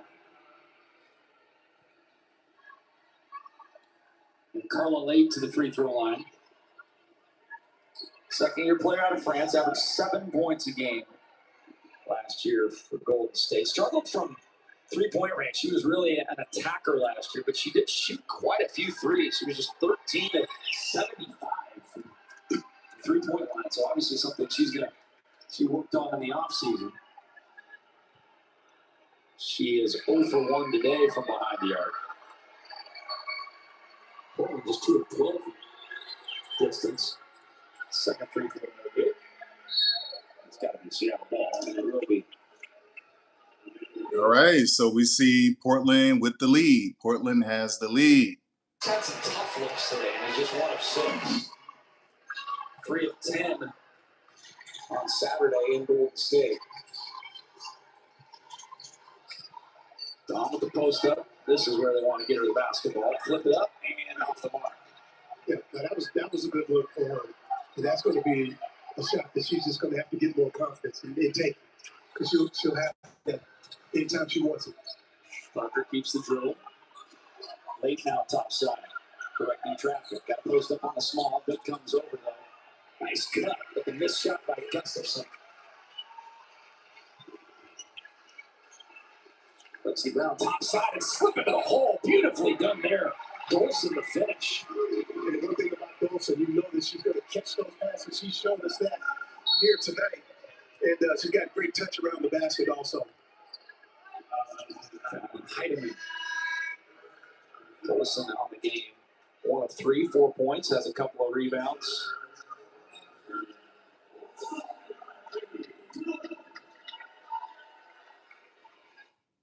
That was just kind of weird to me, right? So Portland was in a 2-3 offense, and you normally should take advantage of that because at the top they're too big. So the fact that they tried to get something, like, I don't know, to me that was weird. I would have taken one of them off the dribble. That was wild. Jones, good bounce pass to Barker. You got to take that 3, Sarah. Forcing the pass. Inside 7 to play in the third quarter. Inksler 3. There you go. Yeah, like but Sarah has to take that 3. Great job by Barker to get a teammate first. And did a nice screen and just give her a good look from 3. And the lead for Portland, biggest of the game at 2. It's just been a slow walk-down process over the last 9 minutes of basketball by the Portland Fire. They're racing a 12-point lead and now leading by 2 themselves. Flagey, too strong. Jones has it. Showing the other way. 1-3 from behind. Down with it. Seattle could have numbers they pushed. He does a good job sprinting back. Okay, so Melvin's going to try to get us organized here and get us into something to get us another good look. 3 ball, a long one. Probably not the shot you were thinking of. Maybe. Lexi's taking a couple of NBA threes today. Flagey, good hustle on the sideline. All right, so around basketball circles, in terms of coaches and scouts as well, they refer to CLA as messy, but it works. So it definitely looks messy, but it works. It works. Flip over the top to a streaking Lexi Brown. Roxanne Johnson showing the goggles. She's got vision. She flipped up her hands in front of her eyes and yeah, I see you. Rebound by Donna.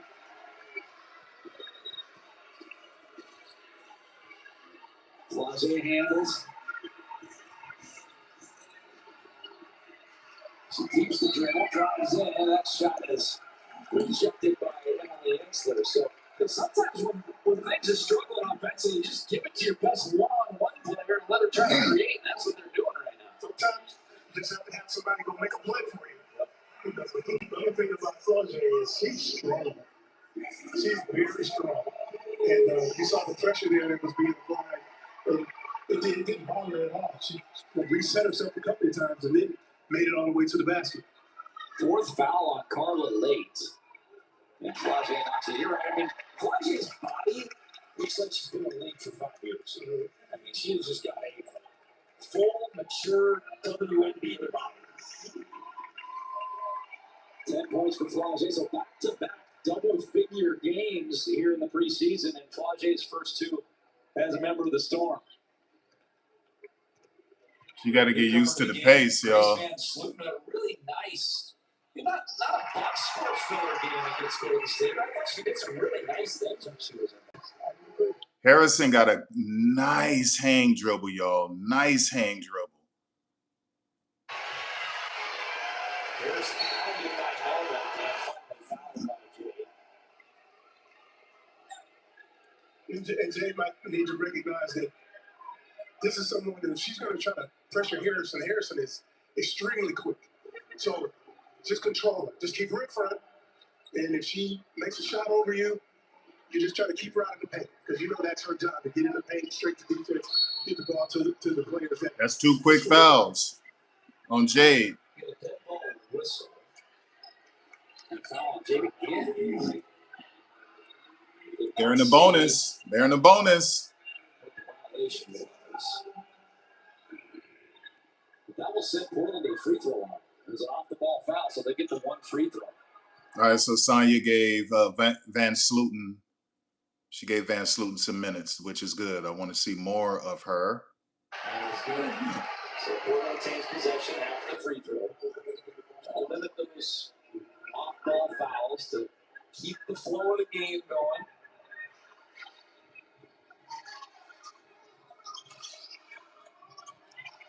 Jake almost gets that pick and shoot it. For a layup. Gustafson 3-ball back up. Good job by Lexi Brown to hold off Sarah Ashley Parker for the rebound. Johnson crossover. Gets in there. Can't get to go. But oh man, we're going to see some spectacular moves from Flaude this year. Yes, we got right about here to the logo. You can see the All right, commercial. Let's get back. Let's get back to this one. So now, wants to go right. Just kind of chucks it into no man's land. Williams with the easy pick. Listen, he just got the world in the basket. All right, Ashton Pector in the game. That's good to see. Play whistle dead. Good cut by Carter as well. Tatiana with her first team foul. As the fourth quarter is just underway. So Shea Carter got some minutes against Chicago up in South Dakota. They're going with their starters. More minutes here against the Japan national team, Andy, that's for sure.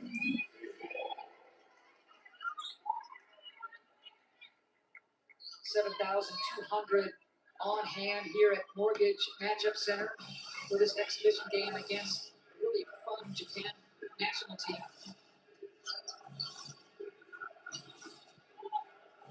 These clubs qualifying for the upcoming FIBA World Cup tournament in Germany. Molly called for the defensive 3-second violation. There's a good look at Molly, one of 2 Creighton training camp signees. Molly and Lauren Jensen. Molly, over 2,000 career points. Yeah, just does it all. Yep. There's Jensen, over 2,000 career points. Shev Sasazi helped coach those 2 great players when she was back with the Blue Jays. Sasazi really a good job with Tibbetts' staff. That was actually a nice play design. How he set up a low double stagger for a mid-range shot. As well as they'd like, they're getting some really good looks. Yeah, they're getting good looks. Listen, I think he's doing a great job. It's just that Japan, listen, man, they live by the 3, they die by the 3. They shoot so many threes, and obviously it's not going in right now. So being able to run the team is so important. Continue those leadership skills. Dugan Lee checking in. Jill Aileen, the graduate from Oregon, drafted by the Phoenix Mercury 10 years ago, suffering a knee injury, and back in camp again, Andy. all right, let's go. Let's get back to this one. Lexi told me she's all for taking on a leadership role as well and is mentally unfortunately, with the play, she feels she has the opportunity to pour into the younger players, and that she also just put in a lot of work in the offseason, not only on her shooting, but her ball handling skills. Obviously, she sees a lot of ball pressure, but she also focused on her defense as well, and she said she's going to try to be able to stay in front of those players when she's working on. Yeah, see, Luisa, all you had to do was shoot the three. You didn't even need to do that, right? So but he allows them that type of freedom. But she should have just shot the three. This season, some cool sneakers to watch out for. Dick Princess. I like it. Is she going to do the "they can't see me" dunk like her dad too? Pump it up. You going to do that? Pump it up. Here's Holmes. Stephon Jaeger leading scorer in this game with 13 points. Trying to add to it. She's just getting the line at will against everybody. Yeah. Yeah, she got elite ball handling skills. There's so much confidence. But they've had no one that's been able to stay in front of her all night. Not sure why Golden State. Well, obviously, Niadu Pouch, she didn't need to help on McKenzie because Emily Engstler was right there. So that was unnecessary. She could have actually went over there. That trade. Yeah. But Seattle's benefiting, no question about it. So Cook back into the game, chatting with Jade. Flaugier looking for 15, and she has it. 15 points in 13 minutes. Ooh.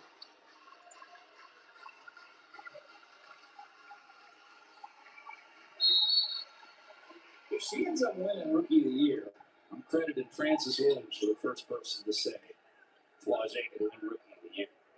Well, she's going to get lots of minutes. You know, and the last two Rookies of the Year, Clark and Paige Beckers, well, they went to teams where they were going to play a lot, and it was kind of going to be their show. Mm-hmm. Well, Bud this year goes to Dallas, where she's going to be playing with Paige, so she's not going to be showing up. Right. And so I'm just looking at where the top players above her were drafted and how their minutes and what their usage rate is going to look like. I just think that Flaugier here, she's going to have an opportunity. Well, you already made a great call years and years ago on the radio show when we were doing the NBA draft. You remember which one? Well, I mean, Lauren Betts will have something to say about that. Shakira Austin is known for getting injured. So I wouldn't just say that's going to happen. I mean, Lauren Betts will have something to say about that. I think Lauren Betts could win Rookie of the Year, too. And nothing in small school, and you said Damian Lillard is going to be a star. And he was a star. Mackenzie Holmes shot by excellent answer. So I always trust Frances Williams' knowledge on the game of hoops. Over the times that I couldn't get a hand on it. Well, I had the benefit of watching him every summer at the Adidas camp. And he got hurt, if you remember, going into his senior year and had to sit out. And that time he had to sit out probably benefited him more than he probably knows it now because he's older. But, yeah, I always loved him, and I loved Chris Middleton. Chris Middleton, I loved them both. And stepping on the end line, this girl, she is hounded today. I mean, she's had a rough game. She is 0 for 1. She's got 3 turnovers, and she's got 4 personal fouls. And the Storm Guardian just worked her. No, she's having a rough go of it. She just got back from overseas, too, so she's also tired. She's also really tired. She's learning this new system, and she's learning her teammates. Seattle is being physical and aggressive as well, and she's just having a rough go of it right now. Kenzie, good hustle play. Can't get to it, however. Harrison across the timeline. Drop pass inside. Geisel shooter. Back to late. Floater. Still can't go. Rough night. Yeah, she's tired. She's tired, y'all. That chick got back from overseas, man. She's tired. I probably would have only played her in the first half, man. I would have just played her in the first half. On Harrison, the hole with 2:55 left to go in third and a 4-point Seattle lead. Yeah, Bears food. I really think that she's got a lot of ability. And if she could just find her place, just find her spot, and be able to come in and contribute, I think she's got a lot of ability. Yeah, she's quicker than I thought she was going to be. I thought she might struggle in the lead with her foot speed, but she's looked really good. Putting the ball on the deck like right there. Yeah, and I love her size as a wing. I like that look. Absolutely. That's a Northwest connection. She started her collegiate career with the Ducks and led Michigan State in scoring each of her 2 years there. McDonald's All-American, recruited by Oregon, fourth-ranked forward in the 2022 recruiting class.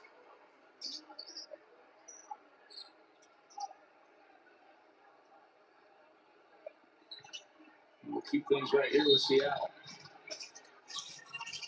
Davis back in the game. Cook action. It's on the shot clock. Goalies are right in. And this foul. It's going to be on the pass. And there was really no need for that. Know your personnel. And he probably doesn't even know Zaya Cook. Obviously, he doesn't. But there's no excuse because you have to study. You got to study your opponent. It didn't matter. She wasn't going to make that layup. Zaya Cook can barely jump over a freaking tablet. That chick can barely jump over a freaking iPad. I mean, she has terrible vertical leap. So you didn't even need to do that. You didn't even need to do that, man. Some guards Seattle had last year. Skyler, Whitney Sykes, Williams. This is Crowder. She's in double figures now, along with Flaugier, the two storm players with double digits. As Don checks back into the game, and a hip check foul is going to go on Seattle. And Melbourne. Hey, fans, don't miss your chance to be part of opening night. The Golden State Valkyries will be here next Friday at 7 p.m. for the first game of the season. Visit stormbasketball.com now to secure your seats. Good crowd here for the first exhibition game, as the fifth foul on Jade Melbourne is recorded.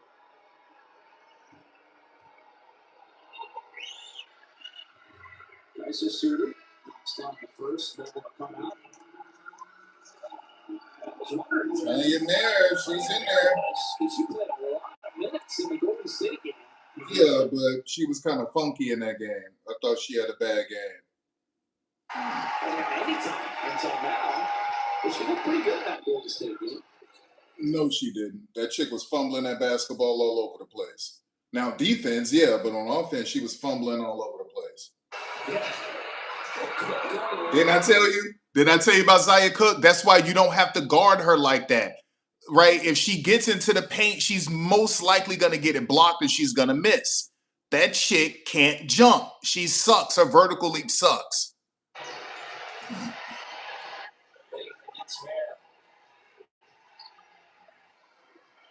All over. It's a screen by Williams. Kick back. That's a shooter. The shot. Good defense by Seattle. This possession. Really good defense by Seattle. Forward to the other way. Pulling up for three is good. Yeah, she can do that. All right, he's calling a timeout. She could do that. Right. But see, Zaya.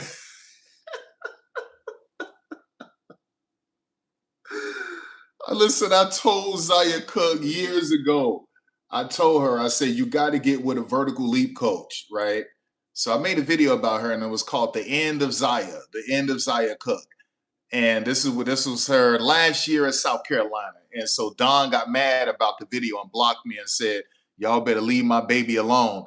So then her brother was in the comments essentially trying to threaten me in the comments. But it was a video just saying Don Staley isn't developing her right, and Zaya Cook could potentially struggle in the WNBA. And so I highlighted all of her defects and what she needs to do. And one of the things I told her she needed to do was work with a vertical leap coach. So clearly she didn't listen. So like I said, this chick stay getting her shot blocked on the inside. She's very imaginative and creative, but she just can't jump high. And then the impetus of the video was to hope that Dawn could develop her into being a pure combo guard. Dawn kept her as a 2 guard. So when she got to LA, she was just a one-trick pony. She was one-dimensional. All she could do would be a 2 guard, but she wasn't a dynamic 2 guard because she's only 5'8", 5'9". So if you can't play point, you have to be dynamic as a 2 if you're that short, like Arike, right? Like Kelsey Mitchell, those kinds of Kelsey Plum. That's not Zaya. So Zaya needed to be more versatile and be a true combo guard, but Dawn didn't develop her like that at first. So Zaya was just relegated to just being an outside shooter, but she wasn't very good at it at first, right? And then she had to go overseas. She went to Australia. She played overseas, and she's been an Athletes Unlimited twice, and now Zaya is a much better player. The issue is that she still has a tiny baby vertical leap. Her vertical leap sucks, and so she's predictable when she slashes. So if you're not going to work with a vertical leap coach to at least get 4 inches on your vert, then you have to come up with floaters. You have to have floaters. You have to have runners. You have to specialize in a mid-range game, right? She's not doing that. She's not doing that, y'all, right? So anyway, she's one dimension. She's easy to figure out. That's one of the reasons why Chelsea Dungy couldn't make it overseas and she left basketball. She's into coaching because she could barely jump over a freaking iPad. And like, that's what that was. And so they figured her out overseas. And she was relegated to being a 3-point shooter, but she was struggling from the 3-point line. And so she just essentially gave up and became a head coach. So Zaya is real easy to scout against. She's predictable on offense. Very predictable on offense. All right, let's go. A player that they can use to acquire more talent, right? So I think that's the thought with the 3 bigs up front. So they can position themselves to continue to build, and it's just going to take some time. And I heard you talking about it the other day. They've done this 3 other times, and the 3 other times they've done it, there's a trophy around here somewhere. That's right. And there's banners hanging right behind us. Saw Ezzy there with Jordan Horston. Don Maloney gets on the side, and she is. He scores. That's got to just hold it down and using the left hand to score. Come on, Sarah. Patience.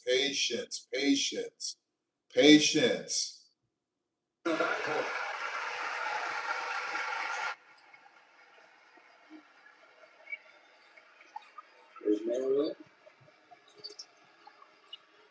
To Cook. Milano trying to post up and being a little too aggressive as Geisel shooting. Well, she's frustrated on the turnover. Now she comes back and compounds it by getting a foul. That's a good foul on Geisel shooter. And Don will go to the free throw line. Don will get she'll get a double-double tonight. She's got 7 points, 10 rebounds right now. Even though she's just 2 of 8 from the field. All right, so that's a good foul. She missed one. That's a really good foul. That is a good foul.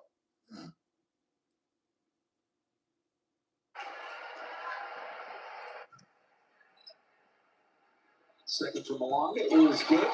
8 points, 10 rebounds. 3rd leading scorer for Seattle. Quadra Johnson and Zach Cook. Late pounded by Mare.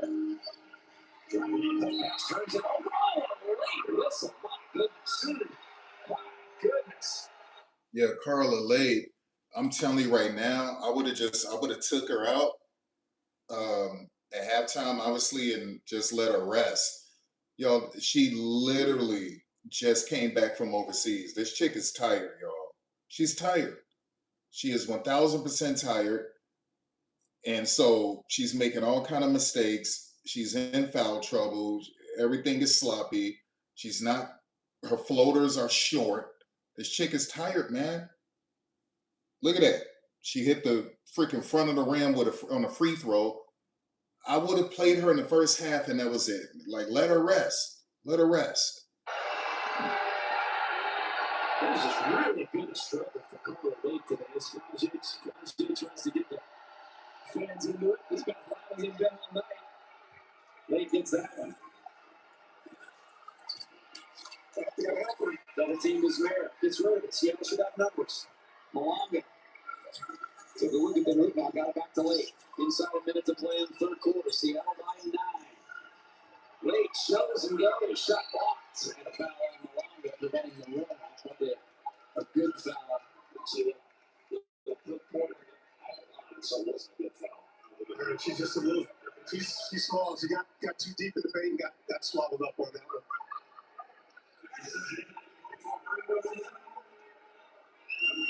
You know, actually, it would have been nice to see Durham attack because they have numbers, as you said. Got 2 in the backcourt here.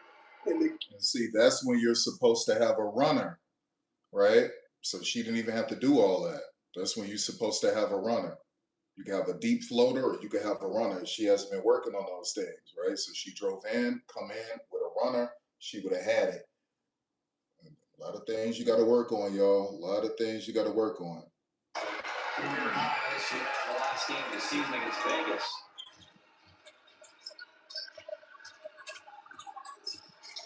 She's got 13 in this one. So she just threw off a career high, even though this one won't count because it's a preseason game. So I could go strong. That's a rebound for Donovan, just a soft. Yeah, I mean, she got that. Zaya Cook, stop it, y'all. Stop it, Zaya. Stop. Stop. I'm going to say this one more time. I pray she watched this video. I'll tag that chick, Zaya, please, for the love of God, in the off-season. In the off-season, Zaya, please get with a vertical leap coach. Please. There you go, Carla. Carla, like, she's tired, but she's not quitting. They struggled this year. That's her first made basket of the game. She was 0 for 3 and 4 of 10 from the line thus far. But she hasn't lost her aggressiveness. She And Carla Lade she has unique fashion. I love it. I love it. She's really unique. I really love it. Not attack anymore. She hasn't done that. On the bench. It's Renata Davis, Van Sluten, Holmes, Zaya Cook, and Merritt for Seattle. Now, Seattle needs to be prepared for pressure off of the made free throw. Because that's something that Portland's been doing all night. That's another missed free throw. Seattle can pitch. Merritt has it. So you should go right to the 10. Tries to, kicks back. Just over the head from Davis now the end of the third quarter of play. But Seattle does a nice job. They lost the lead early, actually trailed by 2. All right, come on. Let's go.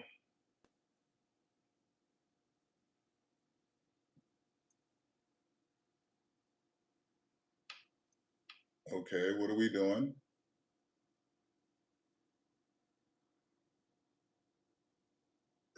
Things are complicated. Complicated. And he's not stopping. They tell me you're the man to talk to about. Now we got one more quarter to go. One more quarter to go. One more quarter to go. There's a game on tomorrow. I think it's Dallas. I think it's Dallas and Indiana tomorrow, I believe. That's kind of wild. Yeah, Dallas and Indiana. That's wild. Indiana had 5 days off. And then their next preseason game, they got another 5 days off. So there's no excuse. They're making sure Indiana is rested and ready to go with this preseason schedule. 5 days off between games. So just no excuse for the Fever, man. No excuse. How about toast? One for you, one for me. So this will be Dallas's first preseason game. So literally no excuse for Dallas. It's an alligator. We're going to have one that's about to eat us. We're going to die out here, aren't we? Oh my God! 100%. Our children and grandchildren will ask not what our generation said, but what it did. We are nature ourselves. We are a part of it, not apart from it.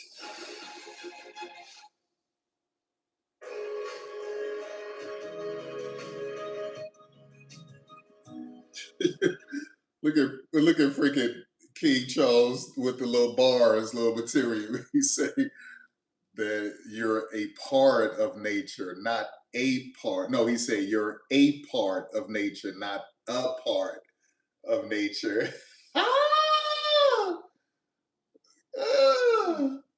Nice little subtle bars, little subtle battle rap bar material. You say you are a part of nature, not, no, he said you are a part of nature, not a part of nature. So that was pretty nice. 17, Wickham back with the 12 points apiece. Back just a rebound shy, Annie, of a double-double. And for a while there, Alyssa Thomas was definitely flirting with a triple-double.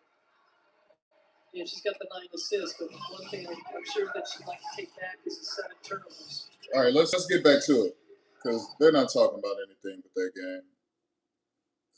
They're not talking about anything. The next 4 points to retake the lead, 52-50. They have a 12 sets.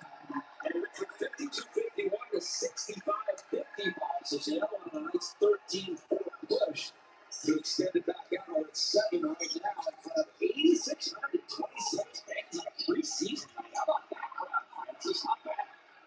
Very good. I'm sure there's a smattering of particularly spectators here as well. This is just a precursor of what's to come. Gustafson with it.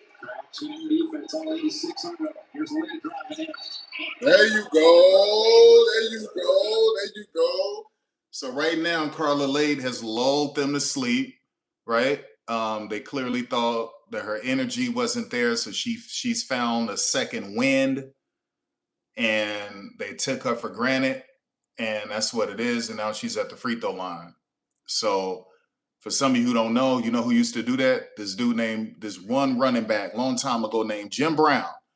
And he would bait the defenders into believing that he was fatigued and tired, and then he would just destroy them running that football. So he would get up off the field real slow, like he was in pain and tired. And he would do that, and they would think that he was tired, he was sore. And, he ended up catching them off guard and running it from 90 yards. It's sort of like Muhammad Ali with the rope-a-dope, right? Making you wear yourself out, and then he just annihilates you. But Jim Brown was the first to do that. He would get up off the field real slow, man, and he was just baiting them. And then they thought he was tired, and he just explode for like 90 yards on them. So I'm not saying that's what Carla Lade is doing. What I'm saying is that they thought that she didn't have a second wind, and she's showing her second wind, and she's catching them off guard. There it is. There it is. There it is, y'all. She found her second wind, y'all.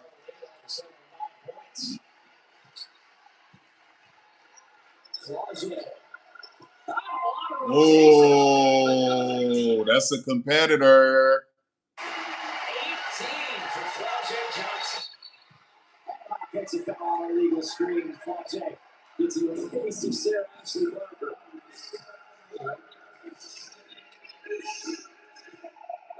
Rotation here, but it went down. Yeah, so again, she's going to be highlight reel. It's going to be entertaining. Personal item. She's going to be fun to watch. Come on, Sarah. That's 2 quick fouls. Sarah, come on. Wake up. What are you doing? Come on. Right? Goodness. Wake up. And another thing, why are y'all not testing Tanya? Golden State tested her handles. Her handles was funky as hell. That chick was fumbling that basketball all over the place last preseason game. I'm testing that chick handles.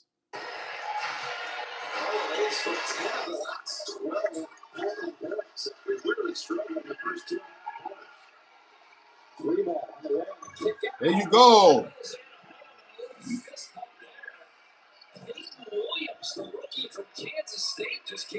Come on, let's go. Jesus, boy, y'all about to get them in a bonus already. Come on. Right? But that's part of the style, okay? He wants them to blitz everything. He don't want them to give up nothing. All in their face, pressing them. It's going to get him into trouble, but trying to win this game, you got to be careful because that's already, what, 3-4 team fouls? And Steve misses. Walker can't save. Yeah, Alex got these chicks 1,000 miles an hour with no brakes. They had literally, y'all, these chicks going 150, no brakes. Jesus.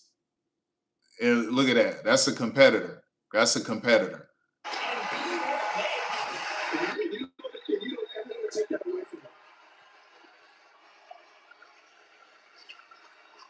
There's a little Wanda flash. It's really early to say that, but there's some traits. See, all she needed to do was do a teardrop. That was it. Or she could have put it off the glass. When you baseline, teardrop, floater, or you could shoot it off the glass.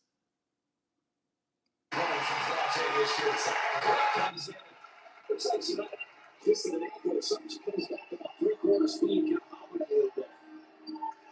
Got that better than settling for this. No, Absolutely.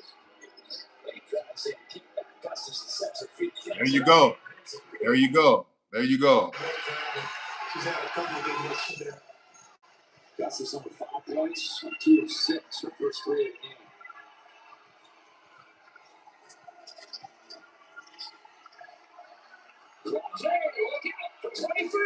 game. Nope. And that was a bad decision, right?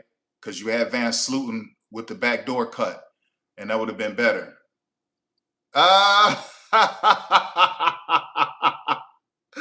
Look at Zaya. But one thing about Zaya, man, on that perimeter, she got so much personality. She do blind threes, all that stuff. That chick got so much personality on the perimeter. It's just that she wasn't blessed with a vertical leap, y'all. So let's say if Zaya had a good vertical leap, Zaya will be doing jellies at it as world. Zaya be doing 360 layups and everything. But she wasn't blessed with a good vertical leap. But she has so much personality on the perimeter. All right, let's go. Oh, that's game. Yeah, so that's the 2 exhibition games in the books. It gets real. We'll find out when the international players come in and how much time they'll be able to work out and get in shape and what the Phoenix Mercury demands from them. Even though they've been playing overseas, it's completely different from doing it on the team. So excited about that, but excited about the players that have played tonight.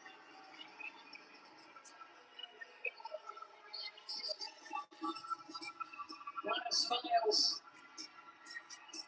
as players are tossing t-shirts into the crowd. You gotta love that. Over 7,100 on hand here for the exhibition, one and done home opener.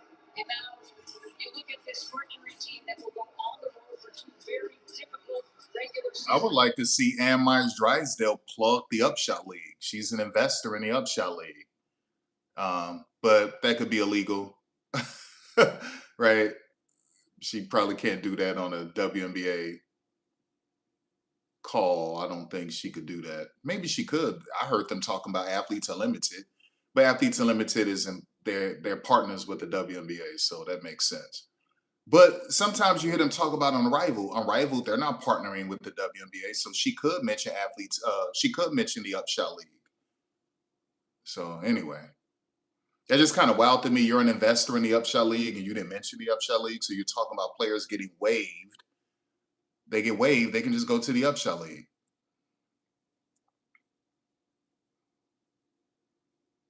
Everybody's going to mention being McDonald's All-American. If you shine, you're was a path to the NBA. This really is my own way out. Everybody knew why one another was here. But McDonald's All-American high school basketball game.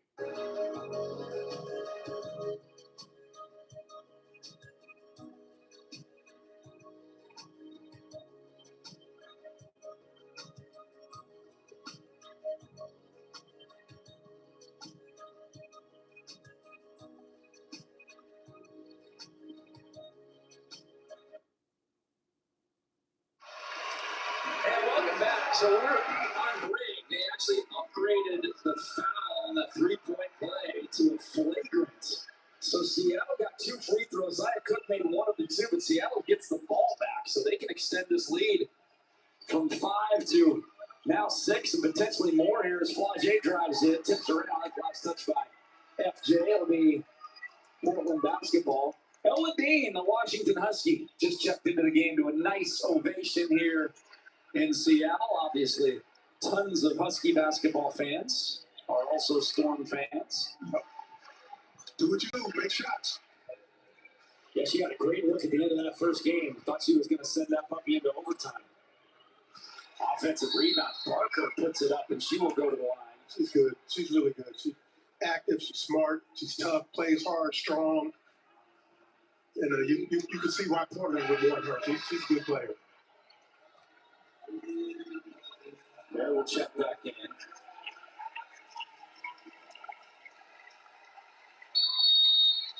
We got a timeout. 5:56 left in regulation. 78-76, or excuse me, 78-72 our score. We'll take a timeout. Be right. Jesus, timeouts. Goodness gracious, man. So many damn timeouts, man.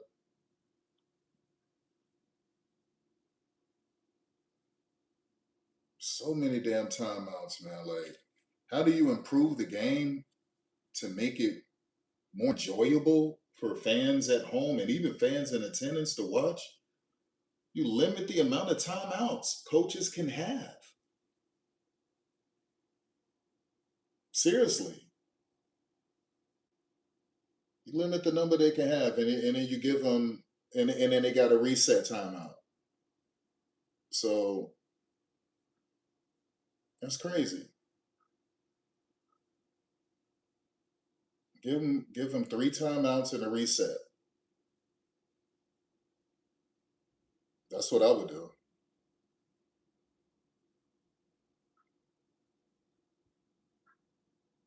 You can only call 3 timeouts.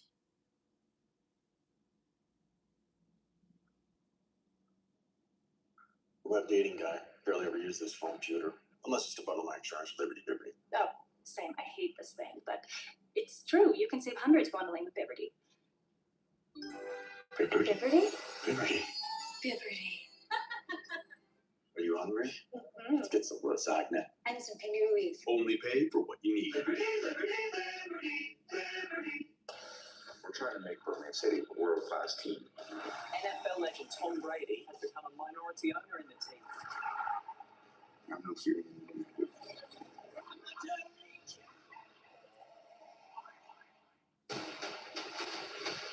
Everybody's going to mention being a McDonald's All-American.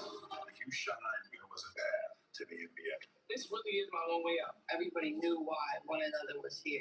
McDonald's All-American next to the basketball game.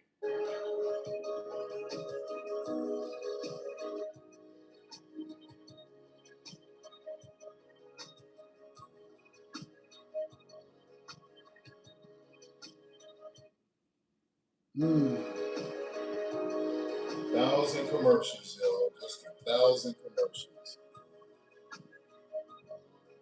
Not enjoyable, bro. Not enjoyable. Hard. Very difficult to consume. Very difficult to consume when you're dealing with so many timeouts, so much stoppage of play. It's just ridiculous. Enough size that she can be a valuable piece.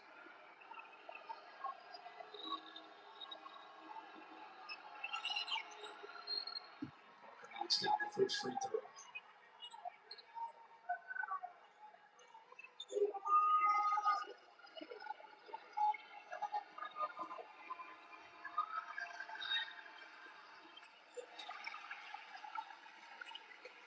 We got an explanation. Remember that jump shot by Flage that we were wondering what the call was on when she hit the jumper and they waved it off at the beginning of the game? Sue from the WNBA director of officials has gotten a hold of us and said that Flage extended the leg when she took the jump shot. Overtly extended the leg, and you can't do that.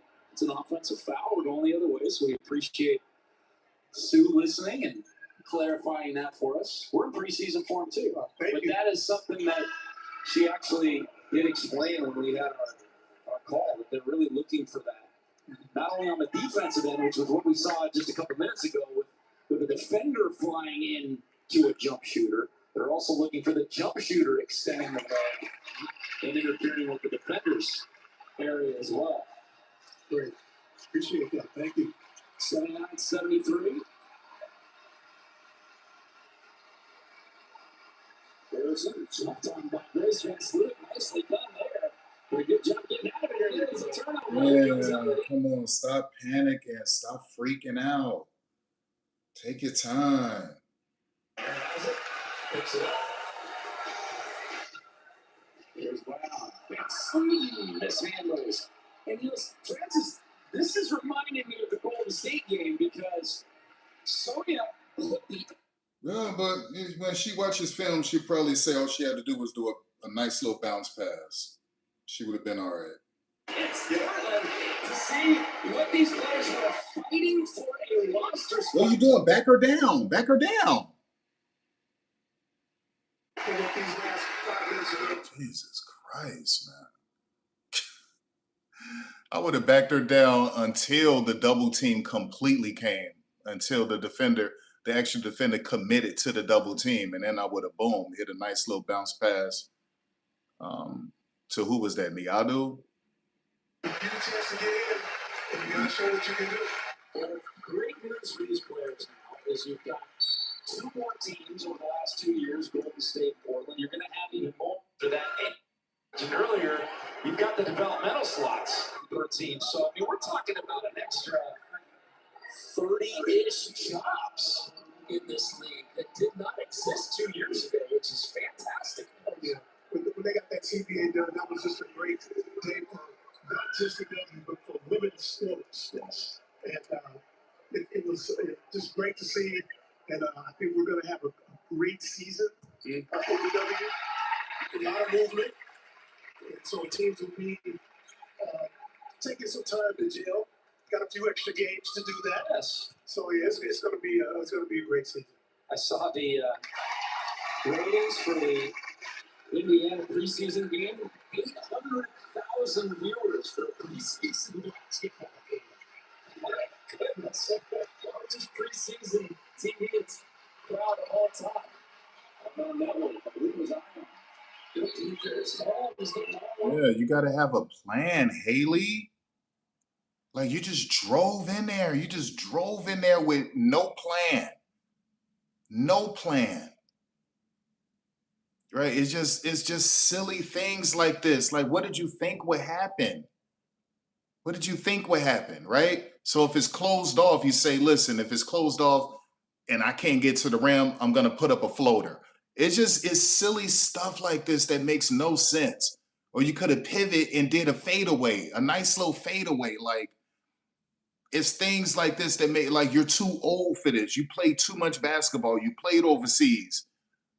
You played in Athletes Unlimited. Like, you've been on, now this is your third team. You should know better. And you just drove in there with not a single plan. Jesus.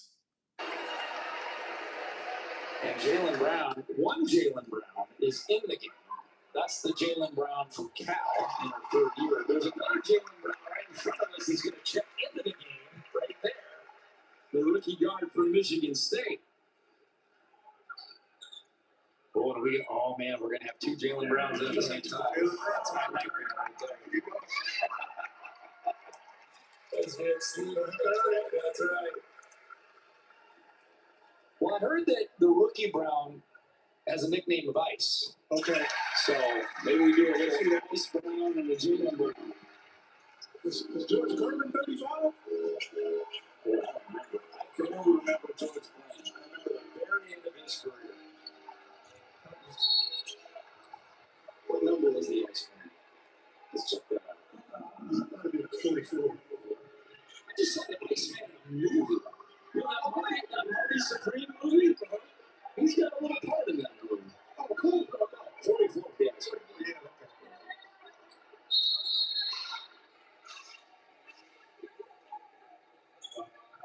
was watching the movie last night, in fact, and I was like, is that George Gervin? I had to get my phone out. Is George Gervin in Marty Supreme?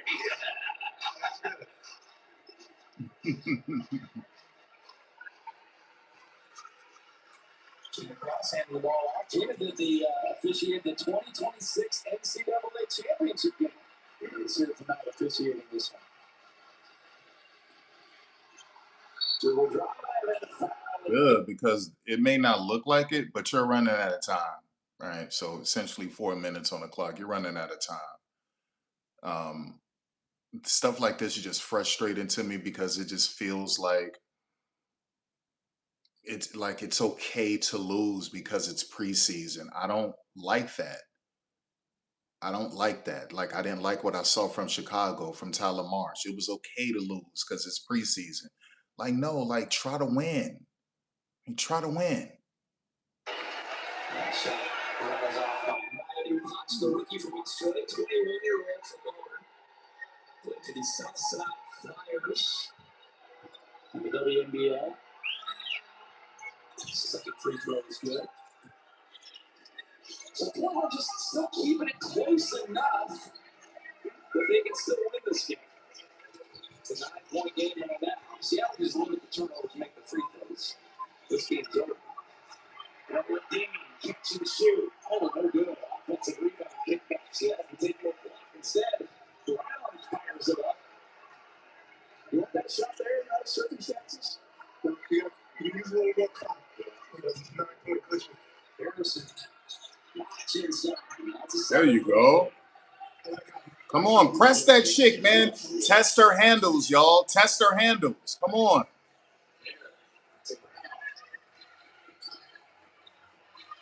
Go, like, Haley, man, like, what are you doing?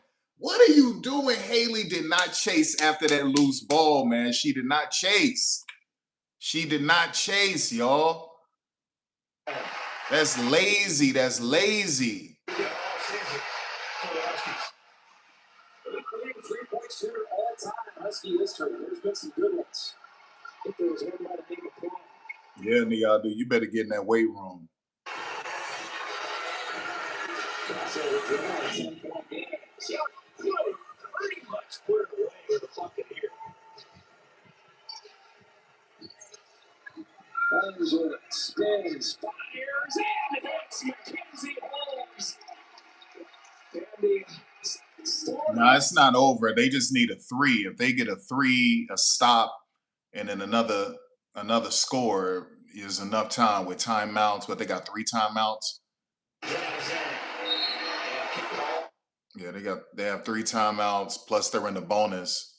If they get a 3, they're right back in it.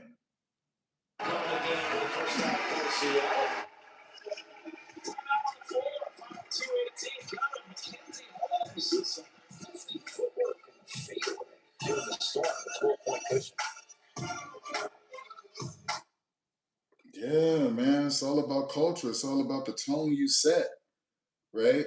So that starts in preseason. That starts in preseason when you get into real games. You may think it doesn't matter, but in terms of culture, setting the tone, it does matter. Okay, so in practice, you say you want to win every rep. That's what you preach in practice. You want to win every rep. I don't care if we're lifting weights. You want to win every set. I want competitors. And then you get into a preseason game and then you're coaching like it doesn't matter because it doesn't count. And then these players are playing like, it doesn't matter because it doesn't count. Wait a second, I thought you said win every rep. I don't care if you're in the weight room, win every set. I'm looking for competitors. And then you get into a preseason game, you don't coach like it because that's what I saw from Tyler Marsh. Tyler Marsh coached like it's preseason. It doesn't matter. That's what I saw from him. So now we're getting mixed messages out here. Now we're getting like I don't respect it. I've never respected coaches and players who played preseason like it was a preseason game. I never respected that. Never. You know, that's like a overweight, obese preacher, pastor telling a congregation about discipline. And then the pastor, this dude is 300, 400 pounds, and he got the nerve to be telling everyone about discipline. He preaching on a Sunday about discipline. And this dude 300, 400 pounds. You clearly have no self-discipline. How dare you? Right? So you out here preaching to people about being competitors and we're setting the tone. This is culture building. And then you get a preseason game and you coach it like it's a preseason game. Makes no sense. Makes absolutely no sense, man. I've never respected that crap. Never. Never. All I care about is winning. I just want to win. I want to win all the time. You know, I hate coaches like in the NFL and they say, um, you know, we're gonna take it one game at a time and we're not gonna look ahead. And man, please, I'm thinking about Super Bowls. That's all I'm talking about. If I'm a coach, all I'm talking about is winning the Super Bowl. And that's starting training camp. We're talking about Super Bowl. I don't know what you're talking about. Like, what the hell you mean? I'm talking about winning every game. I want to go undefeated. Like, I just freaking people be settling, dog. You overstated. This is a very, very competitive situation, and decisions will be tough. Yes, Will be tough. absolutely. So we got to trim off about 7 players in our active roster. They'll keep a couple on the developmental team. There you go. Go. Draw the foul. Okay. There you go. Now get a stop. But like I said, I like her movement, the way she uses her legs. She's real fluid. Give me that. Let's go. Get to that free throw line. 3 the hard way. Jesus Christ, bro. Like, I'm not mad at Haley for taking that shot, but damn, I wanted them to get 3.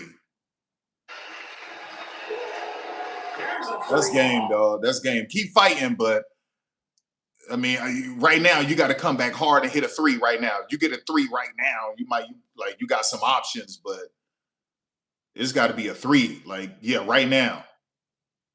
Damn. Crazy. Sad, y'all. You say, well, why were you going for Portland? Because I wanted one of these new expansion teams to win. Toronto lost. Okay. So I was hoping Portland could get a win. From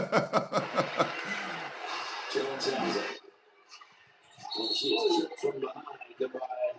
LED inadvertently goes to help her up.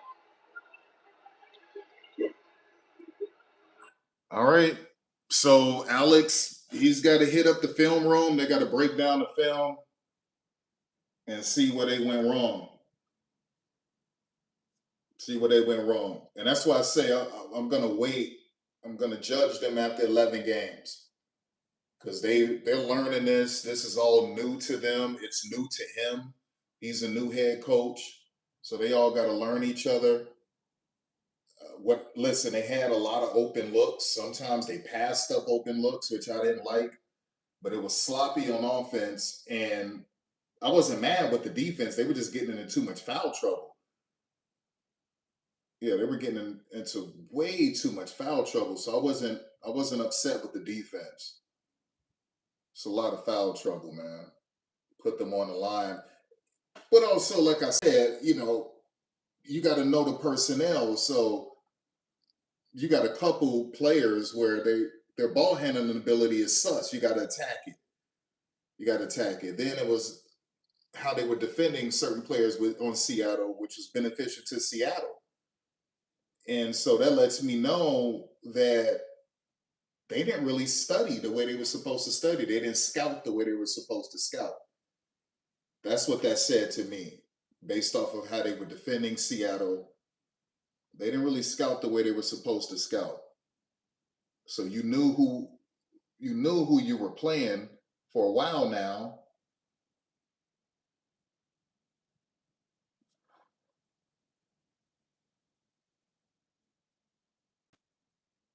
That was cheap. That was cheap. That was unnecessary. Now Alex isn't going to say anything about it, or maybe that's the culture Sonya is setting. Like, play until the freaking horn. Play until the buzzer goes off. I don't care if it's 22 seconds. Shoot it anyway. Maybe that's what she told them.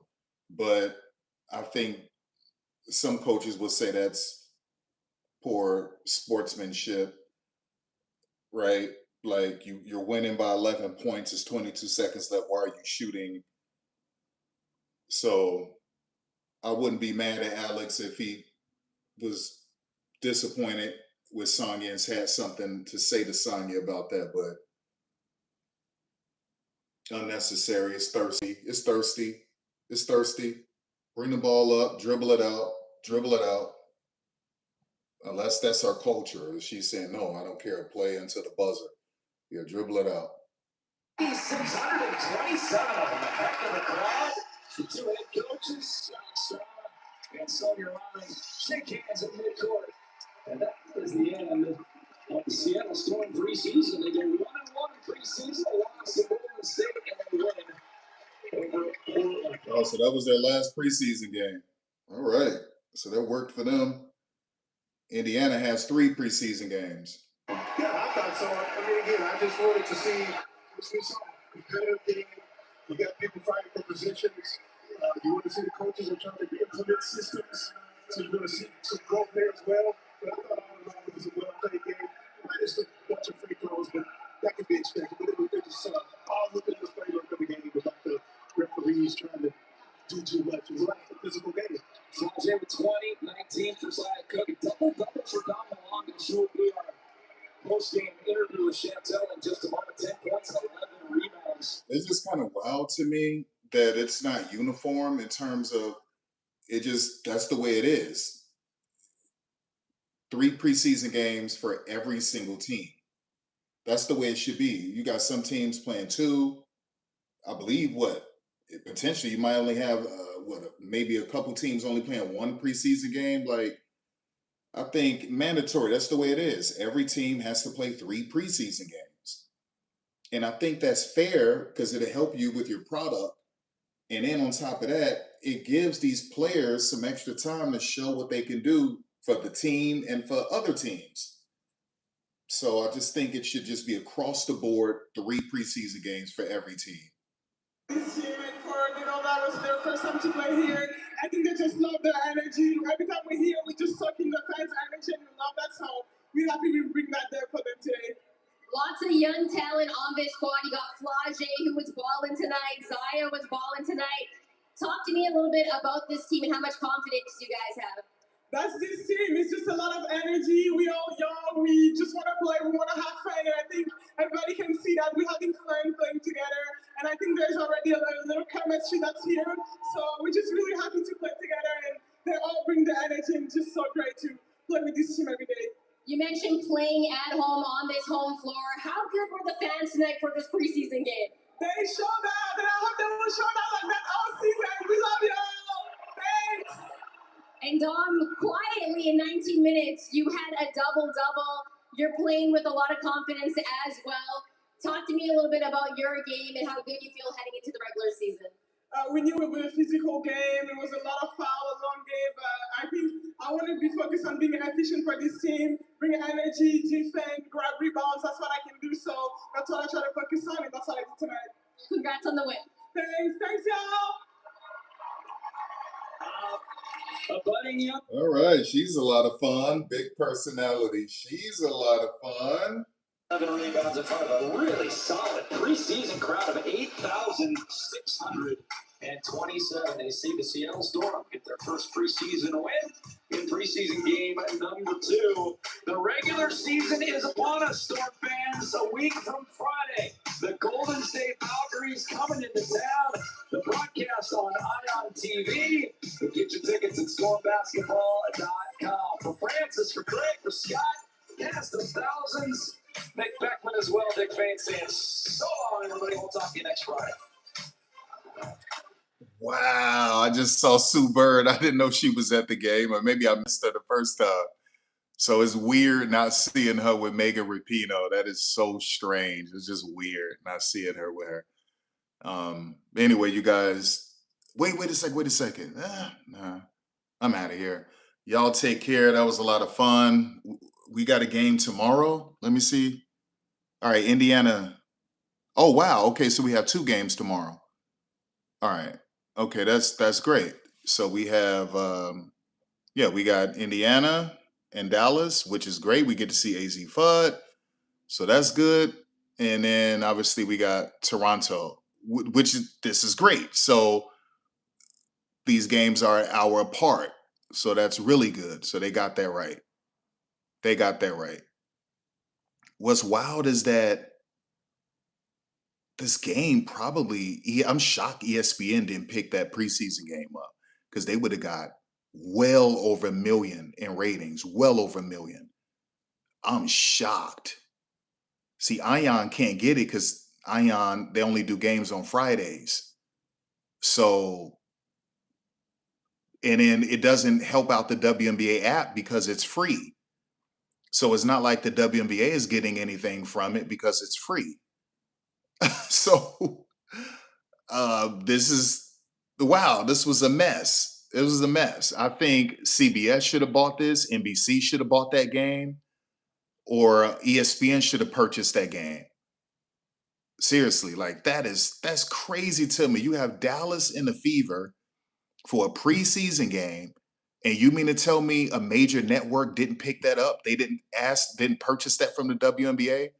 So it's an app game, and the app is free for preseason. So that means nothing for the WNBA. That is the dumbest thing in the world. They're lost.